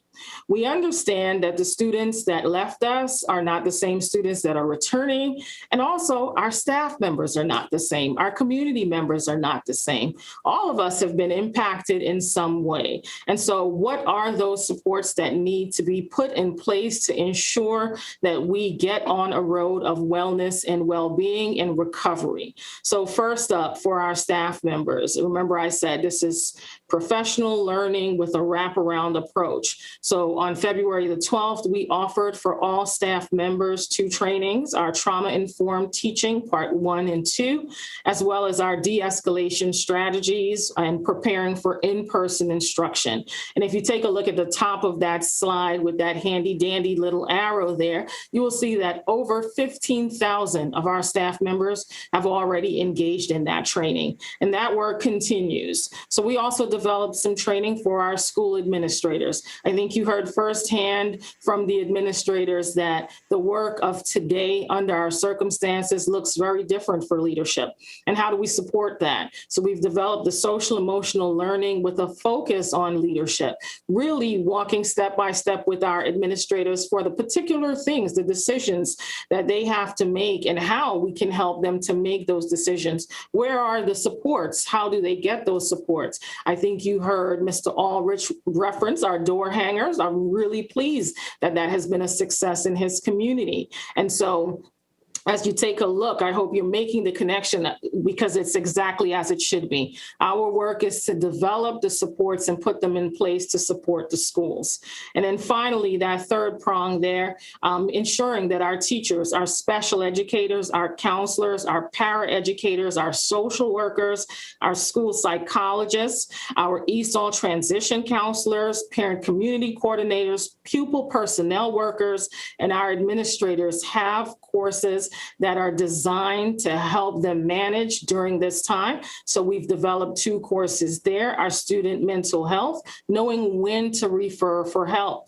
I heard a board member reference the wearing or not wearing of a mask. That is an ideal situation and circumstance that we're training around. What do you do? How do you handle that? What is a restorative approach that's taken to that? How do you work with the family around that if it is a case of resistance? And then how do we ensure that the student still has access to their educational environment? And that course is all about knowing when to refer for help, but digging much deeper on that. How do you recognize when a student is in crisis? And what do you do? What are the resources? What are the supports to ensure that the response is immediate, that the student, the family gets the help that they need, and that the student is able to come back to the learning environment in a healthier way? And so that is what that course is all about. And then finally, implementing the return to school, our psychoeducational lessons. We learned a great deal in our first foray. And so we've made some great improvements, and actually we've gotten some really great feedback from especially our elementary teachers around these particular lessons. So we're really pleased about that. Next slide. So now we're going to talk a little bit about the support and outreach for our parents, caregivers, and staff members. Next slide. So we've developed, you've heard about the student well-being teams. You've heard both principals reference the well-being teams in their work. And so what we've done in digging a little bit deeper and taking a deeper dive here is we've created a framework for the student well-being teams. We've heard loud and clear, both from the board as well as our community partners and members, that the consistency really does have to be there. And how do we take a new structure that was just developed as a result of the COVID-19 pandemic? How do we make it work continually and consistently across a very, very large district? So this is the beginning of that work. This 2-page document that I believe board members you have in your possession, this is just the beginning. This is our entry point. So if you'll recall the road that we've been on with the student well-being teams, we started with engagement being defined as, are you logging in online? We're now defining engagement, not only are you logging in, because we found a tremendous amount of our students and we've gotten them the technology and the things that they needed, but are you engaging? Are you learning? That's where we're building this road to. And so you can see we've diversified the members on the team, a variety of positions and individuals in our system that sit on that team. And in addition to this framework, we actually had one of 9 drop-in sessions just this morning where we are working on those student well-being team best practices. We're developing a resource bank that all schools will have that will allow them to know what are our agency partners available to do, what are our own internal structures that can help. And so we feel like this is going to be a team that has a long-lasting impact. Next slide. And so speaking of that, we just wanted to give you some of the numbers again. This slide really illustrating as of February 2021, you'll see the student well-being teams across our district have served a little bit over 7,000 students. And certainly you see that breakdown by ethnicity on this slide, but really having a significant impact with our student community. Next slide. And so what are the issues, you may be asking yourself? What are the issues that are being addressed by the student well-being teams? You see there overwhelmingly attendance. I think you heard both Mr. Ulrich and Ms. Afi Miashar reference the fact that there is a robust amount of work that's being done to make sure that our students are not only tuning in, but they are engaged and they are being successful. So a great deal of work from the door hangers to those home visits to the phone calls home, and you'll see a little bit more in the next slide, but that attendance issue continues to be our biggest priority. And then what do we do when students aren't showing up or they are not engaged when they do show up? And we're employing through the well-being teams, the school administrators, employing a variety of strategies that are helping us to really whittle away at this issue. And I won't go through all of them, but in particular, you can see our referral process to different avenues, just making sure that technology is available. We're doing things like morning wake-up calls, right? Being innovative and inventive in a time that really does require it. Next slide. And so you heard quite a bit at the school level, and we thought for our component, really giving you some numbers to really set the stage for some of the return on investment of the positions such as the pupil personnel workers and what they're able to do, especially during this time. And so on this slide, what you see is providing school and community resources, over 5,000 such resources since March 13th when we started engaging in the pandemic.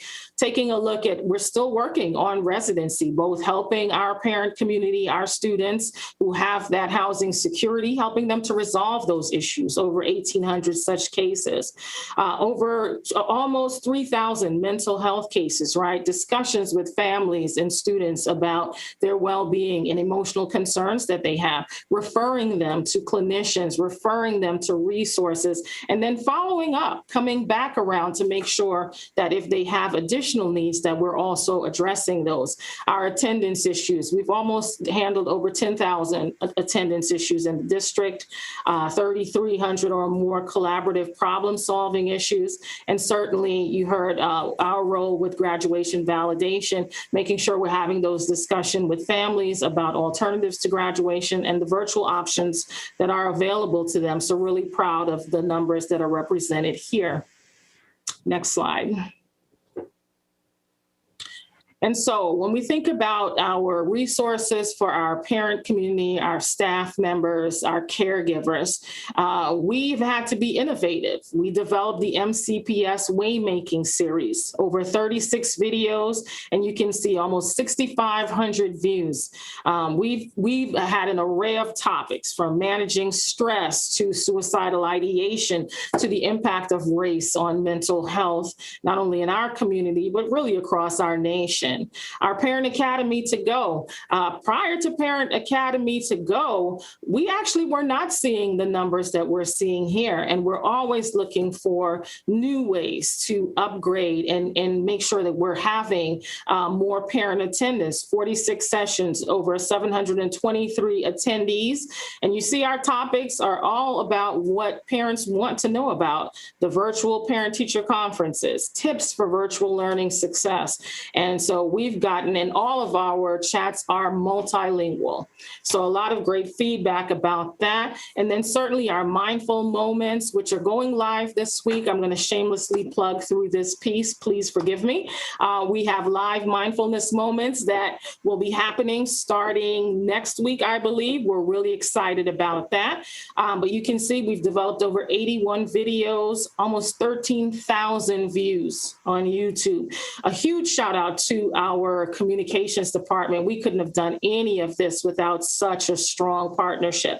You'll see we also have 14 Spanish videos, and it also is illustrating to us places where we need to continue to grow, right? So we want to see that viewership grow in our Spanish video content, and 14 videos coming up in Amharic. Next slide. And so another shameless plug, we have a community chat coming up. That's our clever play on words, you get it. Our next chat is happening on February the 24th from 6 to 7 p.m. in a variety of languages. We cannot stress this enough to our parent community. Whatever it is, if we don't have it, please let us know, and we find a way to make sure we get it translated. And our chats deal with the issues that parents want to know about. Where are the community resources? How do I connect? What about technology? All of the things that are on your mind. This is a fantastic opportunity, so please come out and join us. Next slide. And so as I close, I thought it would be important here to really just immerse you in some of the additional streams of work that we have as it pertains to well-being. There isn't a rock that we're trying to leave unturned as we continue work that we started prior to the COVID-19 pandemic, and as we grow new work that came as a result of that pandemic. So first, with restorative justice, we are going to launch a middle school and select elementary focused school model. This is going to be titled A Framework for Mindset Development and Implementation. This puts us securely in getting models across our middle schools who have been early adopters, and the data is actually trending in the right direction. So how do we continue to support their work? And that lends itself to our summer Tier 1 training for the entire district. Next up, our diversion program model. We currently have a work group going on with the diversion program model. We're looking at how do we reduce the disproportionality of student arrests and expulsions in Montgomery County Public Schools, and where does it fit into wellness? Well, what we found in our data is that many of the students that go through this pipeline actually have an underlying mental health or emotional concern that has gone unaddressed. And so with this new wraparound service, this will allow us to provide those supports and services, not only for the student, but their families as well. And we think we will see a decrease in the disproportionality data in Montgomery County Public Schools. On the side of mental health and well-being, we are actively working. Our work group, I believe, is 2 or 3 sessions in on a purchase of a district-wide social emotional learning curriculum. We have about 65 community members, staff members from around the district participating on that. We welcome any others who would like to join us as we search for what would be a great fit for Montgomery County Public Schools as we move into the cycle of social emotional learning as part of our curriculum and content work. And then finally, we will continue to expand on mental health supports in the district to support our students and staff. So we're looking at existing provider partnerships that we have. We're looking at new partnerships. For example, we're having a great deal of conversation around a social worker model that would be district-wide. Again, not leaving any stone unturned, because they're the things that we know we will confront. And we are also very hypersensitive to the fact there are going to be things that we had no idea that we would confront, but we will be standing ready to be able to support our students, our staff, and our caregivers as we engage in this process together. So with that, I thank you, and I now turn it over to my colleague, Ms. Essie McGuire. Thank you. Next slide, please. And we've already talked a good deal about food services today, so I'll be very, very brief. There's just a couple things I want to highlight. First of all, I want to highlight that because we are still under those emergency regulations of the lunch program that the federal government has kept in place, we are able to provide breakfast, lunch, supper, and snack at all levels. So we will continue doing that as we resume food service in schools, and we're very pleased to be able to provide that level of service in our schools as well as in our external service. Next slide, please. So again, just to point out, we'll be having food service in the building on Monday, Tuesday, Thursday, and Friday when students are there. We will go ahead and have additional meals available on Tuesday and on Friday to help bridge families if students want to take those home, to have those additional meals on the days that they are not coming to school in person. Next slide, please. Of course, we will continue to provide food service for students who are in virtual instruction as well. We will continue to have what we call our grab and go model. That's our curbside takeaway model. We will have that in place through cluster hub sites. Because we are also staffing food services in all of our schools, we won't be able to stand up quite as many of the external sites as we do now, but we will absolutely continue to have those sites available. We'll be doing those the same way on Monday, Tuesday, Thursday, and Friday, with no service on Wednesday, and sending home those additional meals on the days where there's a day in between. Next slide, please. And there's just one other thing I really want to highlight. We have added an early morning distribution. I know many families have been interested in being able to access an early morning option, and we have two of those, one in the Lower County and one in Upper County at White Oak Middle and Seneca Valley High School. And there, families are able to pick up on Tuesdays and on Fridays a large box with multiple days worth of meals. So if that's convenient for families, they can come by in the morning, pick up a box. It'll be a big box, and we're happy to send that food home. And again, we're very happy to be able to offer that model to our families. So that's the highlights version of food and nutrition services. And with that, I'll turn it back over to the board for discussion.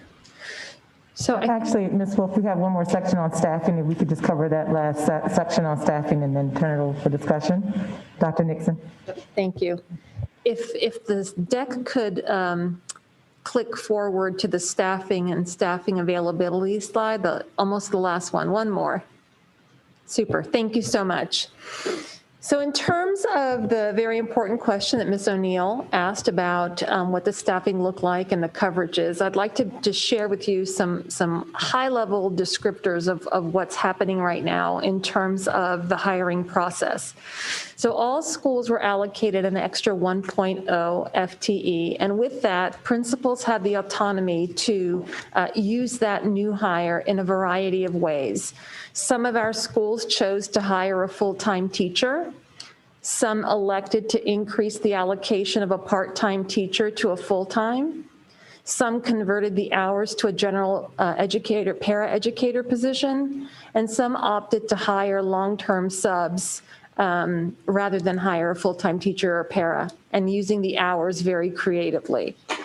The other thing to share with you about that is in the conversations that we are having with our principals as they have their considerations about what coverage will look like. Substitute teachers are certainly an option, and we also have been hiring the classroom monitors that we spoke about at the last board meeting. The numbers that we have before us today are very fluid. So what I can share with you is currently we had 779 interested folks apply to the monitor position. Although it says here 46 classroom monitors are ready to be deployed to school in just a day, that number has changed from 46 to 57 because people are going through the background search and the House bill process. So the number is very fluid and changes daily. We currently have 202 who are in the process of background check and House bill check.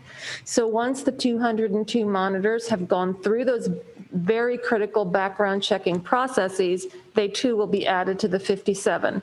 So these monitors will be ready to be deployed into schools over the next 2 weeks. We continue to interview daily through the monitor pool. We continue to add to our substitute teacher pool.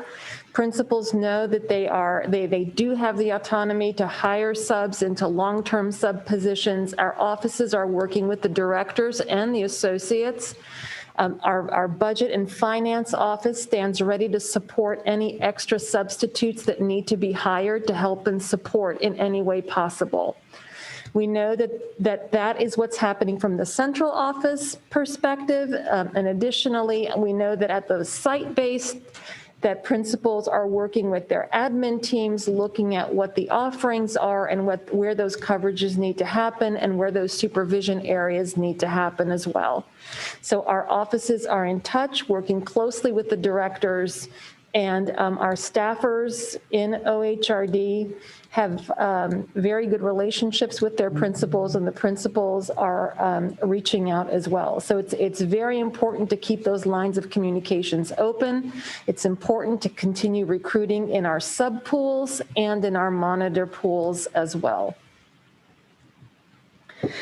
One note here too about the March 1 programs that are coming in with our CTEs and our specific special education programs. Again, the substitute office is working closely with the programs that are impacted so that we have subs ready to help support the pre-service. In the CTE program specifically, we know that there was a need for a cosmetology teacher and an auto tech, and I know that we are working with both of those programs to make sure that they have the appropriate staffing that they need for that. And with that concludes this portion of the presentation in this section. And Ms. Wolf, I'll turn it back over to you to navigate the discussion. Thank you. I'm going to take a point of personal privilege here and say, I was so pleased to see the diversion program model on the slide. And I wonder if, who is working on that? I mean, are you working with the state attorney's office and the police department on that? Is that part of the SRO work group? I wanted to understand just a bit more about that, because I think that's the key to a lot of our issues. No, thank you, Ms. Wolf. Actually, we are hoping that the district attorney will be able to join our group. I know Ed Clark is working to get their participation. We had our second meeting yesterday on the work group, and Dr. Harris, as well as Karen Stratman, who are involved intricately and intimately with the SRO work group, are in the diversion work group. And yesterday we did welcome Mr. Kevin Bethel from Philadelphia Public Schools, who was taking us through the formation of Philadelphia's school diversion program. So we continue to extend out. We have about 50 or so work group members, but DHHS, Collaboration Council, union partners, a variety of individuals represented on that work group. I just want to say that regardless of the SRO outcome, I think that is a really important effort and really needs to be kept up. And I also wanted to thank Ms. McGuire for the early morning bulk box, because that was one thing that I always ask, could people come early in the morning before work? So thank you. So I'm going to start this time. I'll start with Ms. Harris. Thank you for all of this, especially Ms. Rubin. That was an incredibly uplifting presentation. Lots of really good things happening. I really appreciated hearing all of it. I have a question about the meal delivery for our virtual learners. And I know now we are going to the delivery in cluster hubs. And I know a lot of the advocates are concerned that some of our youngest students who are virtually learning, our virtual learners, may have difficulty accessing those hubs if it's not their home school. Did we sort of look at where the greatest need for the, where our virtual learners are concentrated, if that's even true, and to make the cluster hub drop-off locations most accessible to those youngest?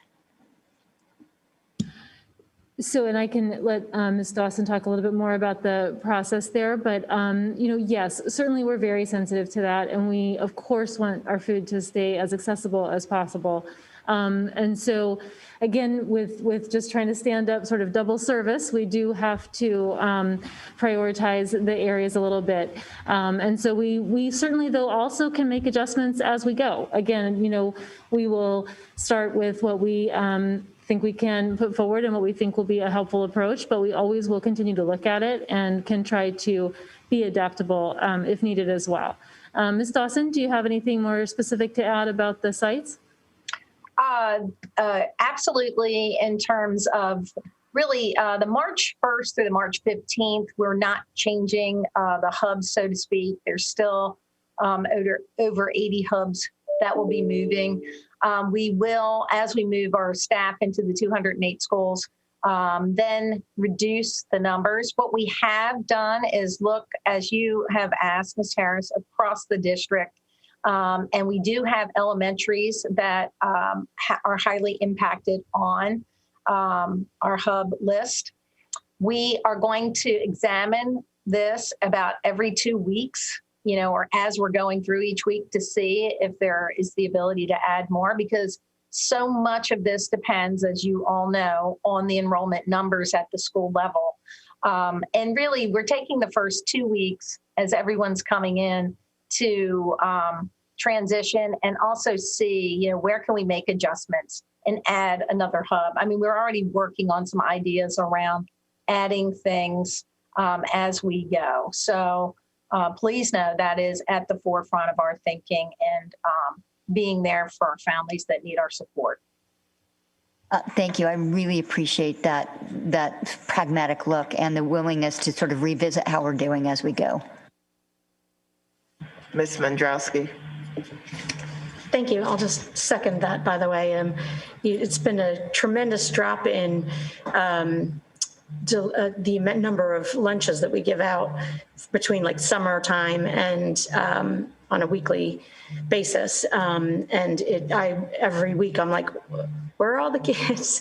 Like, I hope that they're eating somehow. So I appreciate that you all are doing that work very, very much and re-looking at that. I don't know that I have any real questions. I'm really, as Ms. Wolf mentioned, happy to see, but about the diversion stuff and all of the work that you all are doing.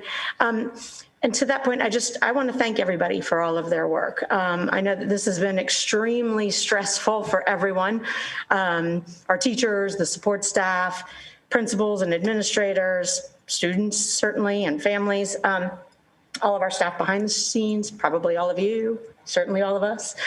So I just, again, I want to say very sincerely, thank you. I know that none of this is easy. I hope that everybody realizes that this is not easy. I know you all do, but people out there. And I just wanted to say that, my questions are never intended to be viewed as criticism or anything else. But I just think that we all need clarity, and we as a board have an obligation to ask the questions and provide as much information as possible. We continue to all point out that we need to be flexible and nimble, certainly patient, everything else, but addressing these details, the details of these questions and topics, in my opinion, is what will really build better confidence with the incredible amount of work that all of you have done and everybody has done in the schools and in central office and behind the scenes. And so I just want to say thank you all for not just the work that you've done, but for your time in presenting this all today. So thank you very much. Ms. Silvestri. Yeah, I had questions about the hiring of the monitors. You mentioned there's about 700 in the pipeline at different stages. So 700 who responded to the requisition to apply for a position as a monitor.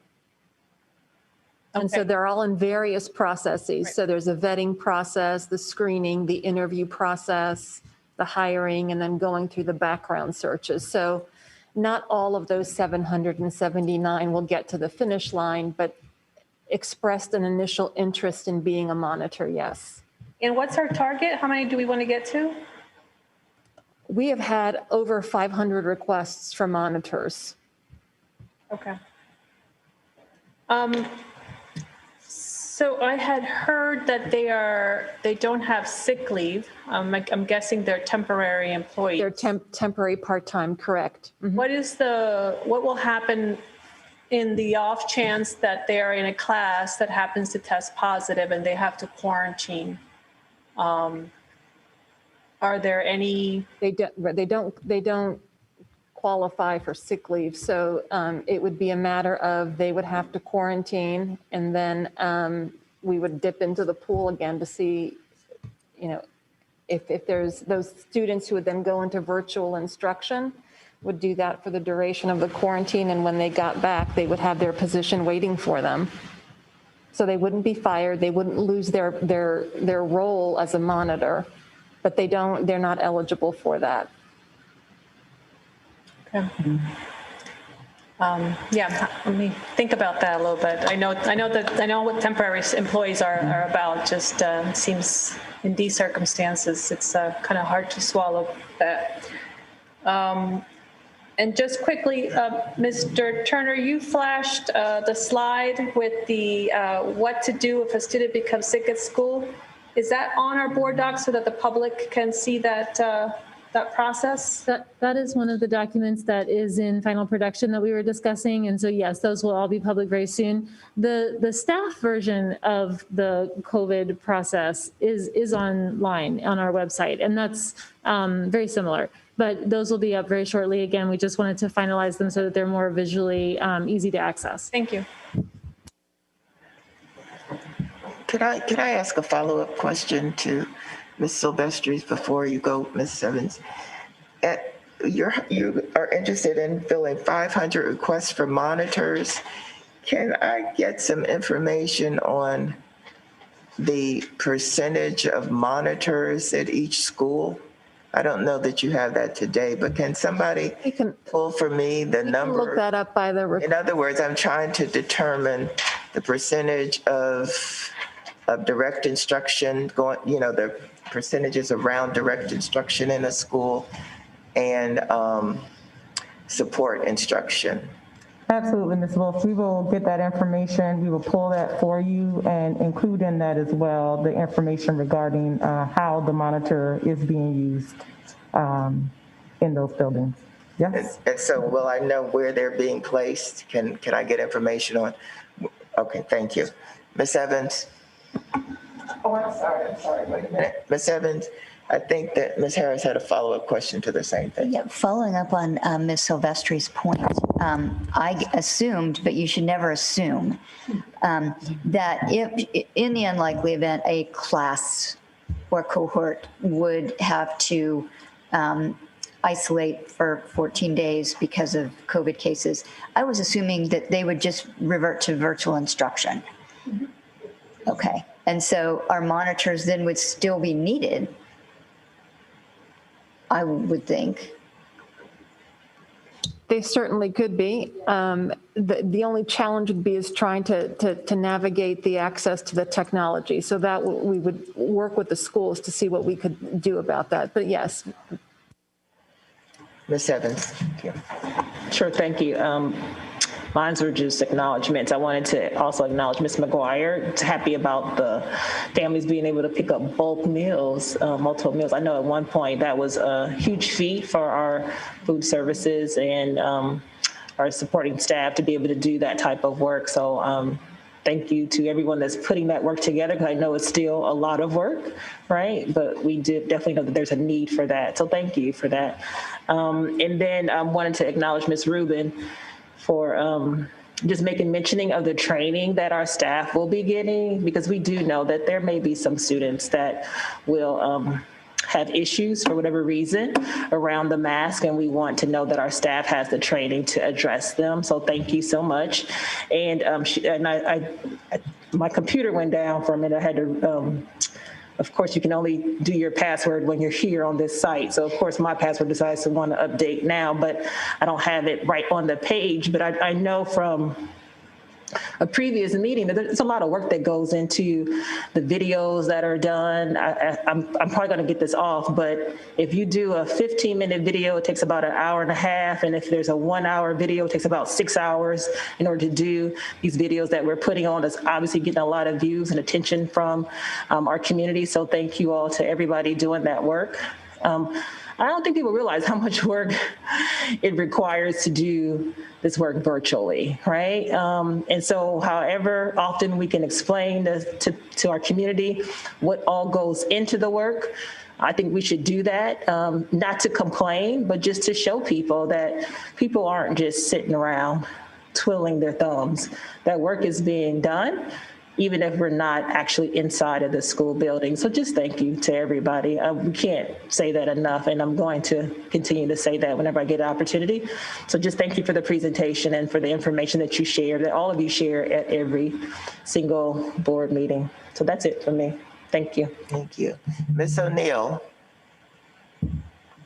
Yeah, so I am concerned about the staff, and I appreciate all the hard work, but I mean, between the ADA accommodations that have been granted, and I realize those teachers will be teaching remotely, but so I think you said to date we've hired 47 monitors, 700 had applied.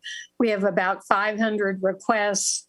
We have, probably as of today, 57 that have been gone through all of the process. But, and every people looking at long-term subs. I mean, and I know we were outreaching to retirees to fill some of the gaps. Our retirees, will their names or our subs be included on vaccination lists? I know we're short on vaccines, but I'm just concerned of whether we have the bodies. I think March 1 is okay. March 15 is probably okay, maybe difficult in some schools, but I'm just concerned. And I too want to thank everybody in every office who's worked on this and thought of the myriad of details. But do we have enough staff?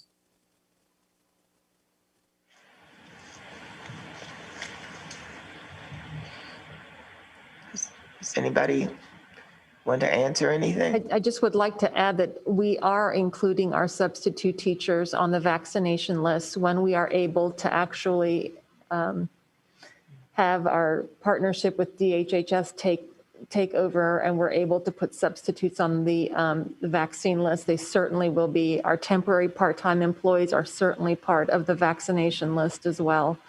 Retirees have been signing up as monitors. Retirees have been in our sub pools as well. And our monitors are also going through the background training on the emergency training and then the safety training. They're all going to go through those kind of onboarding experiences to be all caught up to speed on the safety protocols in all of the buildings as well. We continue to recruit daily. The number of applicants has grown over the last couple of weeks since we started looking at bringing monitors into the system. We are doing our level best to be responsive to the schools. As I mentioned earlier, right now we've got about 500 requests. My hope is that at least in the next 2 weeks, when the 200 we've got in the pipeline clear with the background searches, we'll be able to add that to the critical number and continue moving forward. We're constantly in touch with the principals, asking them what they need and doing our level best in OHRD to find the people to help stand up these programs. I have a follow-up question. If you bring back a retiree, is there a certain period of time between when they left and when you bring them back that they might be excluded from the background check? Or do you have to do that whole process for everybody regardless? So they do have to go through the fingerprinting check, but there are things that we can do to help kind of expedite some of that too for the retirees, depending on when they left and what the timeline is. But typically you have to go through the search. Thank you. Dr. Daka? I also want to thank everybody who presented today. I'm just really always proud to work with the staff here. I always think that our school system is one of the best, maybe the best. And I think the work that you're doing is so specific, whereas we see on the news that Anne Arundel did something and Fairfax did something, but you're putting it all together and thinking about all the things that could fall apart. And then the ones that you haven't thought about, you know that you're going to be able to identify them and work on them. I wanted to ask Ms. Rubin, because we finally have a community engagement and outreach department that really covers all the bases. And I thank you so much for doing that and pushing your staff. Just one question about the workshop with Mr. McCarthy, who you think is coming, and Mr. Smith. Were students on that one too? Yes, we want some more students, but we do have students on the diversion work group, Dr. Daka. Okay. Well, thank you all very much. It was really wonderful to hear all the things that you're doing. Mr. Asante. Yeah, I think echoing everyone else, it's amazing to see all the work that's being put into this, all of the different moving pieces that you guys have all managed to put together. And I think, it's very highly appreciated by our student body and by our county. I had a quick question about the SCL sort of work group for the finding that new curriculum. I was wondering if it was, I know you mentioned having 65 staff members on that. I was wondering if it was possible to get students on that work group as well. Yes, Ms. Cherry is helping us with that. We do have some students on that work group as well, Mr. Asante, and Ms. Cherry is going to help us to get a few more. Okay, that's good. Are there any other questions? I just had a comment. Go ahead, Ms. Evans. Yeah, you know what? I see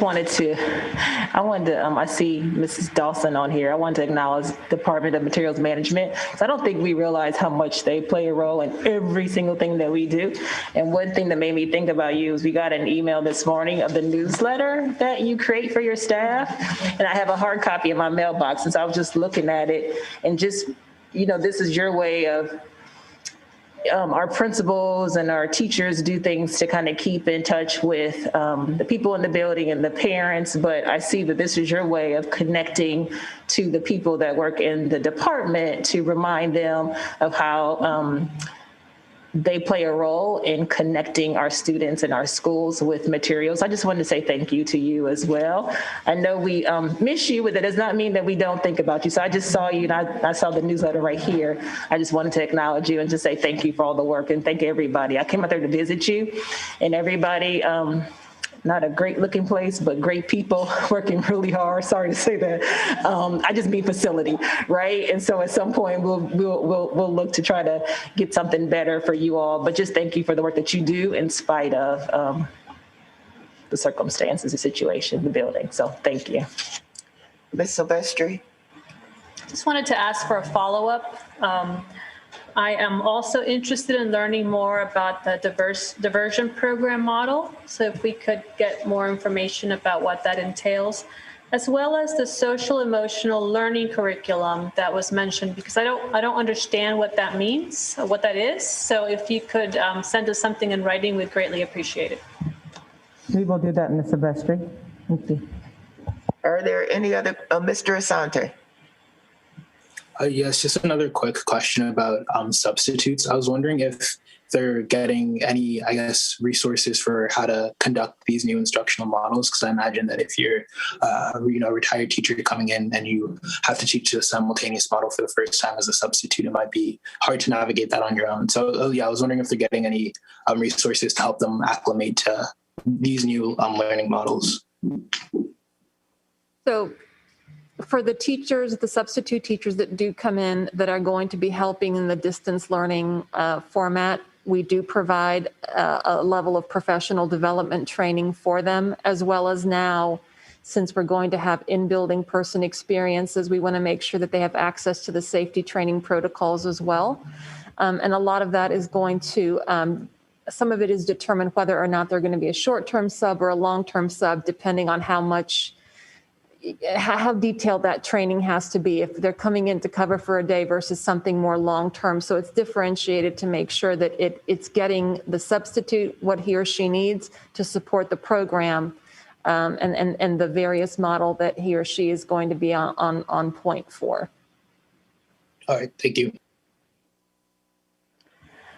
Seeing no other questions, I too want to add my thanks for all the hard work on this section, because people don't realize how long it takes to put together and stand up a program like this. And yes, there are questions outstanding. We know that, and we know that we'll have to make adjustments as we move along. But I thank you anyway, the administrators, the teachers, bus drivers, the cafeteria workers. I don't want to start calling names because I'm sure I will miss some group, but everybody has pulled together trying to do what's in the best interest of our students. So thank you, thank you, thank you. I think that, are we ready to move on to the next section?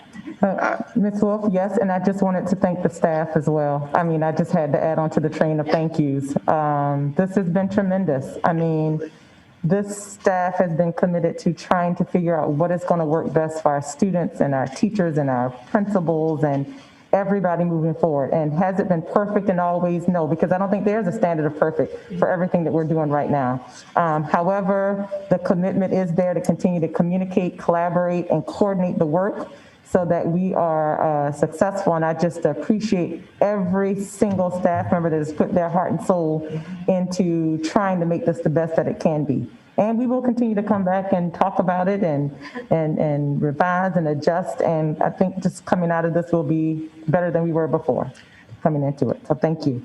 Thank you. And do I see you, Mr. Asante? Did you want to say something? I see the green box around you. So your mic looked like your mic was on. So, okay, so I think that brings us to item 6, legislation. Ms. Susskind, are you, there you are. Hear me? Yep, I sure can. Go ahead. Great. So I actually have brought before you guys today 31 bills. 26 of them are aligned with our platform. 4 are bills just for your information. And there's actually only one bill I'm going to ask for your vote on. So I'll start with that bill. Then I'll give you a chance if anybody wants to pull from the platform. And then I'll just give you a quick legislative update in terms of what's going on in Annapolis, and hopefully keep this nice and short for you. So the bill that I'd like to direct your attention to is House Bill 465. So it's the only bill in Attachment A, and that is the State Superintendent of Schools qualifications and Senate confirmation. So what this bill says is that currently the way that the state superintendent of schools is elected is she is appointed, or he is appointed by the governor and then voted on by the state board and reports to the state board. This would add an additional step that after the governor appoints this person, regardless of who the governor is, that the Senate would have to confirm this, the individual. They would have to confirm that this individual was qualified and was okay. So the recommendation forward is no position, because this is not something that's in our platform. It's not something we normally talk about. However, we didn't want to, the staff and I didn't want to take no position without bringing the bill before you guys and giving you a chance in case anybody had any thoughts about it or wanted to contribute to the process. So again, the recommendation is no position. So do you want to make a motion on that? Somebody want to? I move approval. Second. Is there any discussion? All in favor, raise your hand. And that is unanimous. Thank you. Okay, perfect. I'd like to move us now to the platform. There are 26 bills in the platform. As a reminder, the platform was voted on by the entire board in November of this past year. And the platform tells us what is an explanation of the positions that we take. Each of these 26 bills aligns with those positions, and the recommended position came from staff based on the platform. So normally we move these in block unless somebody would like to pull any. Ms. Harris? Yes, I'd like to pull HB 724, HB 916, HB 1104, and HB 1254. I was just saying, page numbers. Oh, I'm, No, that's okay. hang on. We're not all. Sorry. Page 1 of 21. Page 4 of 21. What's that one? 4 of So 21. do we want to move the rest in block and then come back to these four, Mrs. Wolf? Yes, that's fine. We need the numbers again so that we can make a motion to move. I have them. Okay, all right, go ahead. I move these in block with the exception of House Bill 724, House Bill 916, House Bill 1104, and House Bill 1254. Did I get those all correct, Ms. Harris? Second.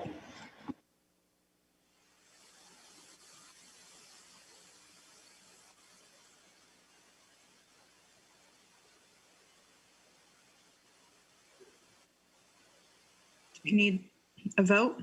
I'm sorry, can I get you to raise your hand if you're satisfied with moving them in block except for those four? Thank you. That's unanimous. All right, go ahead, Ms. Harris, what's your concern? Thank you. The first bill, HB 724, which is page 1 of 21 in section B, is another of the special education bills designed to look at our students greater than age 17, less than 22, and the impact of prolonged disruption in their educational plan. And this bill, again, 10 or more consecutive school days of closure, and it simply asks to make it possible for those students to access their services for the length of time commensurate with the length of time their program was closed. I know for us this year, that's a lot of time because we've been closed for almost a year. But I do think, this is the kind of legislation that we often say we do this kind of thing anyway. But I think it is important that we recognize the obligation to our students with IEPs and special needs and make sure that we do everything we can to get them to achieve their goals by the time they leave us. And so I wondered if we wanted, I've read through the analysis, and yes, we might have more students that need extended services, but I think it's going to be a limited blip. I don't think we're going to be closed for a year again, I hope. But this just seems like the kind of thing that we should strive to do. And if there's strong reasons to oppose this, are there not amendments that we can make to not oppose this bill? Does anyone else want to discuss this? I'll just say, that I am very supportive of Ms. Harris's efforts to try and make sure that our students have everything they need before they leave and that it's not a cutoff point, it's at a specific age. So I don't know if that's something that you want to take it off and look at it again for potential amendments, but I do think that it's important that students have, the services that they need to be able to be successful once they leave. Is there any other discussion? Go ahead, Danielle. I was going to say, so just as a clarification, and Ms. Harris kind of said this, currently, if a student is over age, there is a conversation between the IEP team and the parents, and they make a decision on an individual basis about whether a student stays. The interpretation from our staff is that this would remove that decision and allow that decision to remain with the parents, and any student would then be eligible to, instead of it being decided on an individual basis, any student would be eligible to do that. I think if the vote is to try to amend this bill, we should table it and bring it back so that I can ask Dr. Lowndes to be here with us. I didn't know it was going to be pulled, so I didn't ask him to join us for this conversation. But there's a real concern with our staff that once you make it so anybody can do it and there's not an individual basis and decision being made, and the IEP team is essentially cut out of that conversation, the parents can decide on their own, very similar to the other bill that was brought forward a couple of weeks ago. So I just wanted to give clarifying language and give the option that if the board feels that they're not comfortable opposing this at this time and would like amendment language, I would like to table it for now and bring it back at the next meeting. Yeah, I mean, I would appreciate that. That was not my interpretation when I read the bill in the fiscal note, so I would appreciate if we could pull it.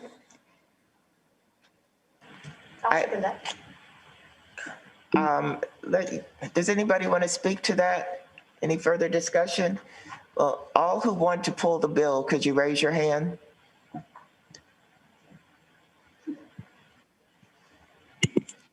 I see Mr. Asante, Ms. Harris. Wait, can I get clarification really quickly? When you say pull the bill, do you mean table that? But she wants to table it for further discussion. So that's Ms. Harris, Ms. Mandrowski, and Mr. Asante. All who oppose tabling it, could you raise your hand? And that is Ms. Evans, Ms. Silvestri, Ms. Wolf, Ms. O'Neill, and I don't see Dr. Daka at all. Did she have to leave? Well, now we don't have a quorum, so it fails. And it does not move forward. It does not get pulled. Do I need to move to oppose? And then we need to make a motion to either oppose or support. And actually, Mr. Lowndes did just join us. Kevin, I don't know if you can hear me, but if you want to say anything on this bill. There he is. Hey, Danielle, I'm sorry. Can you just mention what the bill is? I got lost between changing from the internet to the Zoom That's meeting. okay. This is House Bill 724. This is the prolonged school closure education and vocational services. This is a delegate guidance bill. However, it's very similar to the bill we talked about 2 weeks ago, almost exactly the same. It says that for students who are over the age of 21, if they have an IEP, this bill, our staff's interpretation is that the bill says that parents would have the choice for them to stay on and make up the time. Whereas the current process is that there's a conversation and it's decided on an individual basis. This would open it up to any student over 21 who has an IEP whose parents want them to remain in school. Lynn has said she feels a little bit differently about the interpretation. So I don't know if you're prepared to talk about the bill, but if you are, they did just decide not to table it. They're going to vote on it, but I wanted to give you a chance to say something before they do that. Yes, and so the way we interpreted the bill is that, currently we look at all students and whether they need to stay for another year or not. And then the decision's made at the IEP. And it's this is a very serious decision to be made because, first of all, it has implications on adult services. And we don't take that lightly as to the beginning of adult services because it would delay that, and the adult services are important for our students to begin. And so we always discuss with the parents the impact that it would have moving forward with the students' ability to access adult services. The other thing is that the state does not give us any money for students that are over 21. This is, so it's something that we do as a county because we feel that for whatever reason, a student needs to stay for an additional year, and the decision's made at the IEP with the understanding that Montgomery County is funding the full entire year and not getting funding from the state. And so the state does not recommend having students stay past 21. You want to make a motion to oppose? I move to oppose. Second. Is there any discussion on that? Any further discussion? All in favor, raise your hand. And that is Mr. Asante, Ms. O'Neill, Ms. Evans, Ms. Silvestri, and Ms. Wolf, and Dr. Daka. All opposed? Ms. Mandrowski and Ms. Harris. So the motion to oppose carries. Thank you. The next one is 916. You want to speak to that? Page 4 of 21. And this is the bill, HB 916, that goes to financial literacy curriculum, particularly emphasizing the current student loan debt crisis and the need to incorporate content about that in our financial literacy. I read through the analysis. There's a misstatement in there that says it's requiring a semester course in high school. It's a half semester course, so I guess a quarter course. But the one thing that I thought maybe we could just take no position on this, because it's clear that MSDE has already developed an online course that meets the requirements here, and that if we want to argue that our content, our financial literacy content actually and meaningfully does help our students understand financial debt, student loan debt and tax burdens, then we, are already meeting the obligations expressed here, but perhaps other systems aren't. Am I recalling correctly? I thought that we actually discussed exploring whether or not we could add a financial literacy course to our curriculum, and that's why we were actually opposing this. They were already exploring that option. I thought that's why we should take no position on it, was because we're already looking at it. But this would make it mandatory, and we're not making it mandatory. We're making it an optional course that's available. Go ahead, Ms. O'Neill, I see you. No, I mean, we have long said it is not the role of the state legislature to mandate curriculum. And I totally believe students need to learn about the issues related to college debt, but, whether it's the Irish potato famine, Armenian genocide, the state legislature attempting to ban our curriculum that we had developed within the health curriculum, it is not the role of the state legislature to dictate curriculum.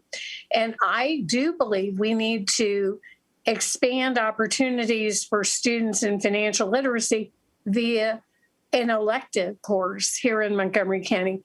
But I also believe we need to look at all of our required courses. So I move that we oppose this bill. I agree. Yeah, I do too.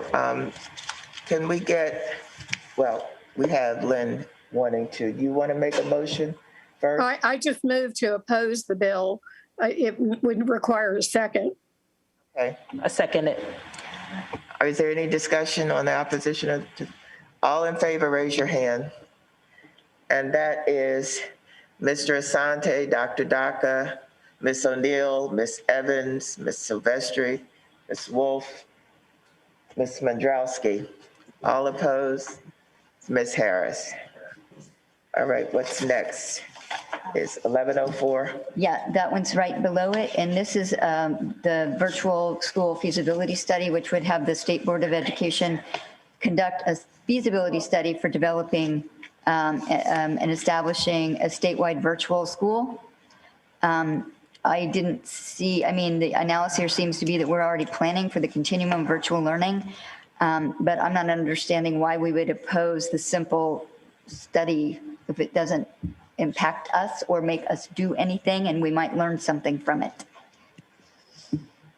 So I think the general interpretation of this bill is that the purpose isn't just to study it, it's for MSD ultimately to create it. So it goes back to the same conversation we just had in terms of local autonomy and who should be overseeing these. What's feasible in one system may not be feasible in another system, and that we should be responsible for that work ourselves rather than allowing the State Department of Education to do it. That's also the position that the Maryland Association of Boards of Education took, which is why the recommendation is to oppose. Move to oppose. Second. before we do your motion, Ms. O'Neill, Mr. Asante, were you trying to say something? I had a quick question for Ms. Suskind about, I heard that there were changes from the state, coming from the state board about graduation requirements in regards to, I think, math and health. And I was wondering if you had any insight on that, because I guess that related to the last bill too about changing graduation requirements. So the short answer is no. The longer answer is I will have information for you soon. They had a meeting today. Unfortunately, fortunately, I've been in our meeting instead of in their meeting. There are some conversations. As you know, we had a conversation earlier today about graduation requirements and revising graduation requirements for this school year. The State Board of Education is looking both at this school year and long-term because they had the graduation task force. The graduation task force made a number of recommendations, and those are slowly moving through the state board. They're moving a little slower because of the pandemic. So I think those possibilities are out there. They may have made that decision today, Mr. Asante, but I haven't heard the follow-up from the meeting today. So I can get more information for you on that, but I don't have the answer right now. All right, thank you. Okay, Ms. O'Neill, do you want to make your motion again? Move to oppose. Second. Is there any discussion? All in favor, raise your hand. That is everybody except Ms. Harris. Okay, what's next is 1254. Yeah. Yes, 1254, page 6 of 21. This is the public school employees. I'm sorry. It's page 6 of 21, HP 1254, the Public School Employees Whistleblower Protection Act. This is a refile from last year where it passed the House with a huge majority. And I read through this, and I would simply say the analysis seems to be that it allows whistleblowers who have experienced or believe they've experienced retaliation. This bill would allow them to not have to exhaust every single administrative remedy before they can file a civil action. However, I would just observe that, whistleblowers are a special class and deserving of enhanced protection. And I think it goes to what we want to become as a school system, that when people raise issues about have to go to the place of whistleblowing to try to possibly address concerns within our system, that instead of squelching that, we might look to simply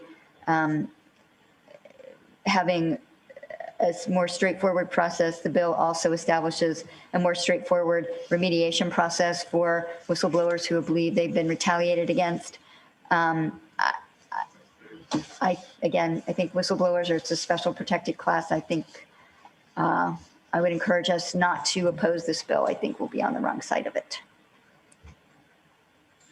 Is there any? Go ahead.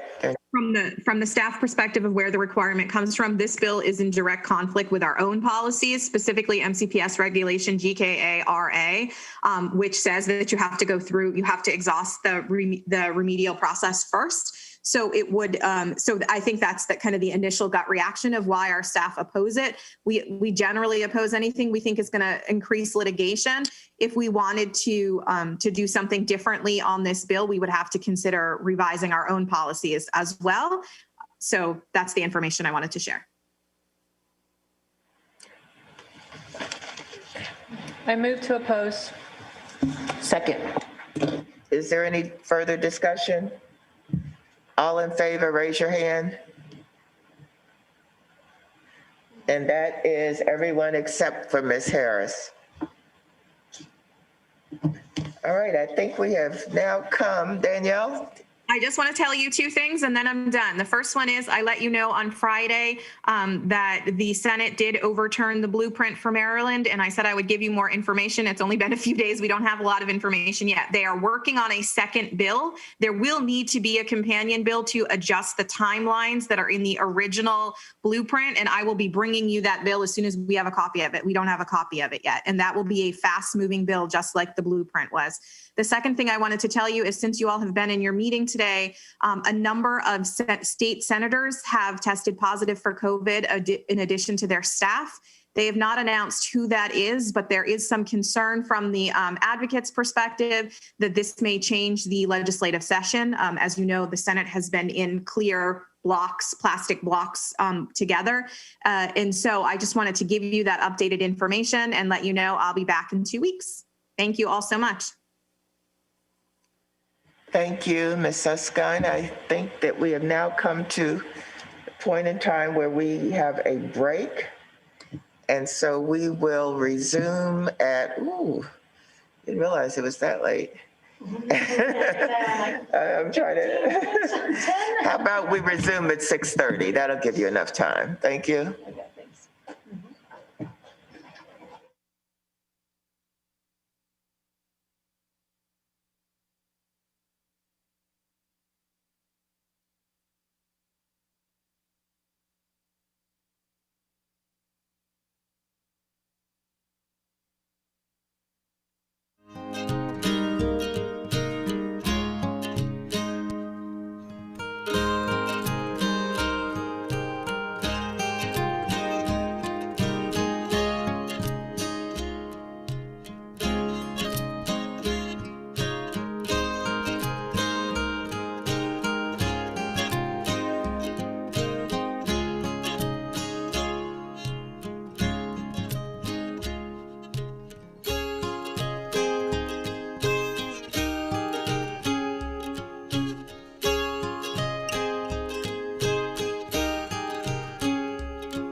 Adoption of the operating budget. Dr. McKnight.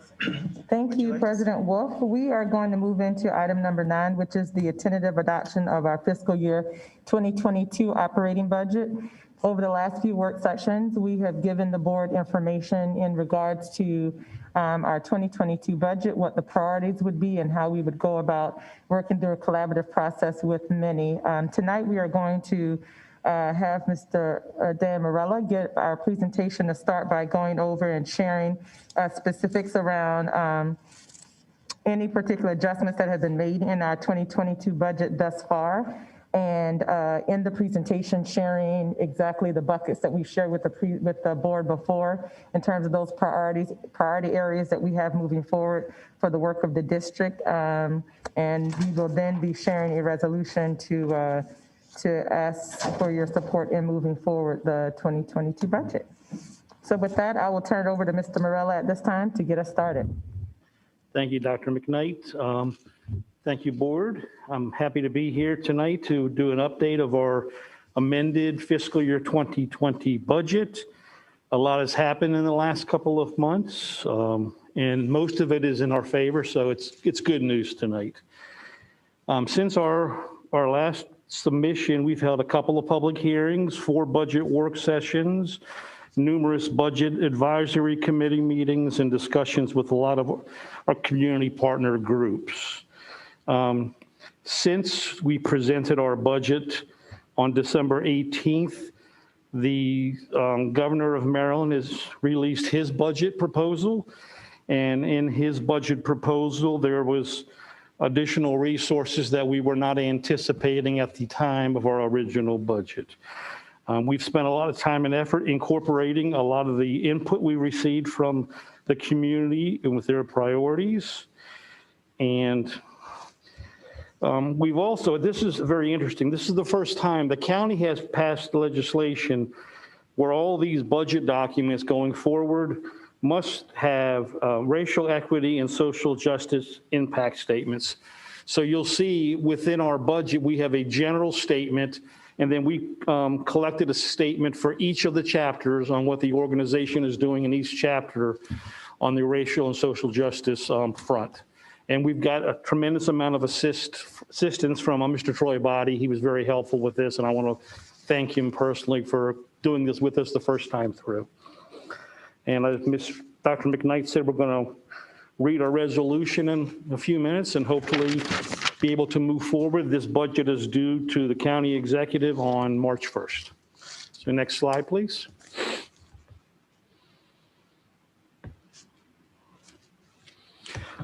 So what you'll see here is a year-over-year comparison of our budget for fiscal year 21 and what our current request is, assuming we receive our full requests from the county and what the state has put as a mark for us right now.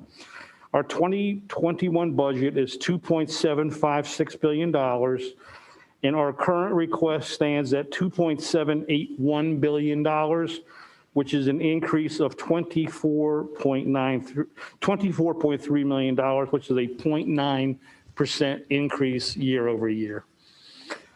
Next slide, please. And what this is interesting here. This is the walk from our first submission on December 18th to the amended budget right now. Our initial request was $2.712 billion, which we submitted or spoke to you on December 18th. Since then, there's been a number of changes. Just today, the county council has approved an additional $750,000 to MCPS for restorative justice training supplemental. It's something that we had not anticipated a couple of months ago. And then the line below it, the $66.8 million increase is the result of a number of factors, but the largest is the state contribution to our budget. They are proposing about $68.5 million more than we had anticipated originally their contribution would be to MCPS for the budget. Offsetting that slightly is reduced income from our interest earnings, the outdoor education not running this year, and some of the summer school fees that in previous years we would have collected, but we did not collect last summer. And that was about $1.6 million. In total, our request is now $2.780 billion, which is an increase of about $68 million. So that's all terrific news. Next slide, please. And this is just a pictorial of the major changes. So on the top left corner, the governor has included resources in our budget for what they're calling blueprint-like programs. This was the Kerwin legislation that when we submitted our budget in December, we anticipated the legislation ran out and the veto had not happened yet. So we were assuming a $27 million reduction in our budget. The governor has put a place in there for $31.3 million, which is about $4 million more than we received in 21 for blueprint work, and they're calling it the blueprint-like. So that's fully restored plus $4 million. On the bottom left-hand corner, we haven't got a lot of specifics, and we have been asking for some information from MSDE, but the state has provided $20.1 million for supplemental instruction and tutoring grant.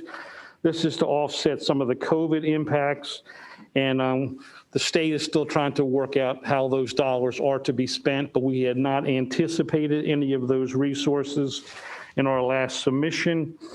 And up on the top right-hand corner, there's something they're calling hold harmless grants. And that's in response to lower enrollment throughout the state and a reduction in the amount the formulas would have provided on special education transportation. We were down about $29 million. The governor has restored those resources with a very interesting caveat. The only way we're going to get this $29.7 million is if Montgomery County, the local government, provides us with at least as much in fiscal year 22 as they provided us in fiscal year 21. In fact, the discussion today at the statewide CFO meeting was they have to provide $1 more next year than they provided to us this year. And like I said, $23 million was for enrollment, $6 million for the special education transportation. We have started our discussions with county executive, not the county executive, but county employees about what this means. The law that holds this in place is called the Budget Reconciliation and Finance Act. It's an authorizing legislation. It's a partner with the appropriation legislation. And interesting enough, on the bottom right-hand corner, if you were to look at straight state formulas as have been applied in the past, or the general wealth of Montgomery County, which is one of the large factors in what the state provides in aid, has slightly shifted by comparison to the rest of the state. So there's a $11.9 million reduction there. But all told, this is $68 million increase from the state that we had not been anticipating. And these are the sources of the additional revenue. So the next slide, please. This is a slide that you guys have seen many times in the past. It's a snapshot of where our money comes from, where the revenue is realized for Montgomery County Public Schools. For the fiscal year 22 operating budget, the local is, if we get our full request, is providing 63% of the resources. The state, 30%. The Fed, 3%. Our enterprise and business funds, such as the food and nutrition services, 3%. And then miscellaneous, 1%, which totals $2.78 billion. On the next slide, please. And this is the partner slide. This is the expenditures. This is how we anticipate using the resources. Instruction, direct instruction gets 80%. School support services, an additional 14%. System-wide support, 3%. And the enterprise business is about 3% to total that same $2.78 billion.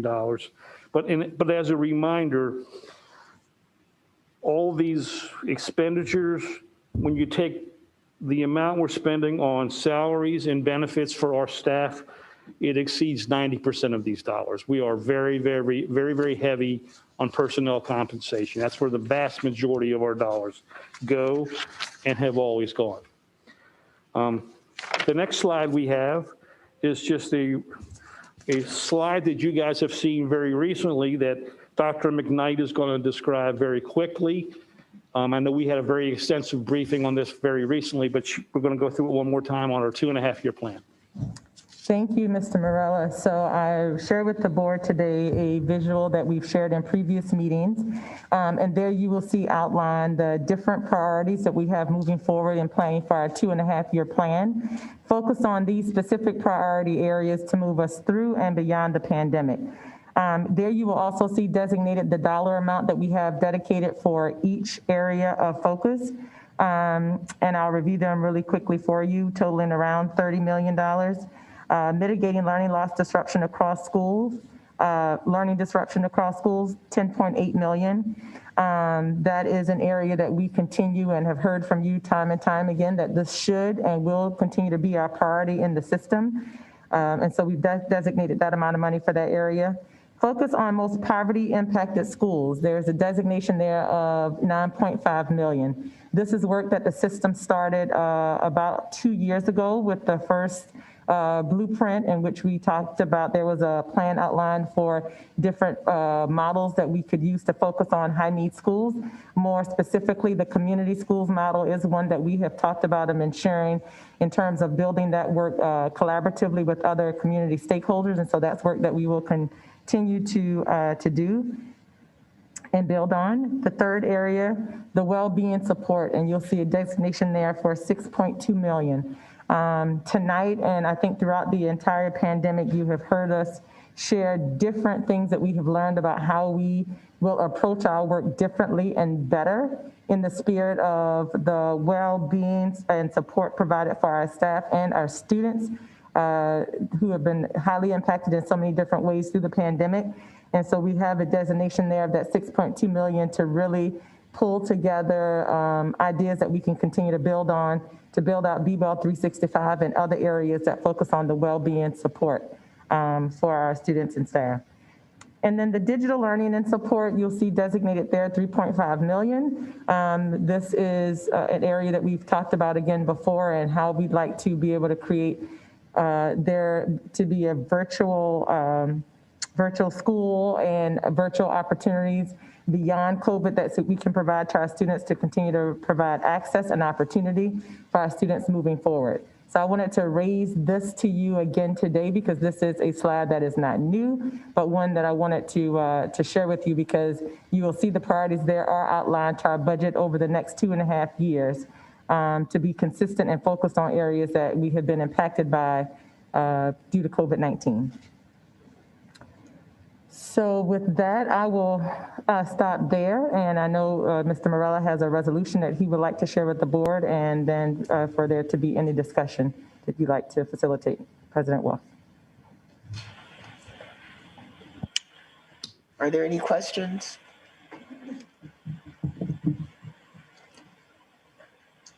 I'm not seeing any questions. Would you? Have an opportunity to ask that. I'm just going to say.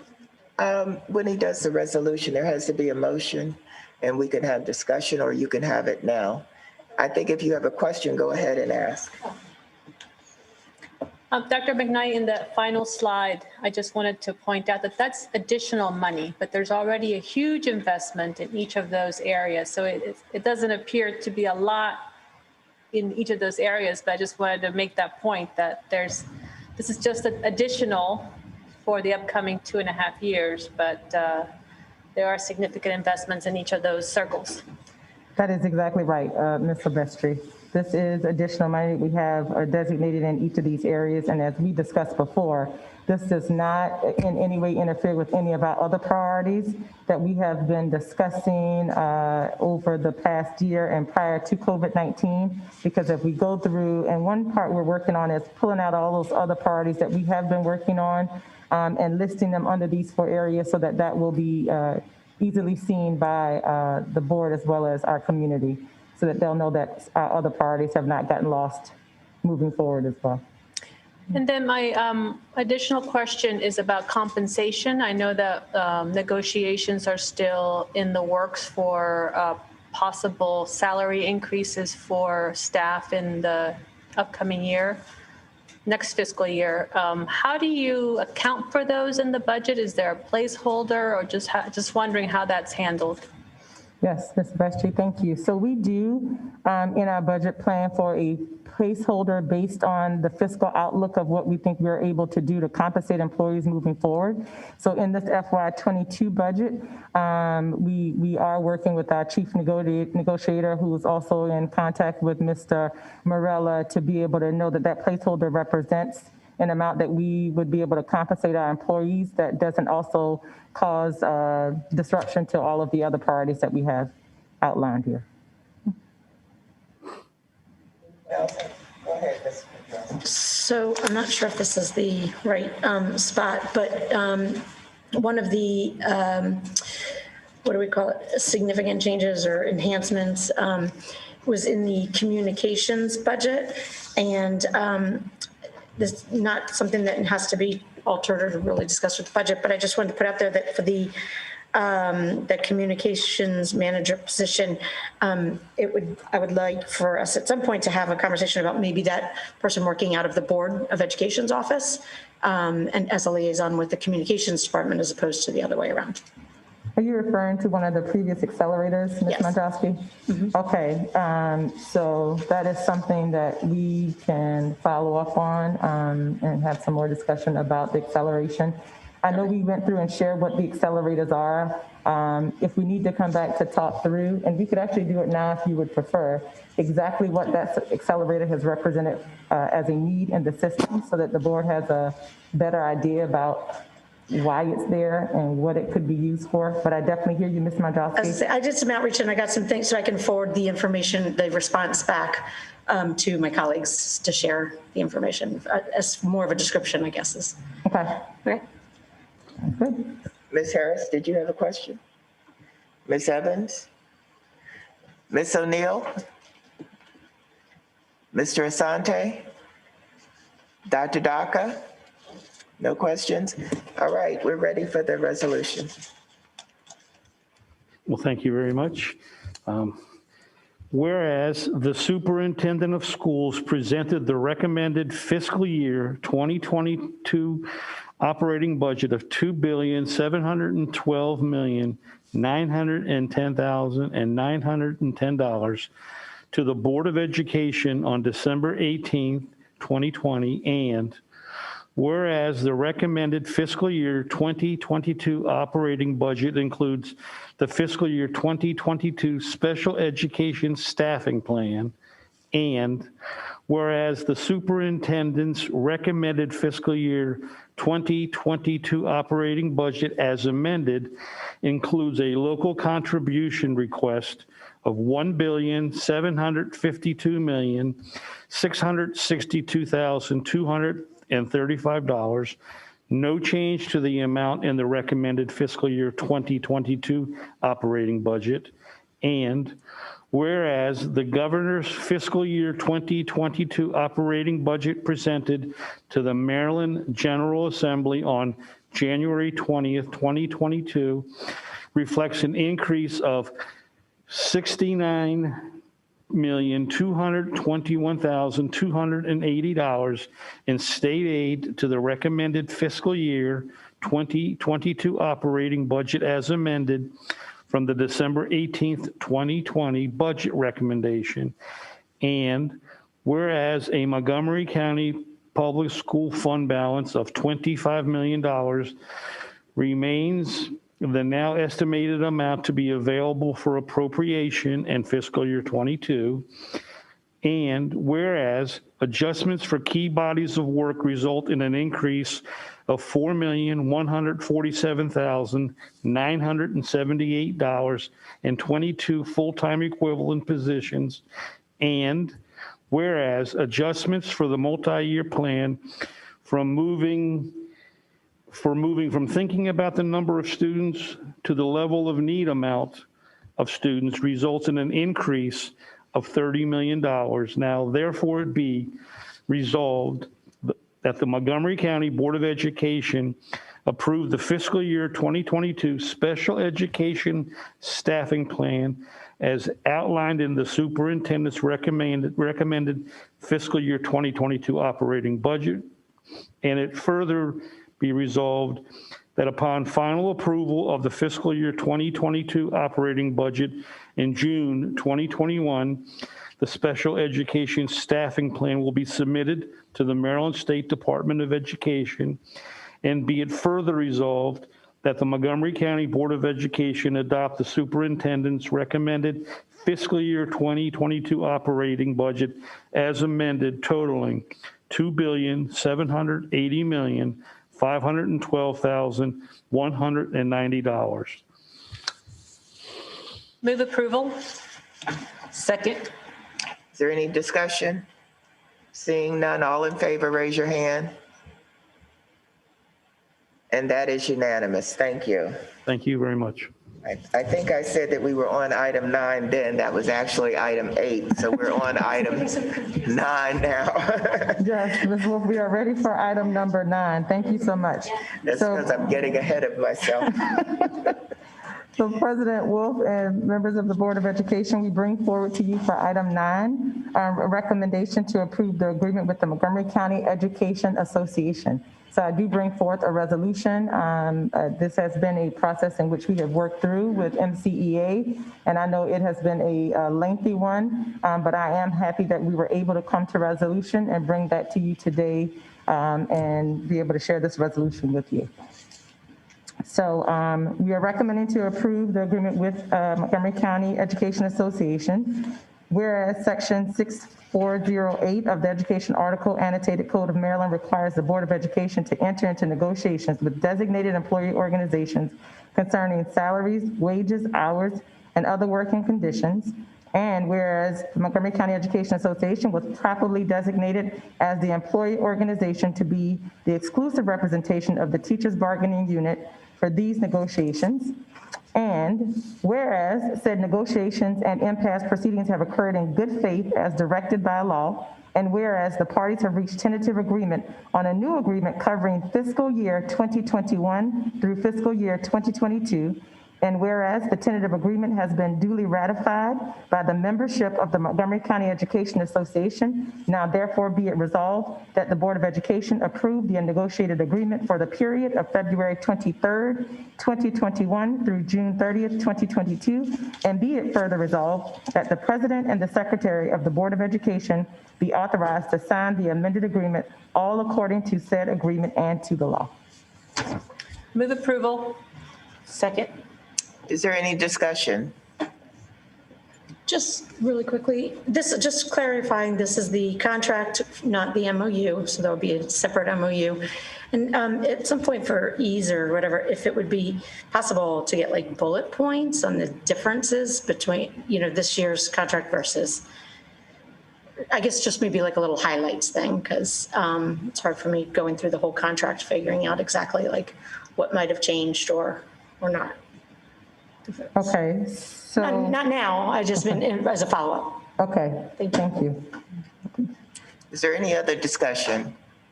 Seeing none, all in favor, raise your hand. And that is unanimous. Thank you. Now we're at item 10. Dr. McKnight, would you like to proceed? Yes, we are moving on to item number 10.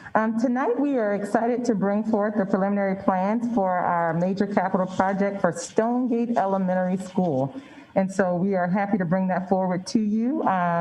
And we are at this time going to turn the presentation over to Mr. Seth Adams, who will get us started. Good evening. Thank you again for the opportunity to present. we will certainly go through rather quickly tonight due to the late hour, but we definitely want to have the opportunity to walk the board through this exciting project.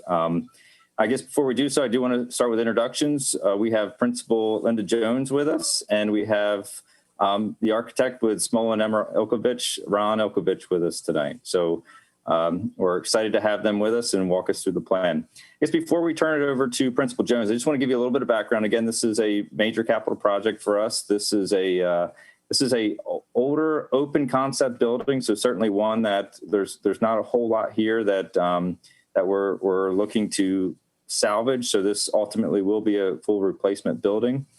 I just want to highlight for the board that this is a project that's within your current request to accelerate. That is certainly something that we're definitely going to want to advocate for as we move forward.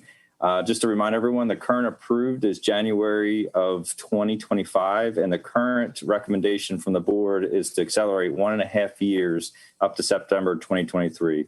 And this is definitely a building that building and school community we want to advocate for, because this is certainly a challenge and one that we definitely want to see through and put on that accelerated timeline. So with that, I'll stop talking. I'll turn it over to Principal Jones.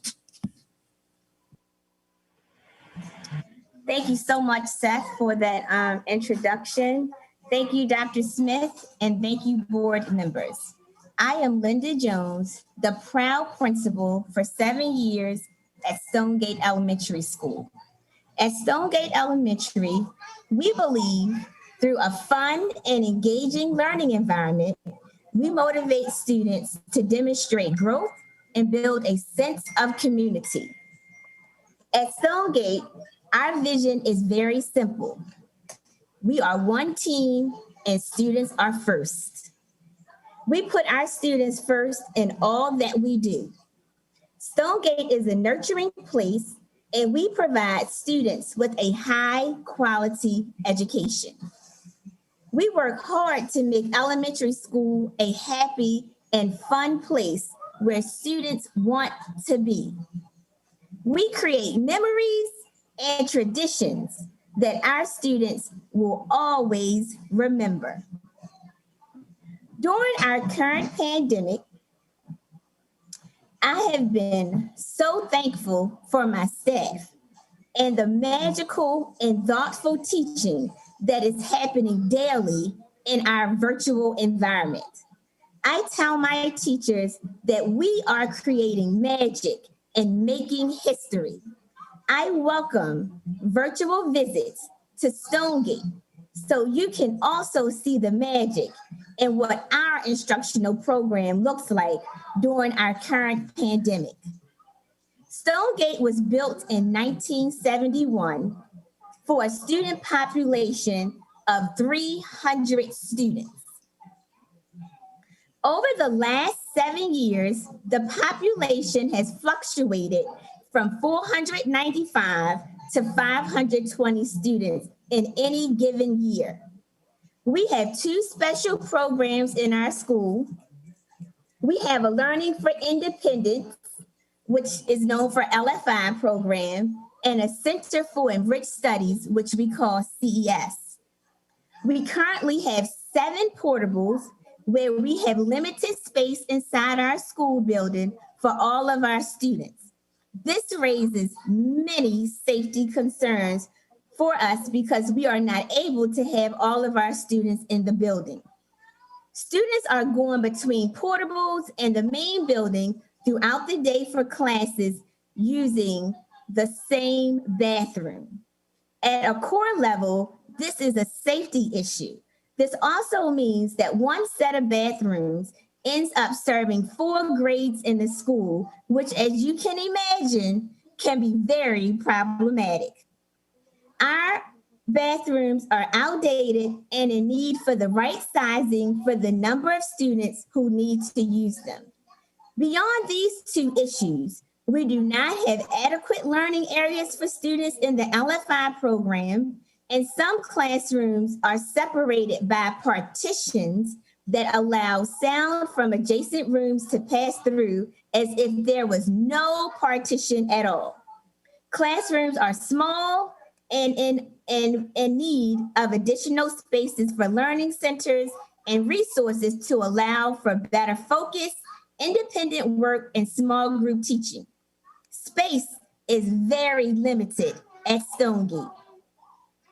Our biggest hurdle is our HVAC system.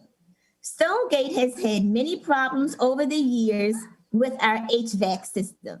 The system is extremely old and it makes it challenging to repair it in order for it to work properly. All of these examples go to illustrate that we are beyond excited about our major capital improvement project. Thank you to Dr. Smith for your recommendation to move us up to receive a brand new school that will be a safe learning environment for all. You probably remember us when we wore our blue, sparkly sequin jackets when we attended some of the board meetings to make our plea. In closing, I would like to share just a few quotes from some teachers, parents, and our PTA president. We are so grateful for a new Stonegate Elementary School. This new building will provide so many great opportunities and increased access for so many future sharks in our Learning for Independence program. Thank you for helping us upgrade our home away from home. We are so thankful and excited to be given the opportunity to build a new school. We have desperately needed one for a long time. Thank you. As a current staff member and neighbor and former Stonegate parent and PTA president, I thank you for recognizing and elevating the need for a new building for Stonegate Elementary. Our new building will provide a learning environment for our students that matches the excellence of our teachers and staff. Thank you. Thank you to the board for pushing Stonegate forward towards a new building.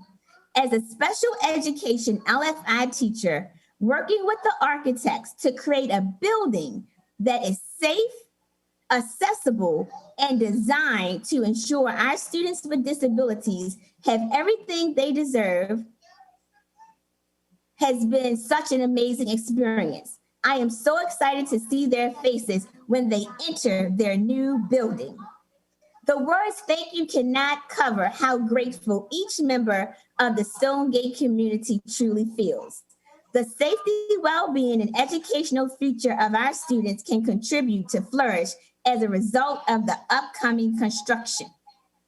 Stonegate is in desperate need of a new building, and the plans that the architects in the county have worked on to date will both meet the needs of our students and allow them to flourish for years to come.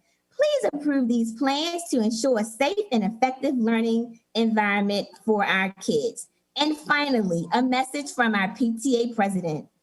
As the current PTA president and past Stonegate student, I have always been nostalgic for the Stonegate Elementary School of my childhood. As I drop and pick up my children to and from school, however, after almost 8 years, the nostalgia has worn off as the school continues to show us just how old it is. From the outdated and ill-functioning HVAC system, the multiple general maintenance issues, the lack of consistent 21st century facilities, and adequate instructional space for effective teaching, Stonegate Elementary is well past due for demolition and renovation. I thank you from the bottom of my heart, board members, for your support and all that you do for the students in MCPS. Thank you. Seth, I'll turn it back over to you. All right, thank you, Principal Jones. As you can hear, we're ready to go on this project, and it's much needed. So if we could pull up the slides, please. Just to remind everyone again, the acceleration of this project is based on the premise that we are going to temporarily open a holding facility at the previous Carl Sandburg site. So that is part of the work involved in this project with the acceleration is to take advantage of that facility. Next slide, please. And with that, I am going to transition over to Mr. Ilkovich to walk us through the plans. Great, thank you. And always a pleasure to have an opportunity to present before you here in Montgomery County. What we see before us is the existing site plan. It's bound to the west, which is the left of the screen, by Notley Road, to the north and the south by residential and mature trees, and to the east on the right side to woodlands. The site does pose some significant challenges, primarily in the way of a 40-foot elevation and topography drop along the site. So it's a very sloped, steep site. And some environmental setbacks, which limit the area of development to only 6 of the 10 acres that are available to us. So limited footprint as well. Next slide, please. The proposed solution sets the building to the north edge of the site in east-west orientation. By doing this, we've created the largest possible play area to the south and consolidated that play area so that it's entirely visible and supervisable while children are out. This also offers the community an open green space visible from Notley Road and makes that connection back to the community. Access from Notley Road now offers a complete parent drop-off and pickup loop with adequate stacking that'll keep all of the backup off of Notley Road, as well as a completely independent bus loop. Both of these loops drop students directly at the main entrance. And for pedestrians and walkers coming to school, both accessing the site from the northwest corner and the southwest corner, they will have direct access along a sidewalk system to the front door without ever crossing traffic. So we're able to develop a complete safe access system to the main entrance of the school. Next slide, please. Due to the site constraints and the limited site area, this is actually going to be a 3-story elementary school, and we'll be entering the elementary school on the middle level. So this is the main entry level, the middle level. One will enter at the main entrance, which will be controlled, of course, with a secure vestibule by the administration suite. And the plan is oriented east-west along a very simple single corridor. And by doing so, we're able to have complete surveillance and supervision throughout the entire circulation system from one position. Also, we're able to set all of the public use programs and noisier curriculum programs to the left of the screen. So the multi-purpose room, the media center, the gymnasium, along with the music and art suites are all in the front public zone of the building. This is really nice because we're also able to close this off for community and evening use. Anchoring that public zone is a stair, and it is a learning stair, as we're calling it. And what this does is offers us the opportunity to connect the multi-purpose room for recess and the gymnasium directly to the outdoors, which is essentially at this point a story below, but take advantage also of that circulation space in a way where we can use this for other types of learning activities, whether it's a assembly space or something like that, all with the background of the views to the outside and outdoor learning environments as well. On the right side of the screen are the LFI programs and the early childhood, K and pre-K, all on the same level with the entrance and all of the support spaces and special programs that they might access. Next slide, please. Down a story to the lower level, we have the first and second grades and their support spaces. And again, because of that significant change in topography, we're able to get natural light and views into all of these learning spaces on that lower level. Next slide, please. And moving to the top level, oh, sorry, one back, please. Moving to the top level would be the 3rd, 4th, and 5th grade, along with their support spaces, and a small satellite administrative component, all along a single corridor with views down the entire corridor for safety and security. And that admin component exists right at the main stair where students will be coming up through the building to the top level. Next slide, please. The elevations of the building kind of take the idea of nestling the building into the hillside and minimizing its impact on the community. Being a community of single family residential, we wanted to really respect the scale of the community, and the top elevation here is the front elevation, which faces Notley Road. And that elevation is a 1-story elevation, but still has some flair in order to identify the main entrance and the multi-purpose room and make it a civic building, although a scaled appropriately building for the community. Next slide, please. As we go downhill, you can see how the building starts to avail itself to its scale. This top elevation is the elevation that bounds the field, and it creates an edge to that open green space. And that element in the middle of that elevation is the media center. Being on the entry level, the media center, as you come around the side of the building, will perch itself high and have the opportunity to have great views out to the green space and the mature trees beyond. And on the elevation on the bottom, you can see how by tucking the elevation in the hill, we're able to get natural light into the lower areas, but still retain the small scale where the building will be viewed from adjacent properties. Next slide, please. And if we could cue up the video, this is an image of the front entry, an obvious front entry feature, a bus loop canopy. Will really hearken students to the front door and be an obvious entry point for everyone coming to the building. If we could switch over to the fly-through and we could talk about the massing and the elevations of the building. So as we're coming around, we can see the impact of topography. We've developed a ramping system that will be involved with a amphitheater type seating for outdoor learning activities. You can see how the media center has those great views out to the green space and the mature trees beyond. As we come around the back of the building, we see the footprint of what is a master plan future addition for an additional 6 classrooms, and how the building really nestles into the hill and takes advantage of the topography to minimize its scale. Coming around to the front, we can see how the mature trees and screening will screen the service area. And again, coming to the front of the building, retaining that residential scale while producing a civic building facade was really a critical thing that we talked about with all the stakeholders, retaining that idea of the community school in the Stonegate community. So thank you. Appreciate your time and happy to answer any questions about this exciting project. Sorry. Are there any questions? Go ahead, Ms. Mandrowski. The school looks amazing, very beautiful. My only question is on the rooftop, are we going to do solar panels, do we know, or no?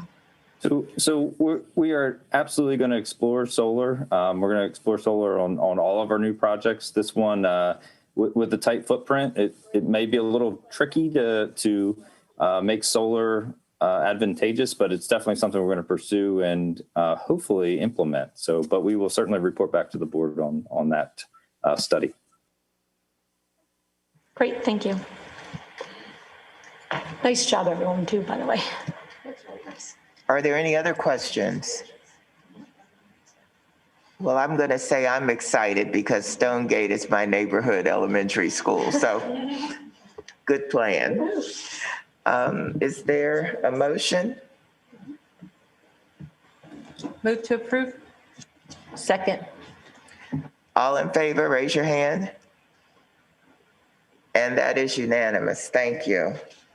Thank you. Okay, we are now at item 11. Dr. McKnight. All right, thank you, President Wolf, and congratulations to Stonegate Elementary School. Beautiful plan moving forward. Item 11, we are going to bring back to you the contract of approval for the electric school buses. We brought forward some information prior to this to the board, and so today we're bringing back the more specifics, and I'll turn it over to Ms. McGuire at this time to begin that presentation. Thank you very much. And we are very excited to bring this contract before you today. The effort to increase the electrification of our school bus fleet has been a topic of conversation for quite some time, and there was some hope for a while that we would be able to perhaps secure a very small number through some grant funds.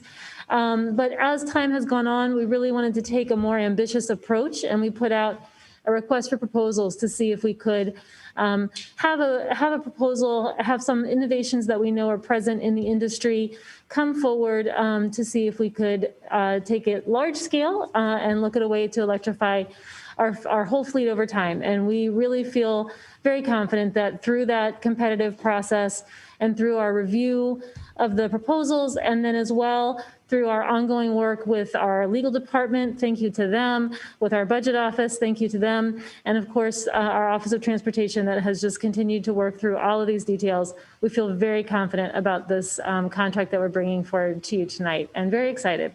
So with that, I will turn it over to Mr. Watkins to just walk briefly through some of the key elements of the structure that's here. We won't take too much time presenting, but just want to make some highlights, and then we can have questions and discussion. Good evening, everybody. As he said, we're very excited about this proposal, and we could bring up the slide deck. I'll walk you through it. So the question is, why electrify our fleet?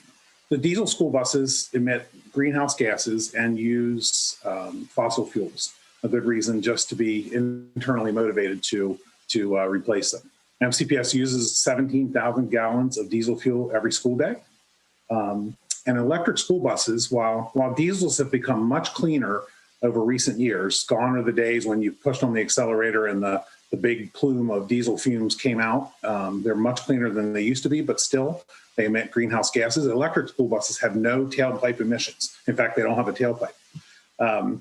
Many stakeholders, including student groups, have advocated for us to make a move in terms of increasing our sustainability efforts this way. And for every organization, transportation is a huge part of their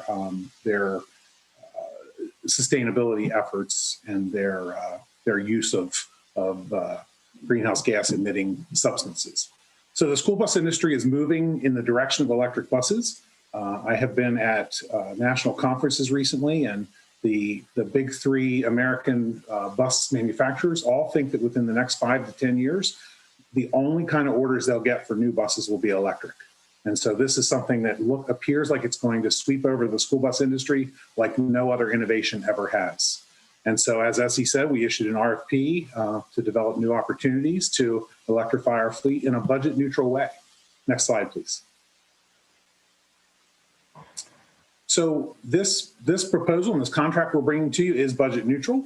Until recently, we thought we were going to buy 1 or 2 very expensive electric buses and take the risk on whether or not grant funds would dry up, and we'd be left having started down a path that we would be challenged to continue to fund.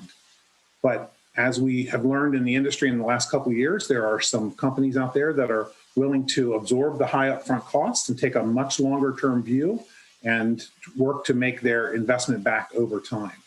And so as a result of our RFP, we now are hopefully going to enter a contract with your approval tonight for a first of its kind model that is budget neutral and from the school system's perspective is not grant dependent.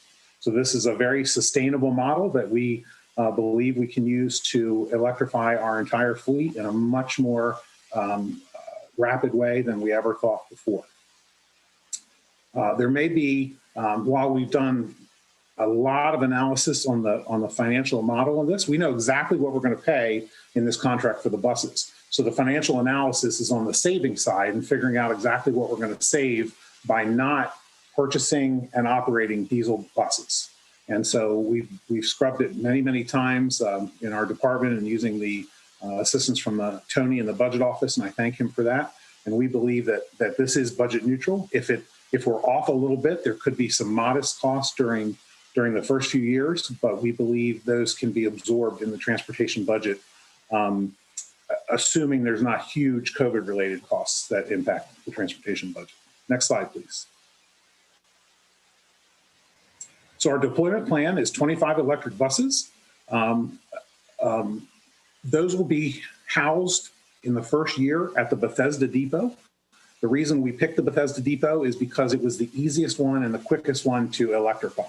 There's a Pepco already has enough power going right beside the depot on Tuckerman Lane, and it's the only one in which we could electrify between the signing of this contract and the start of the 2021-22 school year. So to kind of offset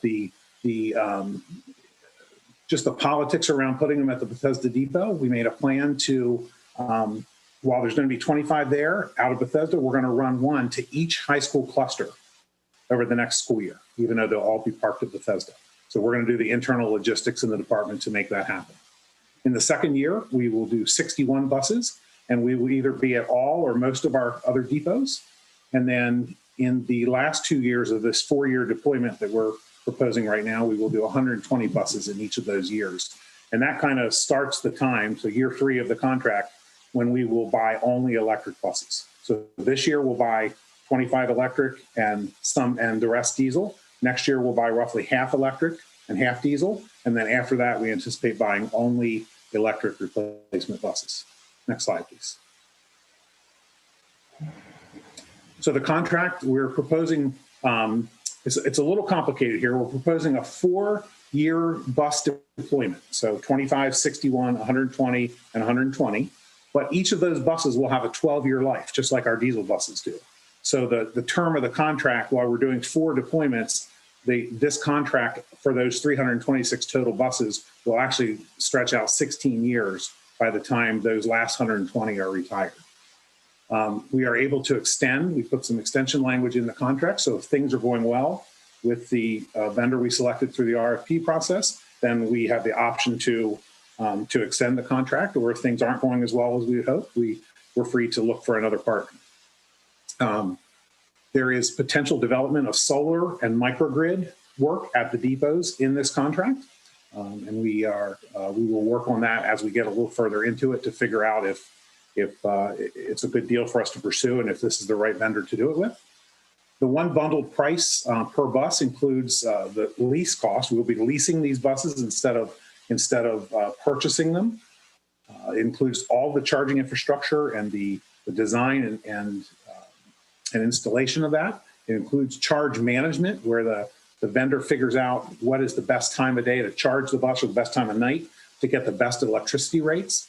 It includes all the electric the buses will run on, and it includes reimbursing us for maintenance. So maintenance employees in our department will be trained and to maintain these buses, and we will continue to provide the maintenance on buses like we always have, but this contract will reimburse us for that maintenance. That's a way of fixing the cost of the electric buses. And we expect in the industry and in this contract, we expect price reductions over time in extension years. Next slide, please.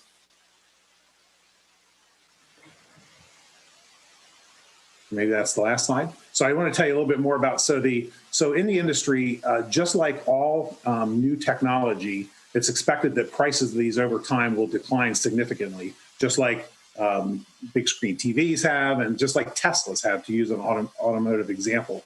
And so at some point, we expect that the price for diesel buses with new upcoming emission standards and just the price of materials will continue to increase, while the price of electric buses decrease as manufacturers come to scale in production on those and batteries become much less costly.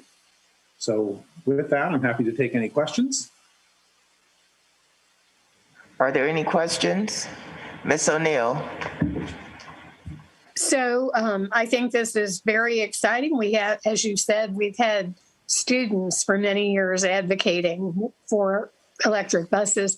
I'm going to ask a sort of obvious question. I assume it meets all the safety requirements mandated by the state of Maryland.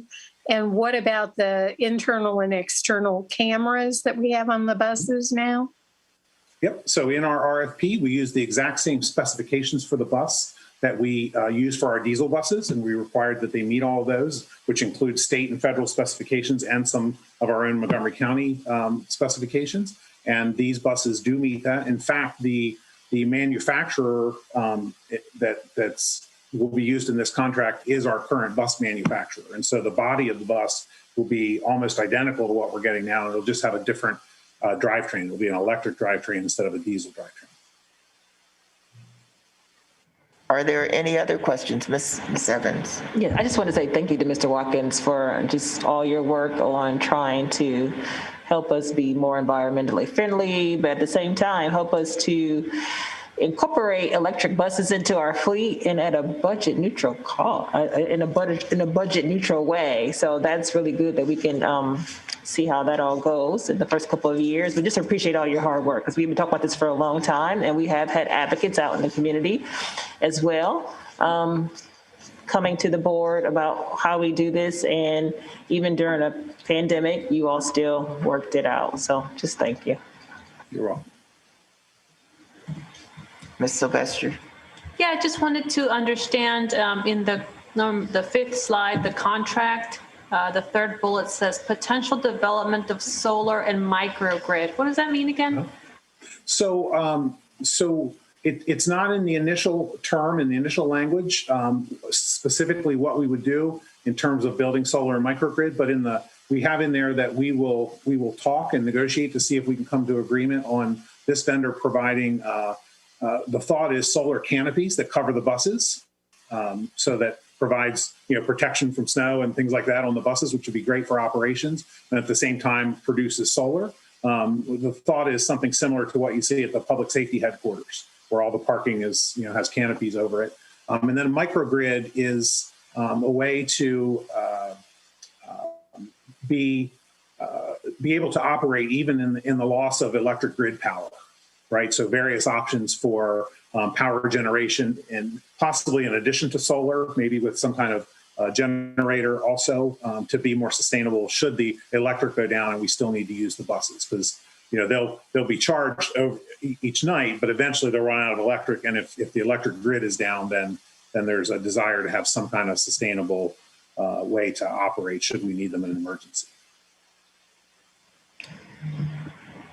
Ms. Harris. Yeah, thank you very much. Just echo all of my colleagues' comments. And I look at this too as also being a great opportunity for our system, because as you've mentioned, Mr. Watkins, electrification of the bus fleet, but also automobiles is the way of the future. And we have several automotive technology CTE programs in the county, and I'm hoping we can use the electrification of our bus fleet as a way to partner with the instructors in our automotive programs to make sure we're training our students in the maintenance of electric fleets. And then we've all talked about how important it is to grow our own MCPS teachers and staff, and hopefully convince those students, once they've learned that trade from us, to come back and work for us. Absolutely. I couldn't agree more. We're already working with some CREA students in that regard at our shops, and we have co-located at the Shady Grove Depot the Automotive Foundation, one of their shops. And so we have students in and out of there. That was put a little bit on hold because of COVID, but we have some in there working right next to our diesel shop for our buses, and we are already working hand in hand on training folks for diesel, and we look forward to training them in the wave of the future in electric vehicles. Ms. Mandrowski. Yep, thank you very much. This is really exciting. I'm very glad we're getting the chance to finally do this. Just one quick question and follow up to Ms. Harris's question. These, with the buses being leased, will we still be able to participate in that kind of educational instruction and programming with our students? Yes, we're going to do all the maintenance on them. Good. And get reimbursed to do the maintenance, so they'll still be maintained right in our shops at the depots with our employees, and we're absolutely be able to include students in that. That's great. Thank you. You're welcome. I have two questions. The 4-year contract, you're leasing the vehicles. How long will you ever buy them, or will they always be leased? So they will always be leased. And remember, I said it's almost like a matrix of a contract. We're going to deploy over 4 years, but then each of those 4-year deployments will have a 12-year life on them. So we will continue to lease those throughout their 12-year life, and then that's the time we want to retire them as a school system anyway, the way we retire our diesel buses. So we'll lease them for their entire 12 years, and along with that will come the maintenance on the buses, the electric that goes into them, of course the use of them for all 12 years, and then they will go back to the vendor for them to do, either find somewhere else, maybe another state that uses buses longer than 12 years or something like that. But like we auction our diesel buses now, at the end of 12 years, they will just be retired from the fleet. And Mrs. Wolf, And how long will, I'm sorry. I'm sorry, can I just clarify one aspect as well, which is that the practice, we enter into a lease purchase for our diesel buses now. So the process, or the practice rather, of paying for them over that period of time is not different. It's just, again, it's a different outcome certainly, but that process of paying for them over time, that's the same. We do that now. This one is a true lease though. And that term I always find confusing, lease purchase, is really just purchasing with financing, right? So we actually own the bus at the end of that, at the end of those payments, and this one at the end of the 12 years of lease, it would go back to the vendor. We get very little residual value in our diesel buses now. When we auction them, they go for about $2,000 or so. There's very, very little value in them at the end of 12 years because every June the market across the United States is flooded with used school buses. Assuming the goal is to eliminate diesel buses, how many years will it take to turn over the whole fleet? So it will take, once we start buying 120 per year, which is year 3 of this contract, it will take a full 12-year cycle to replace them all. And then we'll have to go back and pick up the diesels we buy this year and the half of our purchase of diesels next year. So all in total, it'll take 14 years. But I think it's important to do this as a replacement cycle because we've already paid for the good years of life that are in those diesel buses. And I think we want to make sure that we get our money's worth out of those and not retire them before their retirement age. Thank you. Sure. Are there any other questions about this? Can I get a motion? Move approval. And I second. All in favor, raise your hand. And that is unanimous. Thank you. Next, we have our consent items. Does anybody wish to pull any item? Oh, no? No? Quick. Move approval. Move approval. Move them in block. Move them in block.